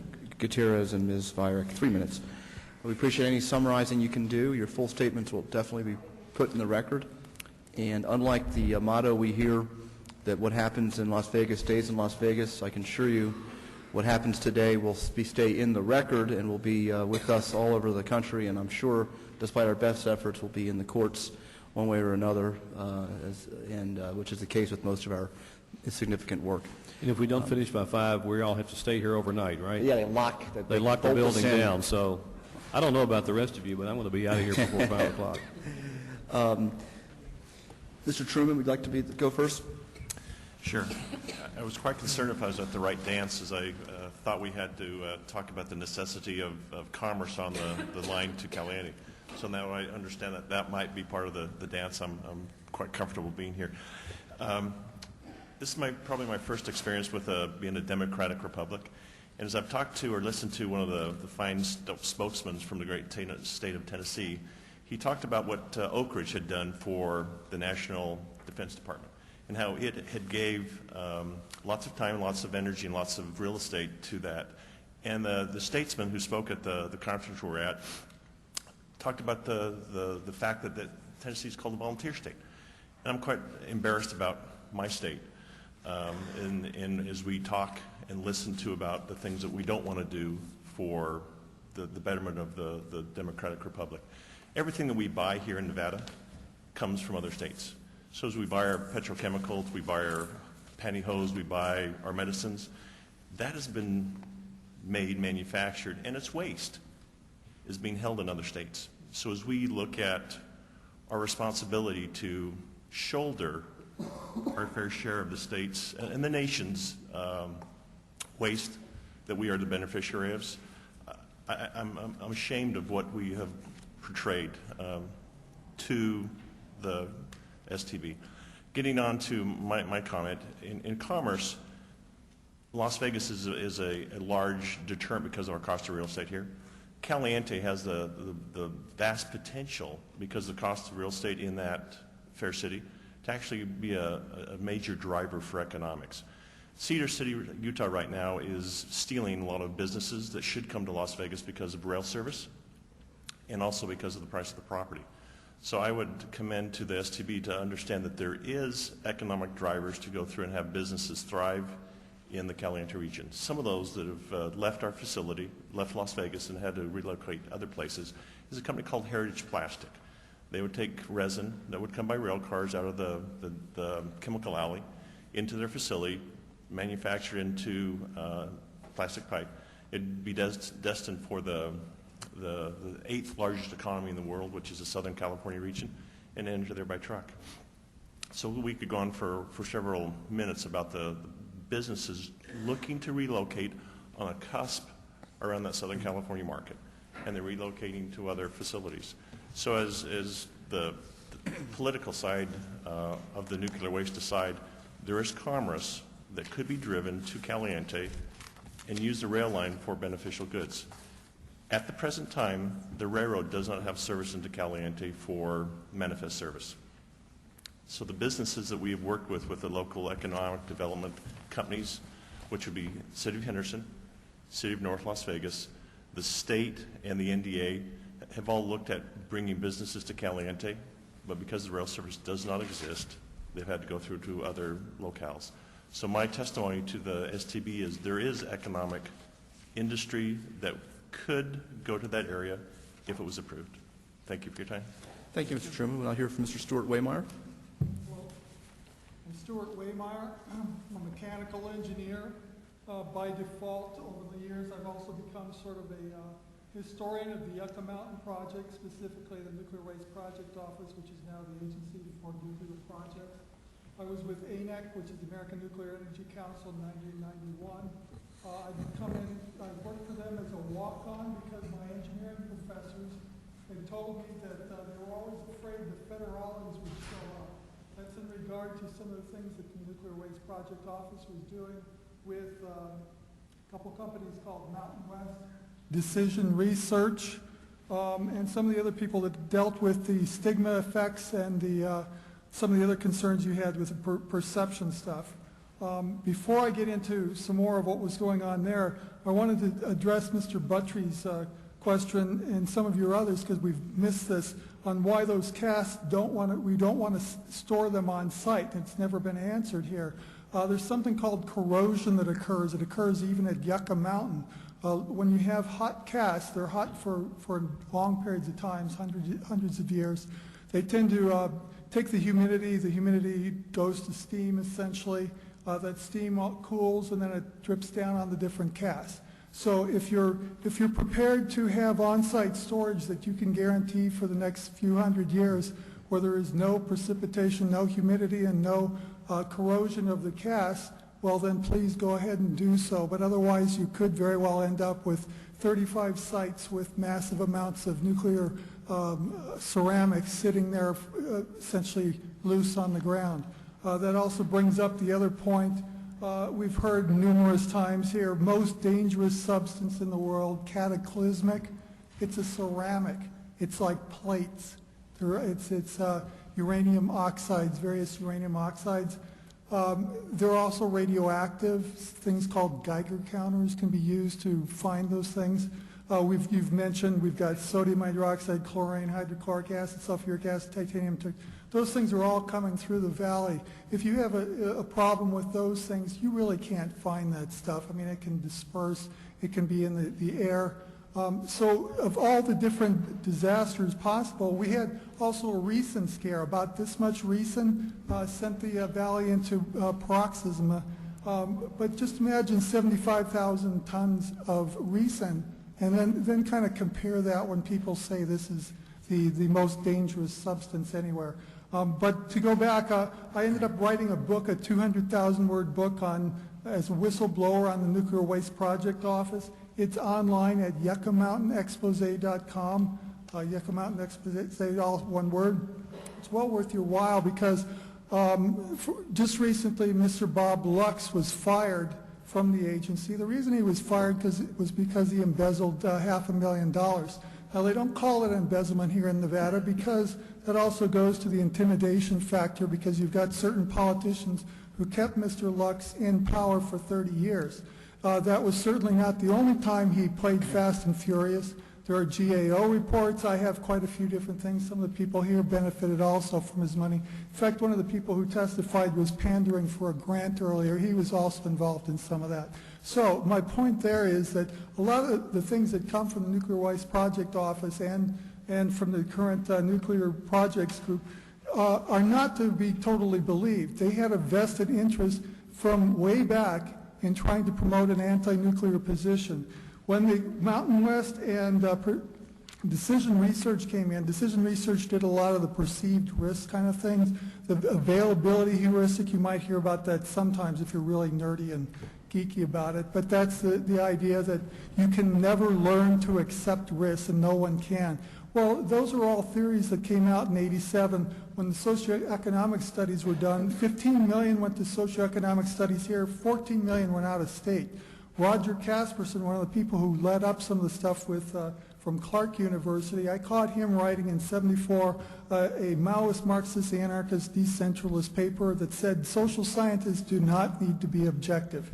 That carried through when they came here. It followed through a number of the different things. They became advocates for the position. That's carried through. Mr. Lux ended up having kind of a fiefdom where he was in control of a number of different things.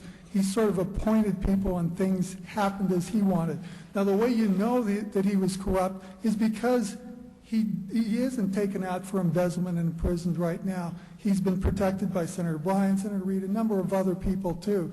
Anyone else who did something like that would have been long gone. So I just suggest you look at www.yuccamountainexpose.com, and I think you'll find quite a few eye-openers for you. Thank you, Mr. Waymire. We'll now hear from Mr. Lee. Thank you. I appreciate this opportunity. I'm Roland Kim Lee. I live in Panaca, Nevada. My grandfather, 4 generations back, settled Panaca, Nevada in 1864. I'm married to Linda O'Connor, also a direct descendant of one of the pioneers who settled that community. We have 7 children and 18 grandchildren. And because of this, we feel like we have a right to have an opinion of what's going to happen to our little community around Panaca.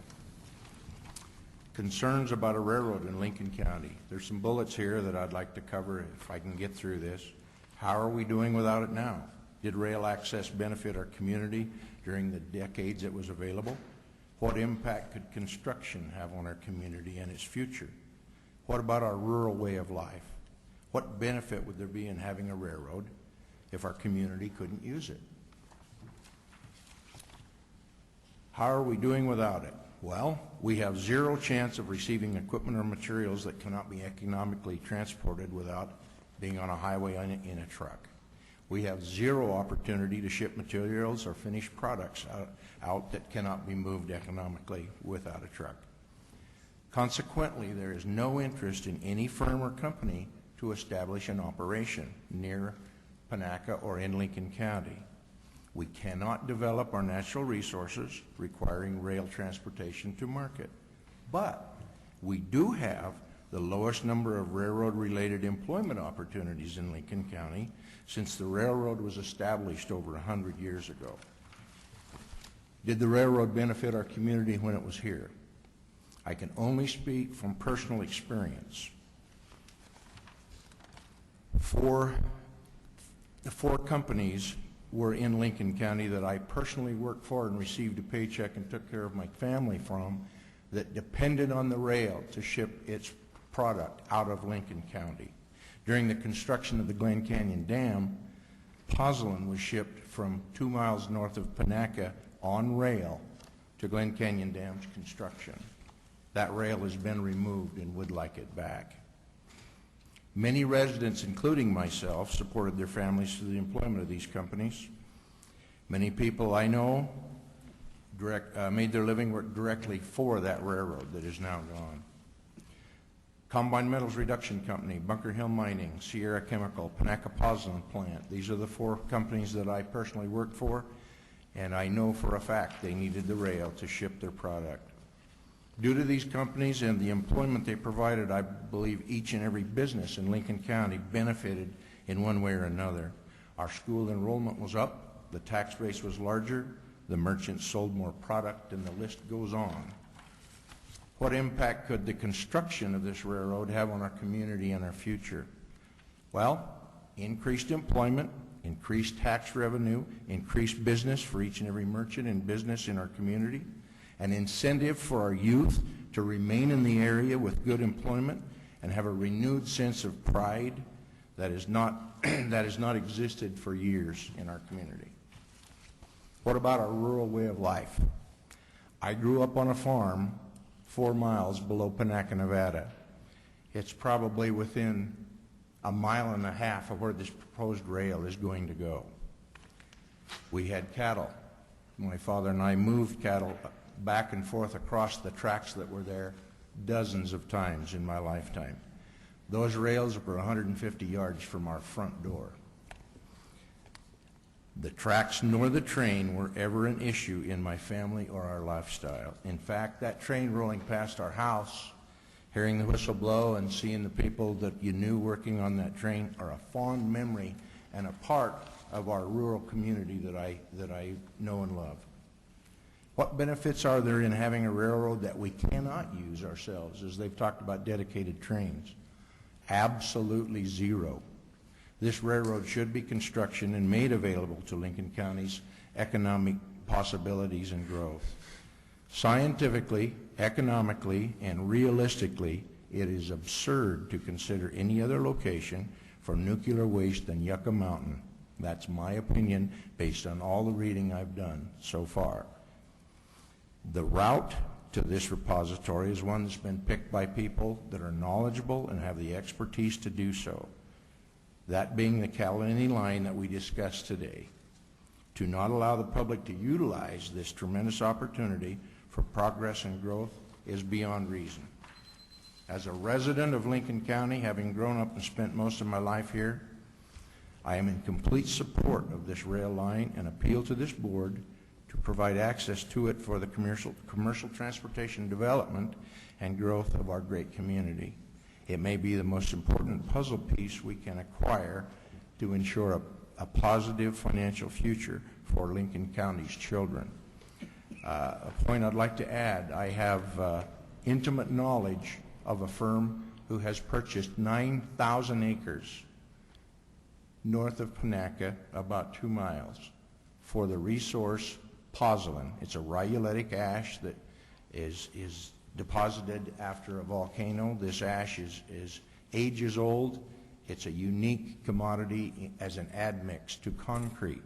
It is a green additive to concrete that reduces the amount of Portland cement that must be used and therefore reduces the carbon footprint of the cement industry. They bought 9,000 acres of this product with the intent of developing it and selling it at a rate of 50 tons per hour. That's 300 rail cars a month. So this one firm is among the mix that doesn't happen to be the lettuce and tomatoes and fruit that's been made fun of this morning about the commercial use of this train. I thank you very much for this opportunity and your time. Thank you, Mr. Lee. We'll now hear from Mr. Gutierrez for 3 minutes. Oh, Mr. Gutierrez, I think there's a button to depress on your speak. Make sure the mic goes on. Hello? Perfect. Thank you. Hello. My name is Juan Manuel Gutierrez. I'm on the board of directors for the Shunda High Network, and I came here to speak with everybody else. Now, some of the things I've heard here, a lot of this has started because of a mandate from Congress to the Department of Energy. Congress gets its mandates from politicians making laws or the lobbyists from companies coming in to say, we want this. So it's the Department of Energy, the Department of Defense ordering Congress to put all of this over here. The United States of America's mandate is to protect U.S. citizens. By bringing nuclear waste through every community in this nation is not protecting U.S. citizens. We have a scientist who would not say this cask will last 10,000 years. Bar him saying that, I think the Congress was sold the Yucca Mountain nuclear kitty waste box. Very smart people telling you how a cat takes a dump, and this is going to keep us safe. And I think that is not science. I think that it was a con, and I think science would be trying to figure out how to render nuclear waste inert, thereby keeping all people safe forever. I've heard people talk about art, and I've heard people talk about the dismissal of the Shoshone. And I would submit to you that every valley, even the valley where this art piece is going, contains the art that the Shoshone have valued the most, the art of creator. Every bird, every fish, every tree, every insect, the air, the water, and the dirt and the rocks itself. All are alive. The Shoshone view this as God's art, and they worship it. Now Mount Tanobo is being taken down for gold, and I just hope that the United States would honor all people's religions, not just Christian and Muslim and Jewish and all the major religions, but all religions.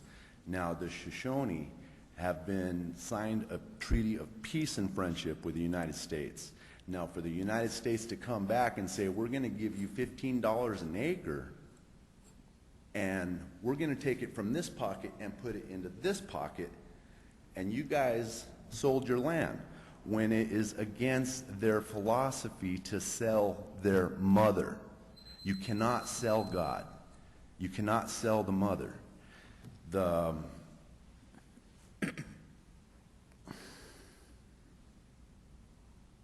Secretary Charles, if you could just wrap up and, whenever Yeah, go ahead. Thank you. Thank you. And now we'll hear from Ms. Jennifer Virek, and thank you for your patience. I think you're the last witness today, and please know that that's just random luck, and we expect the best for last, so we'll close with you. Well, we've got a lot of hard acts to follow today. Minor correction. My name is Jennifer Olarana Virek, and I'm the executive director of an organization called HOME. It's for Healing Ourselves and Mother Earth. We're a grassroots stakeholder group with offices in Nevada and California. Personally, I live in California. I may live closer to Yucca Mountain than anyone we've heard today. I live 50 miles directly south in the immediate watershed of both the western portion of the proposed railroad and the repository itself. I work 50 feet from the current nuclear waste route on a tiny paved road in California, Route 127. HOME has done independent studies of baseline radiochemistry for the water that we felt were not being done by DOE and other science studies there. I've conducted a hazmat transportation study on this current route for the local first responder district, and that route already includes 2 different kinds of nuclear waste. I've also collected an extensive archive of the impact of flooding in this area on transportation. And as someone noted earlier, we may only get a couple of inches a year, but we can get it in 25 minutes. The most recent incident was when our one and only police car was washed off the road earlier this year on this route that we're discussing. In 1951, the Atomic Energy Commission, relevant to the Nevada test site, referred to local stakeholders as a low-use segment of society. I have that document. Currently, we're talked about as potential human dose receptors and maximally exposed individuals. None of this is really particularly charming from our perspective. HOME strongly supports the Treaty of Ruby Valley, as well as the United Nations Committee to End Racial Discrimination's decision several years ago to order the United States to cease and desist all Yucca Mountain activities as part of the racial discrimination against Shoshone people. There's been a lot of really excellent comments made earlier today, and I don't want to repeat them, nor do I have the time, but I'd like to particularly show appreciation for the comments of Congresswoman Berkeley, for the Nevada and California state representatives, and for all of the native speakers today, and by reference incorporate them into my own comments. I would also like to commend the mayor's representative, who I don't recall his name, and particularly appreciate his comments on the magic cask scenario and the magnitude of stupidity reflective in this transportation proposal. I think that he summed up fairly accurately why we believe that the application to put a railroad in the state of Nevada at this point is extremely premature. And we also think that this meeting itself has been premature because a lot of the NEPA issues that we've commented on extensively over the years have not been resolved yet. And until they are, I'm not sure in what context we can address this proposal. Thank you. Thank you. Vice Chair Mulvey, do you have any concluding remarks? No, I don't. I just want to apologize to this panel because I didn't realize there was one more panel coming up. I thought my comments in the last panel would have been more brief if I would have known you were going to be here. But thank you very much for your excellent testimony, all of you. Thank you. Mr. Butcher, any questions or closing remarks? I want to thank this panel and all the panelists, and just also thank our hosts here at the Nuclear Regulatory Commission for making this space available to us. We recognize these are some difficult issues, a lot of emotion, a lot of science. We pledge, it's my personal pledge that on behalf of my colleagues in our agency, that we will remain independent as we always have been. We do not work for the Department of Energy. We don't take orders from anybody on this matter or any matter. And we were created by Congress to be bipartisan and to be independent, and we will conduct ourselves in that manner. At the same time, we have some important statutory obligations to consider matters that are brought to us, such as this, and we will be doing so. And again, thank you for being here today. Many of you came long distances and waited many hours to speak, and we appreciate that. Hearings are not worth much if we don't have the public engaged, and I think it speaks good things about the people of this region and folks from around the country who came all this way to contribute to this hearing, so we appreciate that. Thank you, and we are adjourned.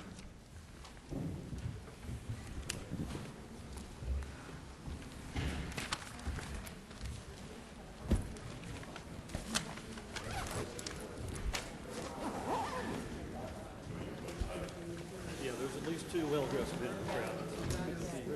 Excellent comments. Thank you.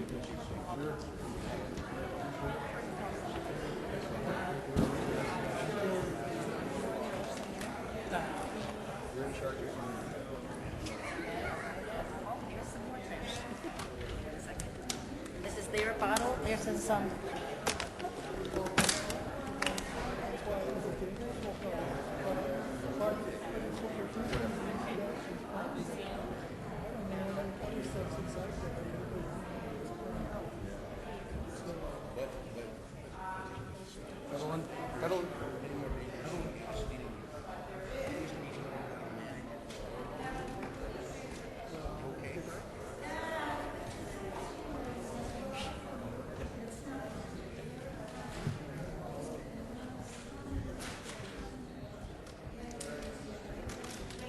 Yeah. Yeah.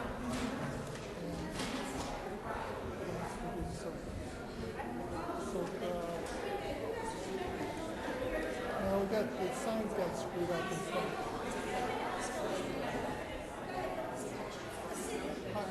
It's in here, I think. It's Heinen. Yeah, it's in something here. Because I know I saw it.